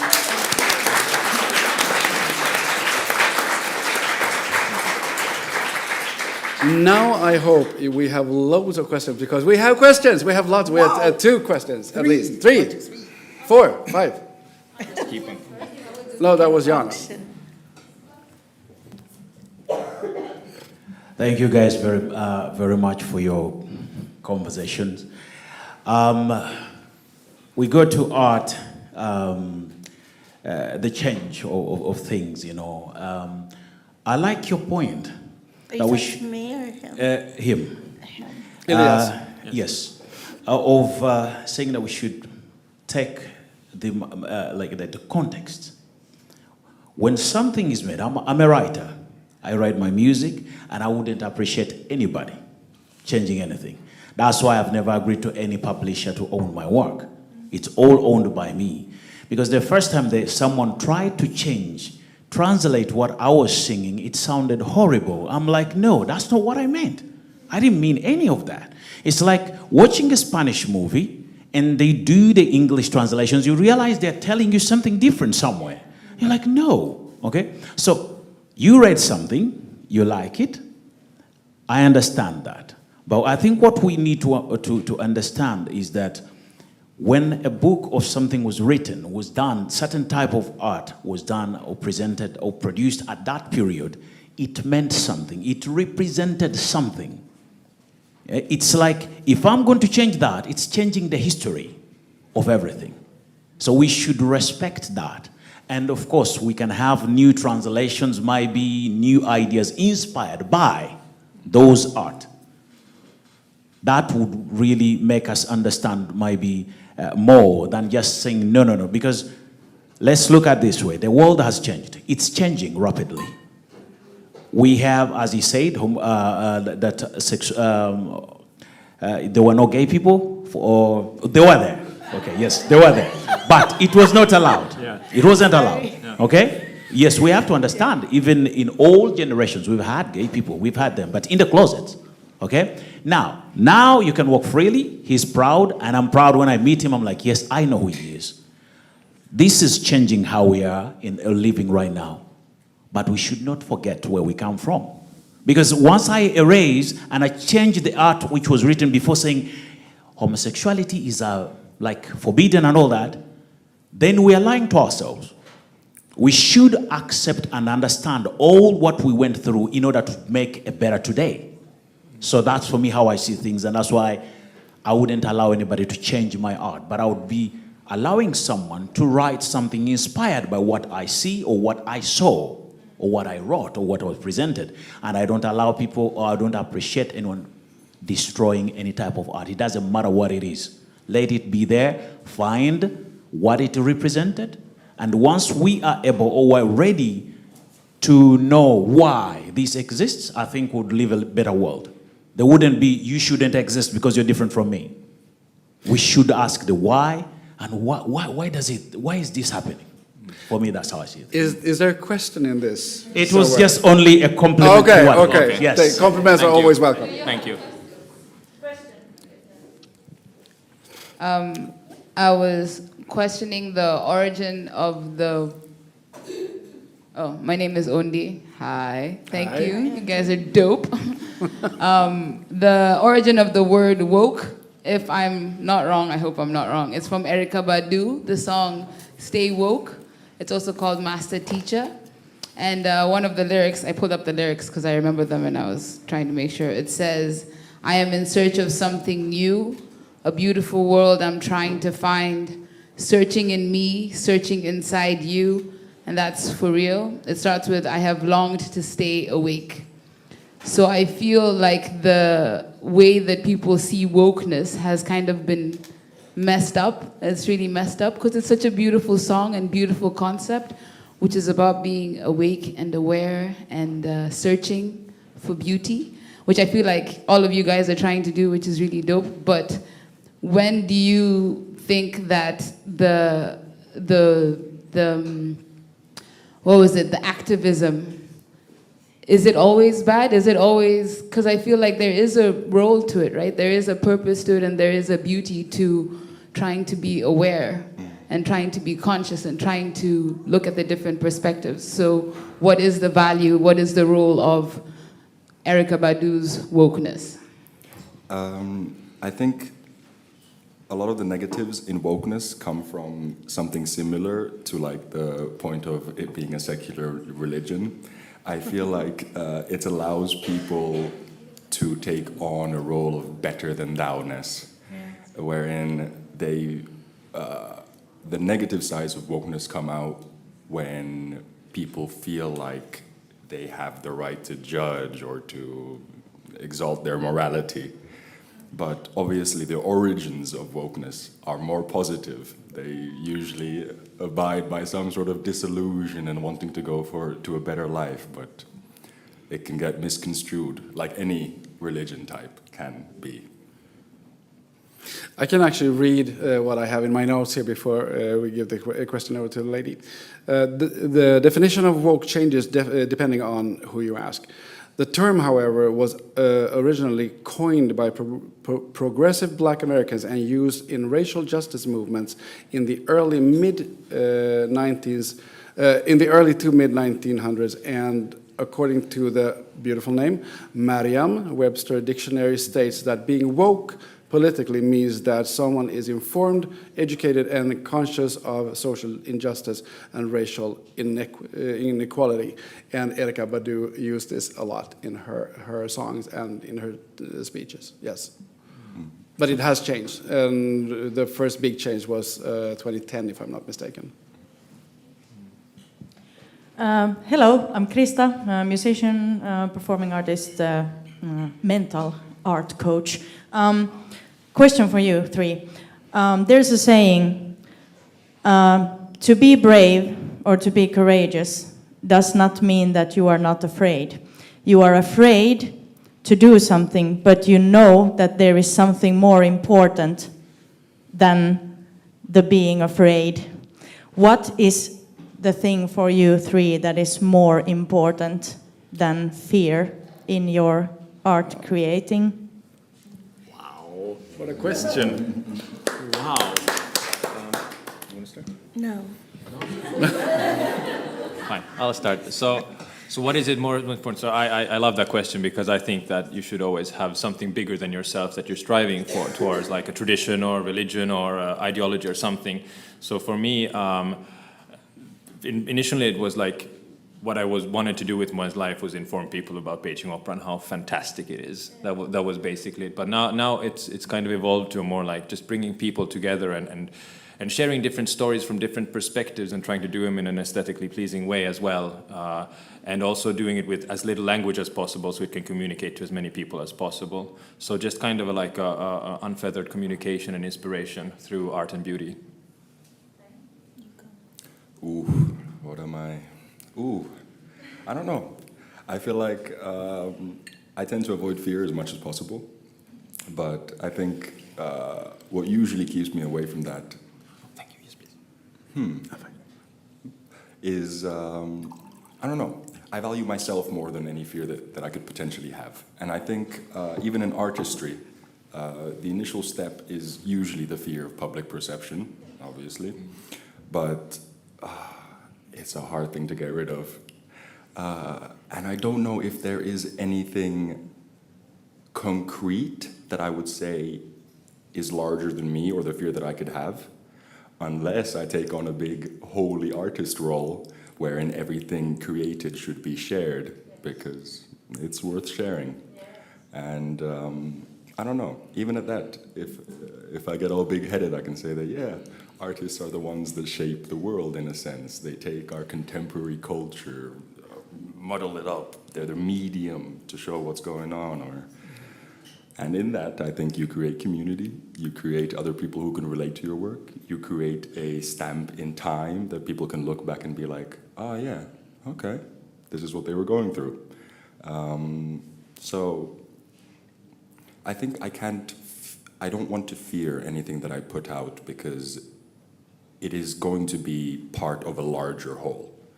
Like whatever exhibitions I have now, whatever artworks I release, whatever I write, is going to be part of a larger totality that may not be appreciated in my lifetime, but it may be appreciated someday. And I feel like, yeah, that trumps fear. I think I've figured it out. So I'm afraid often, and I think that's okay. But what I fear most is to be delusional and not face the truth. That's actually really important to me in my work, but also why I feel a sense of rejection towards idealism through various religious attitudes, and why I can, why it's obvious to me, because I don't want to live my life like this, or making excuses for what's going on. At least I hope that I'm on the right track. So pray for me. So truth is more important. Truthfulness, being yes, that authenticity. Yeah. Do we have any more questions? Yes. Hello, everybody. I'm Tal. I'm a classical musician. I play the viola, and I'm also a diversity agent for cultural organizations. I kind of wanted to ask Elias something more direct, because I come from the classical music world and opera, of course, playing opera. When does, any performance I do, it's kind of altering the music. So my interpretation is different than the musicians that who played before me and after me, even if it's like stylistically appropriate for our times or appropriate for those times. And in opera, I feel sometimes when is like changes that are made are already altering the story or alterations to what is happening, and what is only kept as like perspective of the producer or. That's a good question. So at least with Beijing Opera, as I've understood it, is that if you are a practitioner of the tradition for a long time, and you've achieved a position notoriety, the most famous Beijing Opera performer being Mei Lanfang, who also toured the Soviet Union and the United States and met Chaplin-influenced Meyerhold and Brecht also. His Verfremdungseffekt came from watching Beijing Opera. So I think that when you are a master of your craft, of the art, the changes you do, they're just like building forward the tradition. So when I was learning the Tiolam Kung Fu in Vasa, when I was studying, our teacher, he would make up the movement series, and sometimes he wouldn't remember what he had taught us the following day, and I was thinking, this is not authentic, this is not like real, he's just making stuff up. But no, the thing is that he is the tradition, he incorporates the tradition, he like is the tradition in flesh. Everything he does is Tiolam Kung Fu, he is Tiolam Kung Fu. Even if he makes it up, he just adds, it's just a new fruit to the tree of Tiolam Kung Fu.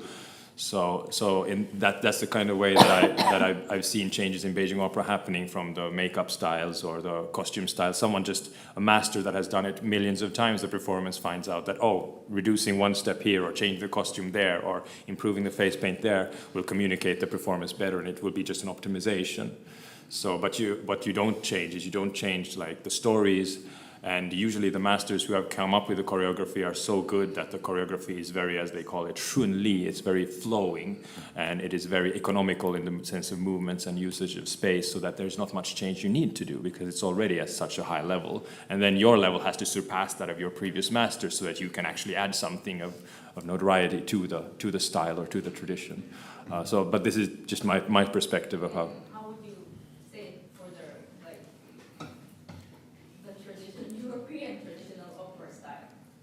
The alterations. I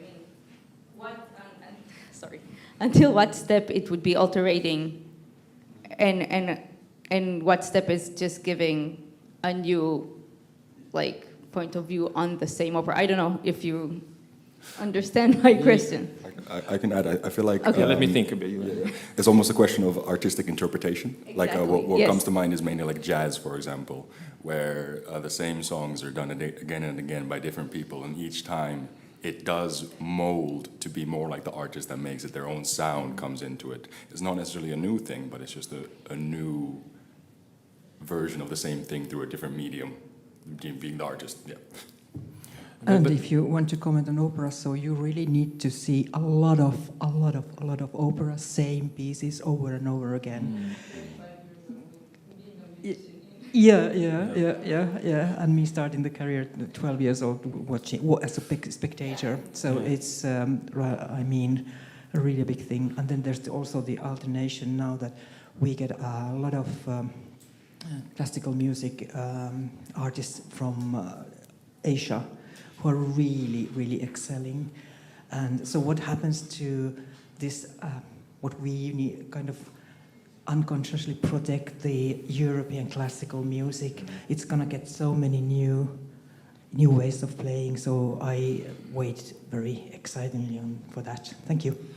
I'll just add quickly, I don't think I actually can answer your question because I'm not familiar enough with traditional Chinese theater and Western opera to actually answer that question. But I think that there is some kind of like unseen power. You know, there's probably some Italian that would be very upset if you started changing something in an Italian opera. You know, and the kind of the backlash kind of keeps you in check because the traditional communities are pretty tight-knit. Like we all, like in the ballet circles, they all know who are the world's greatest ballet teachers. And if they say this is wrong, then that is the traditional speak. The tradition saying this is wrong, you should do it like that. So it's a very difficult question, but I think that we can maybe come back to the intention. What is my intention? Will I change the play just to show that, I'm Elias and I will do it my way and look at me because I'm so great? Or is it because this will communicate the intention of the play better to the audience? That's why I will make this adjustment. So I think it's a lot about intention also. Do I want to respect the tradition or do I want to break everything and just, you know, like... And protect. A lot of changes that happens, especially in books, are with the good intention of protecting people. But do they need protection? That is the question. Yeah, and in that case, from what? And who has the right to say what is to be changed and who is supposed to protect us and from what is what I'd like to know. Do we have any more questions?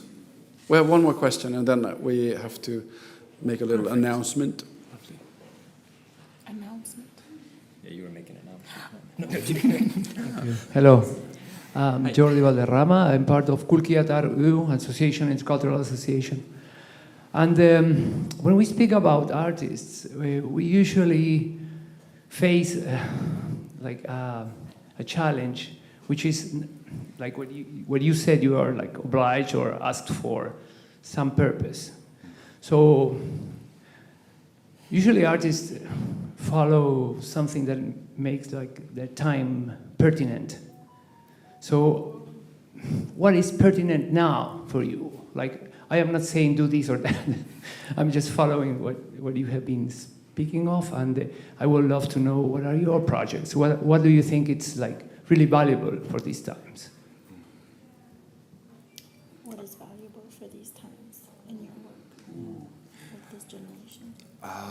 I think a lot of my art is, it usually stems from repression that I have experienced, and art is one of the only avenues where I find a good way to present it.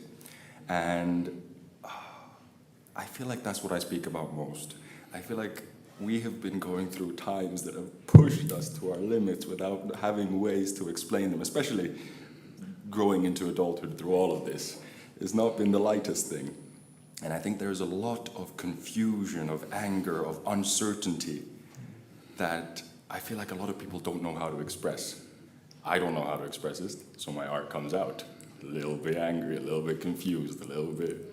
I feel like that's probably the most, what's it called? Not communal, but collective thing that I can associate to my art. Yeah. Can I? Yes, ma'am. For me, I grew up in an Indian school. So I did the CBSCE system, which is based on a British system in an Indian school. And then later, I went to Australia and I learned European art history. So as a Bahraini growing in a very traditional Muslim environment, I go to Europe and I'm told what art is about, what contemporary art's about, what it should be. The ways of expressing yourself is very westernized. So I learned to express myself based on European values in art. So I go back home and that's what I do. And then it's a problem because now I learned about the feminists, I learned about feminist performance, I learned about all these things, the way to activist through art, be an activist through art, without words. And then over time that changes because you get older, you get married, you have kids, and then the traditional part of you comes out. So now I'm here, and I'm in Finland, and I think very much about what's happening back home, because what matters in my work right now is that I want to translate what does it mean to be a Khaliji that's so influenced by European art history, and how does that impact our artists back home and their way of expression back home. And then you have the activism also happening at the same time, which influences globally, but that's mainly word-oriented, and then not as much as what was happening anyway, but you get the point. Elias. Yeah, I think an artist is a bit more, is it like a sponge? So you wipe up some water, you wipe up some milk, and then some tomato juice, and maybe some vomit, and da-da-da. And then when you create, you just squeeze yourself, and what comes out is like an accumulation of everything. Please, come watch my show. You love it. But what is most important right now for me, I think, because theater is a collective thing. You do it together with the audience. As a performer, I present something to the audience, and I humbly ask them to accept what I'm presenting.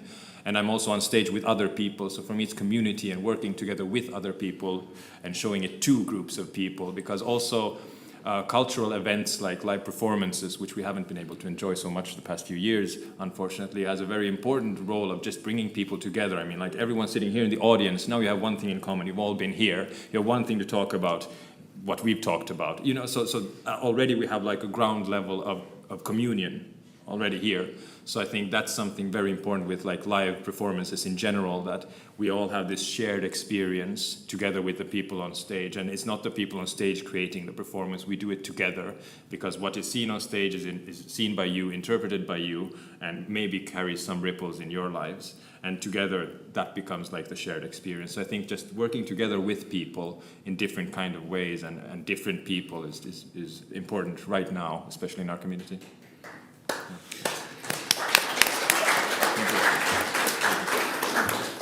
I have to say I'm very happy, I'm very proud, I'm very glad that we pulled this off. I'm very happy that no one threw fruit at us and that you took part of the conversation. It's an important conversation, ongoing conversation, and that we are actually all a part of in a vivid society. With that said, Bio Merihelmi Särkä, I don't know what that means. That is your new name. I will never ever try to pronounce the name you said before, because I will make a fool of myself. Elias Edström, I'm really, really happy, and thank you so much for participating. Thank you. And thank you for sitting here listening to us. Thank you.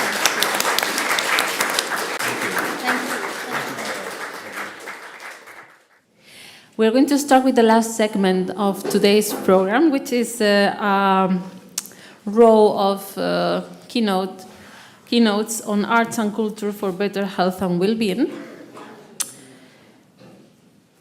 in which we will discuss cultural well-being and the values, shared beliefs, customs, behaviors, and identities it comprises. This session strives to dive into the cultural effects on people's, the effect that culture has in people's well-being. And in addition, researchers and experts in the field will also present the latest trends, projects, networks, and groups on cultural well-being currently operating in the Nordic region. Sorry, I'm also a bit slow after the break. I would like to welcome to the stage Pauliina Baltasaari, Artist Advisor of Artist Occupational Wellbeing at the Arts Promotion Centre Finland, Taike.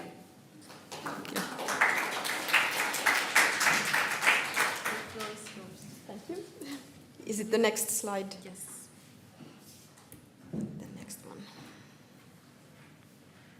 Okay, looks good. Hi everybody, and thank you for inviting me here. Can you see me? I'm so short. I hope so. Okay. Well, this is okay. This is okay. I can change the slides. So nice to see you all here, and thank you for participating and coming to listen to this presentation.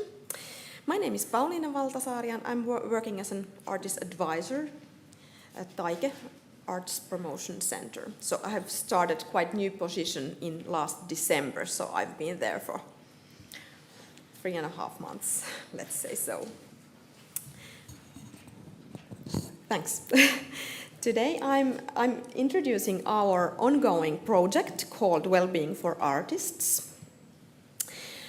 And I'm telling you about where are we now and what is coming and what we have been done already during the project.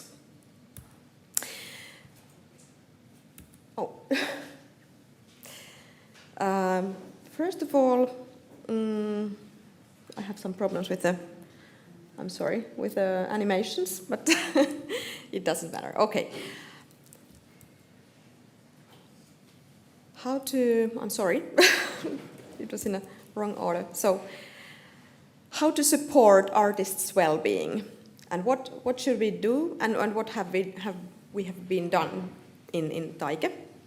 So we thought, first of all, we have to create some kind of preventative actions. Maybe we could create some services of professional supervision methods and supporting for artists' collegiality. And also accessibility, that is very, very important thing when we are creating new well-being services for artists. Language is a very important thing. Of course, we have legal obligation in Finland to offer services at least in Finnish and Swedish, but of course, as we know, there are a lot of artists working in Finland who use English and other languages, and at least English should be also, services should be also offered in English. And also regionality, as we know, many of the artists, they work in southern Finland, mostly in Helsinki metropole area, but also in Tampere and Turku. So it's very packed in this southern Finland area, but we also have to take into account in Taike that we have to offer our services in whole Finland and also up north and east and west. We want to inform our services in Taike channels, and the thing that is very important is that our services, they have to be easy to participate. We don't offer any health services because that's always a very it's a bigger thing to create some kind of health service. You need some all kind of patient insurances, and then there are plenty of laws to take into account. But some kind of preventative actions, easily participated, and the services, they have to be free or significantly cheap for artists. And this pilot project I'm introducing now is funded by Taike and Mela altogether. This pilot project, in a nutshell, is the pilot project started in October 21, and it will last till the end of this year. Our aim is to improve the well-being of professional artists and reduce their work stress. Our target group in this pilot project was recipients of Taike's Corona 6 grant,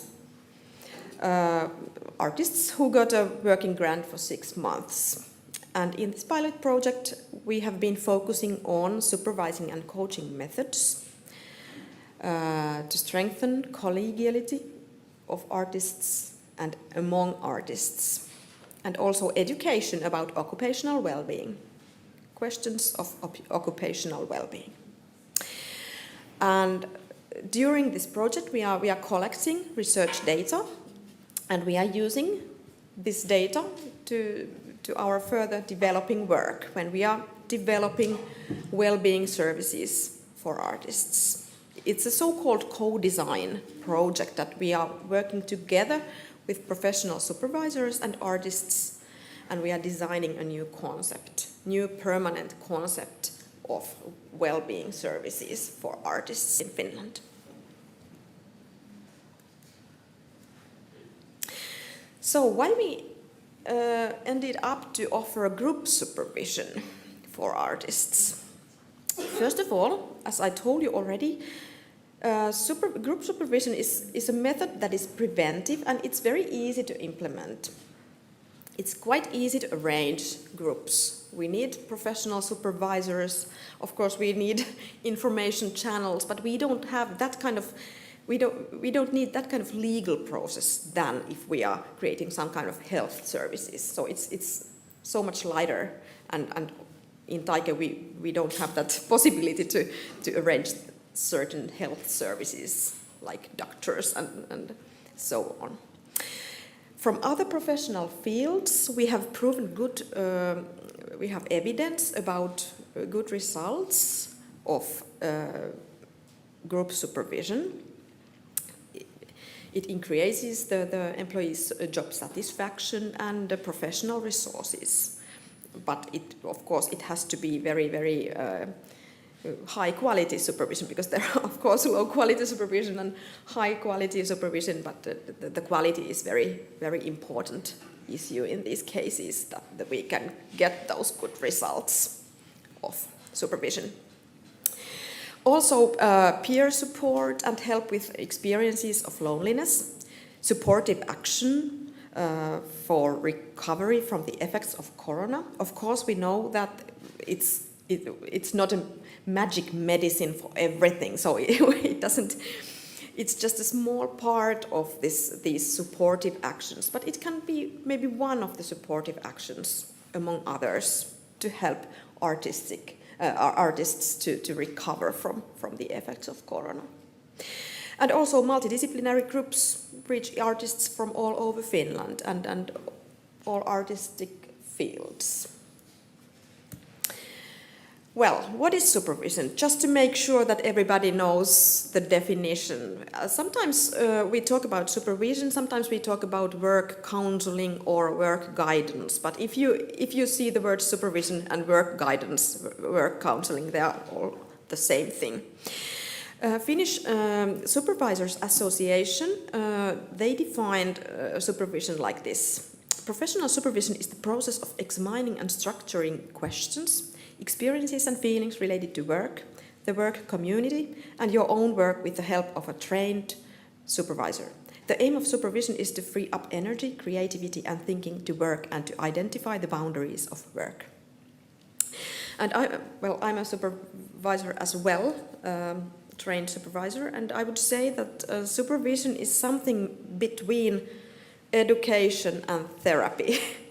So there is maybe education and consulting on that side, then supervision, coaching supervision, and then therapy maybe on the other side of the line.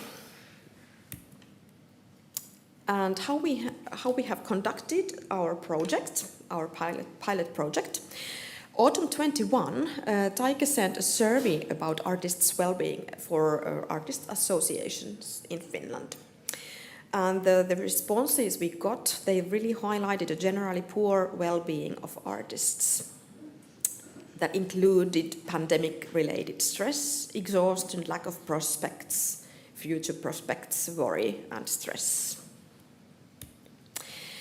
Last spring, we offered an introductory webinar for professional supervisors in Finland together with Finnish Supervisors Association. And this webinar was about the specificities of artists' work and working conditions, because there are a lot of supervisors in Finland, but very little amount of them know the artistic work very well.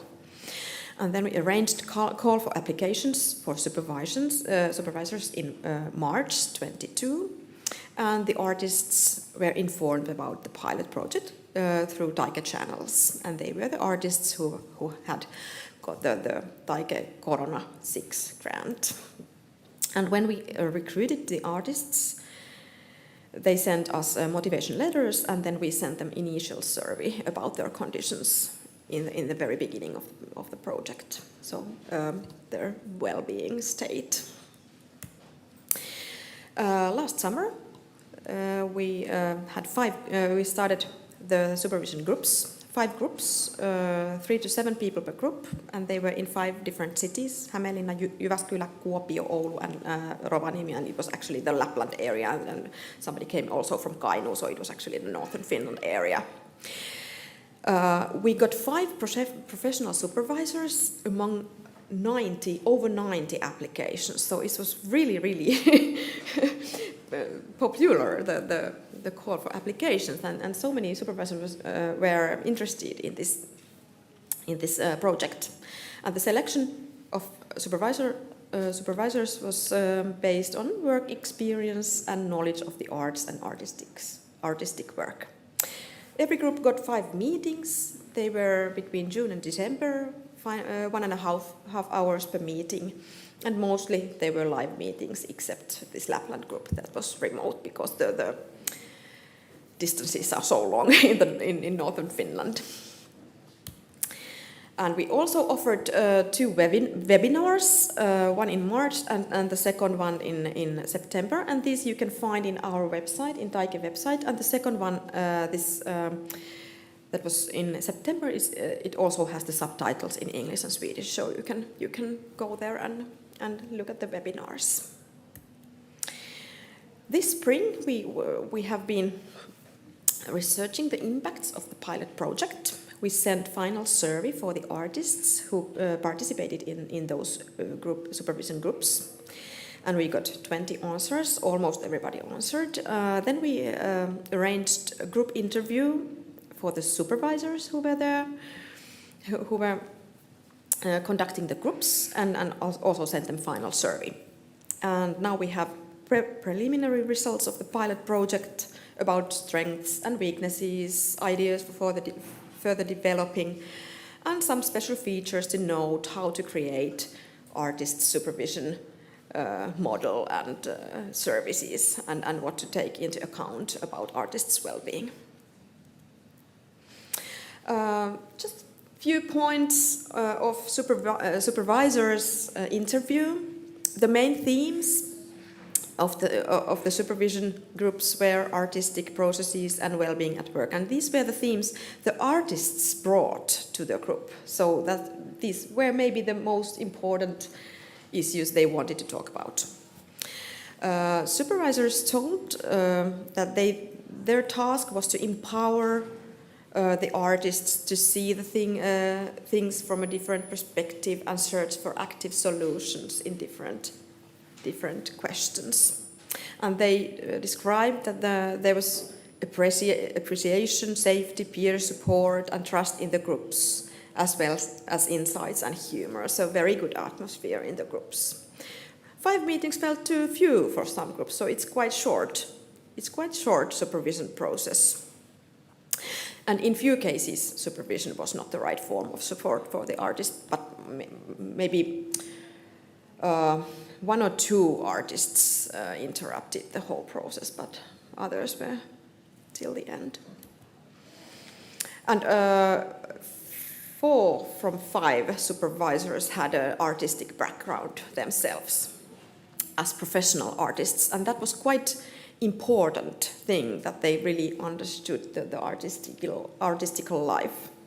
And this is a citation of one of the supervisors, that I think it's good for the supervisor to have some idea of the artist's work. You don't have to be an artist. It helped, but it was also a challenge. And this is very important thing to reflect also that there might be some problems with the objectivity if you are very, very close to the area and very, very close to the professional field you are supervising. So at least as a supervisor, you really have to reflect it yourself. And one supervisor described very, very well the ethical part of being a supervisor, and this was a question about the length and the depth of a supervision process. When we offered only 5 sessions per group, he said that don't raise a tsunami so big you can't ride it. So it's a very big ethical question for a supervisor, that you shouldn't open any cases you don't have time or skills to close, because you really have to give some kind of practical tools for the people you are participating. And if you're just like opening difficult cases and you don't help them to find any solutions, it's ethically very, very difficult question. I'm sorry, these slides they have changed a little bit, so they are not in the same form I sent them. But I hope you can find the right way. Supervision was an unfamiliar term for some of the artists, and that's why the expectations were a little bit mixed. So they didn't, not all of them, they didn't know what supervision means actually. And they were desiring maybe more concrete advice and guidance, but supervision is more like, traditionally, supervision is more like making questions, and it's like co-thinking and co-searching the conclusions in difficult situations, but not guiding some above that you have to do this and you have to do that. Artists, they had a desire for longer meetings and also a longer process, regularity and continuity also for the process. Artists thought that the background of the supervisor, the artistic background, was very important. And also in the supervision groups, the importance of peer support was highlighted in the survey. And they found it very important to get practical tips from other group members. 55 of participants felt that the atmosphere and safety of the groups was good, and 45 said that it was good. That I think this is very good result, and this is very well done for the supervisors. They did it very well, I think, because this result is so good. By the way, these pictures, they are not. You can see some pictures. They are from the Taike's communications department. So they are not the people who participated in this project. They are actually artists who have got sometimes Taike's artist grants. So just to be sure that, of course, they have to be anonymous, the people who participated in this project. Oh, this is interesting. Looks interesting. Oh, really? Something has disappeared. I'm so sorry. So I remember it by heart. 40% of the artists told that they got the help from supervisor. 50% answered that they got the help to some extent. 5% answered no, and 5% answered I don't know. I'm sorry, I couldn't manage to show the graphic picture, but this is technique sometimes. It happens. So very, very shortly, there are some citations from artists' answers. I can just maybe read a few of them, maybe from the second one. More time would probably have been needed to make the supervision more concrete, more tools to manage stress, time, and general chaos. Now it was more of a peer support group, but that's important too. I have maybe 1 minute left, so I can show you later. Then in the last survey, we asked about the experiences of artists' well-being after the supervision project, and 10% of the artists answered very good, 60 good, 25 answered neither good nor bad, and 5% answered bad, very bad 0, and I don't know 0. Yes. And for the future, 85 of the artists would choose a multidisciplinary supervision group in the future. 30% would choose individual supervision in the future, and 30% of the artists would choose an art-specific supervision group, like musicians, dancers, visual artists, maybe even smaller groups like photographers and so on. And some of them, as you see, the percentage is more than 100, so some of them answered in 2 points. Pilot project will continue till the end of this year, but of course we are under development process, and this project will continue, and we are co-designing the permanent concept, and we are going to include education about well-being, occupational well-being also. Thank you. Thank you. Can I show very shortly the website of Taike, so you can find, if you are interested in this project, so you can, I just got it from the translator, so we have our project site in English too. So if you go to the homepage of Taike, then you go to Taike Influences. Our team and our program is Working Conditions of Artists. There you can find, this is our team. Here, 3 regional artists and me. And this is our project I just introduced, Occupational Wellbeing for Artists. And here you can also read the things I was already telling now.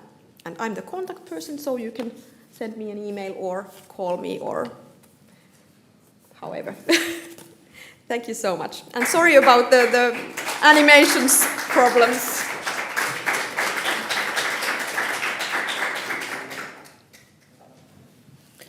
Thank you, Paulina. And don't worry about the presentations, because it's so good that you have translated the website so everyone can just at home read it through. I would like to invite to the stage the last speaker of this segment is Pablo Alvarez, clown, well-being producer and change maker, presenting Marino clown experiences. We will end up Pablo's speech with a little video, and after that we will have time for Q&A.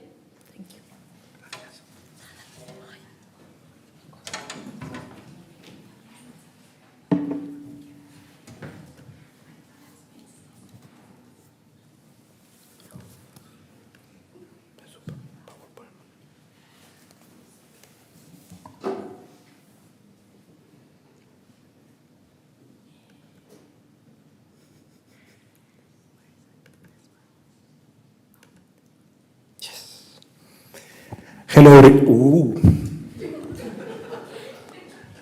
Hello everyone. Thanks for attending my presentation after a long, long day. And thanks to be here. And thanks to Paulina and also Laura. I learned a lot. I didn't know. Really interesting projects are coming. And the last one, I hope you can enjoy. Yeah, today was really, really nice to be during all the presentation. And one of the most beautiful things is because you found all friends or all colleagues.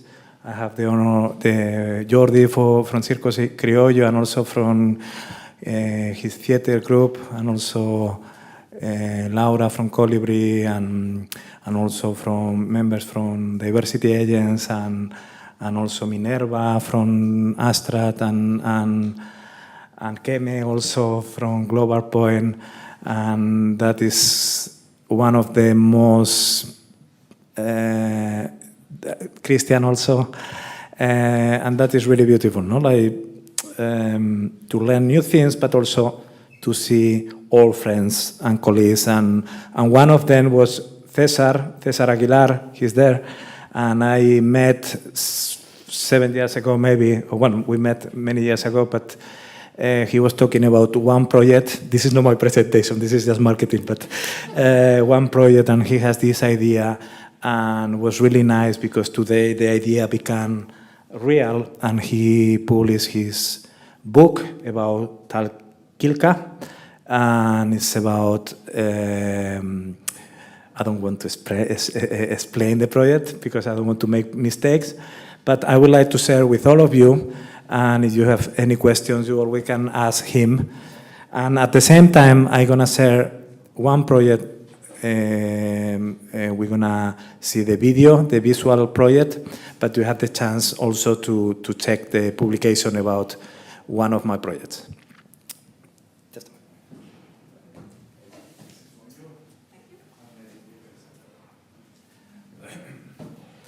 And now is my presentation.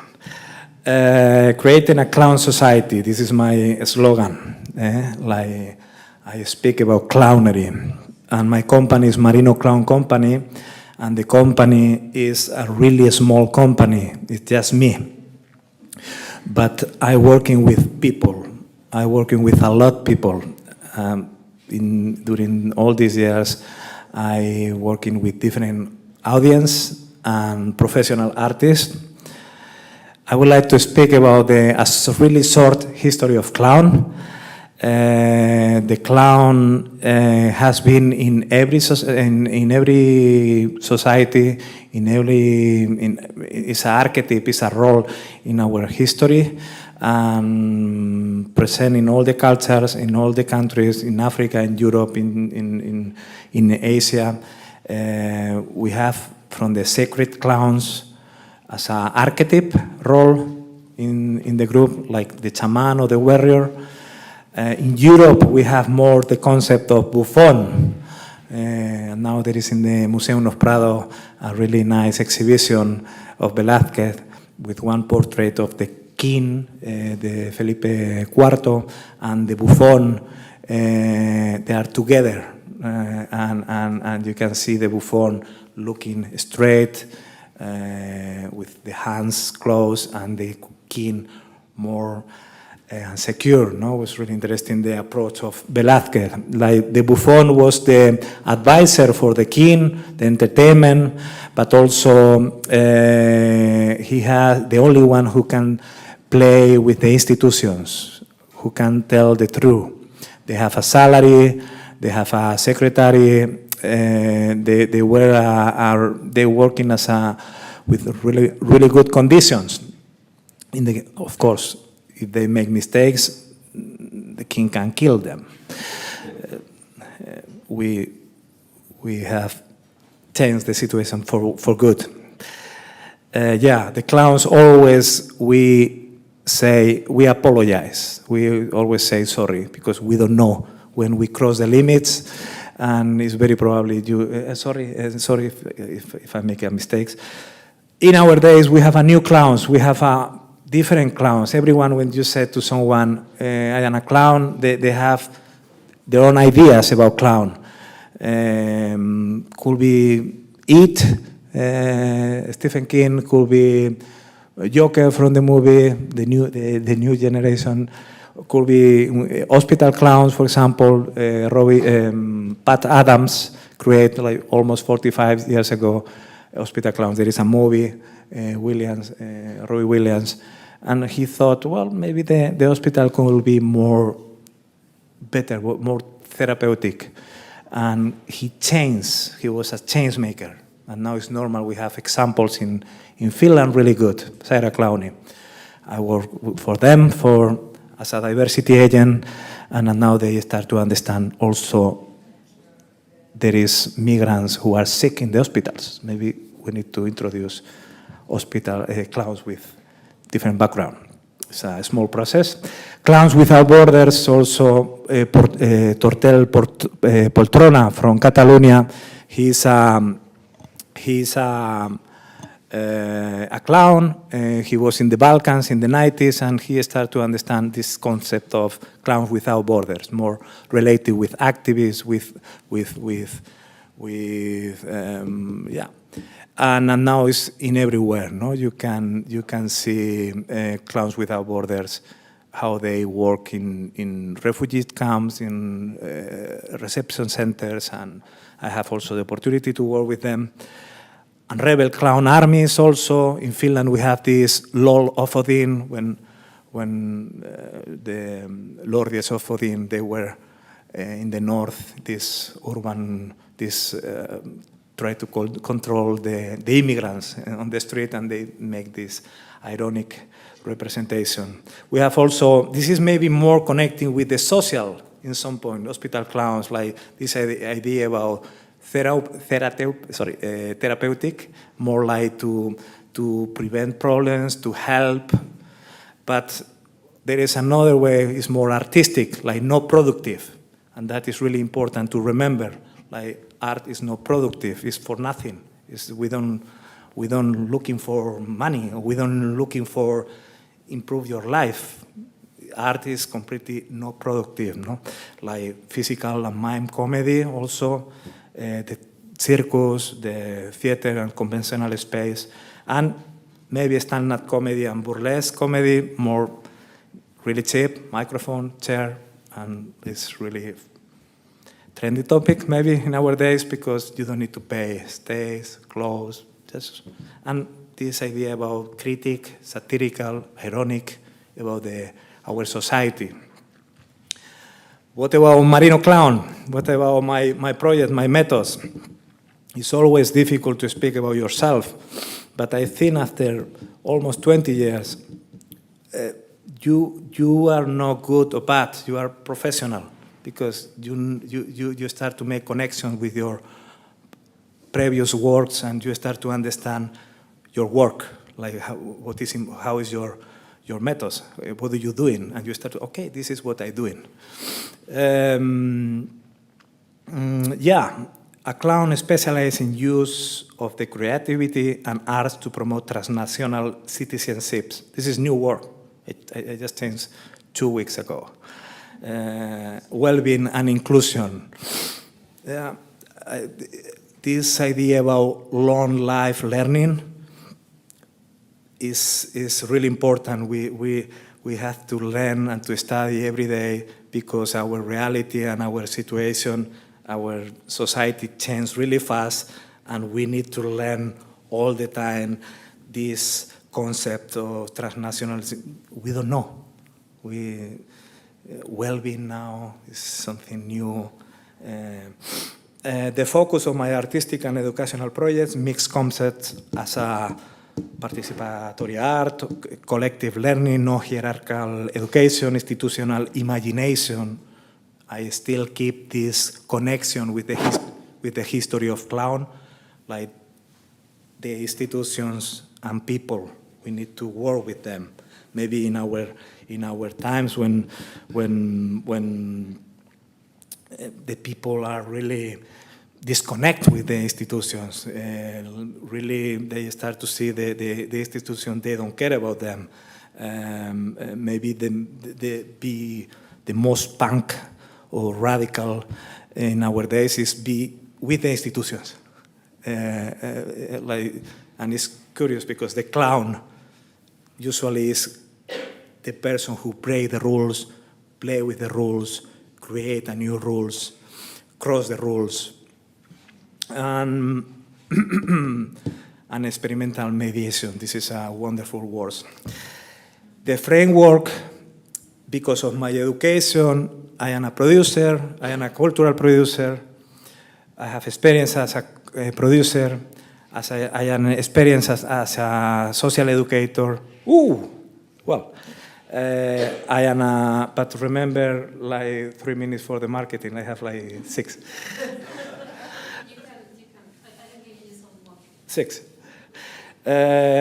Change makers, no? This idea about change maker, participatory art, something between, there is this clown, Marino Clown, I don't know what.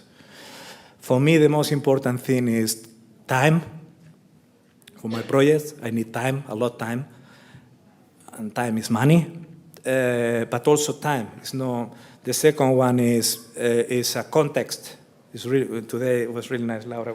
A context. I need to belong of somewhere. Could be a small area in the north, in a village in Latvia or in Kentucky, I don't care. But a context, people from this context, a partner, and we start to make a research, a pre-production. Now it's really easy with internet, we have meetings, and after we go to the place, but not to take the picture for Instagrams, we need to be really care about the ethical guidelines and also compromise. Sometimes the project doesn't work, but the process is important, even more than the results for me. Sometimes it's just a document, sometimes it's a comic, sometimes you have wonderful videos, professional videos, doesn't matter, or pictures, social media, sometimes it's invisible. But the important is this, how to work with different audience. I am no a social animation, I am no art therapy, I am no, I respect, but this is not my work. My clients is more to how to connect and create cooperation between them, different audience. Maybe they have different, how to say, needs, and for me it's how they can work between them. For me it's not they're a sick person, or I don't care, to be honest, what is their belief, or no, they are exactly the same. They are part of my project. We are doing together. And the clown is the monster, the strange person in the room, the vulnerable person, the failure, the person who is making mistakes. And for that reason, the different kind of audience, they feel more comfortable. This is my key to open. Okay. Today I select this project because my colleagues' background is music, and I thought, well, it could be nice. But sometimes it could be performance or animation.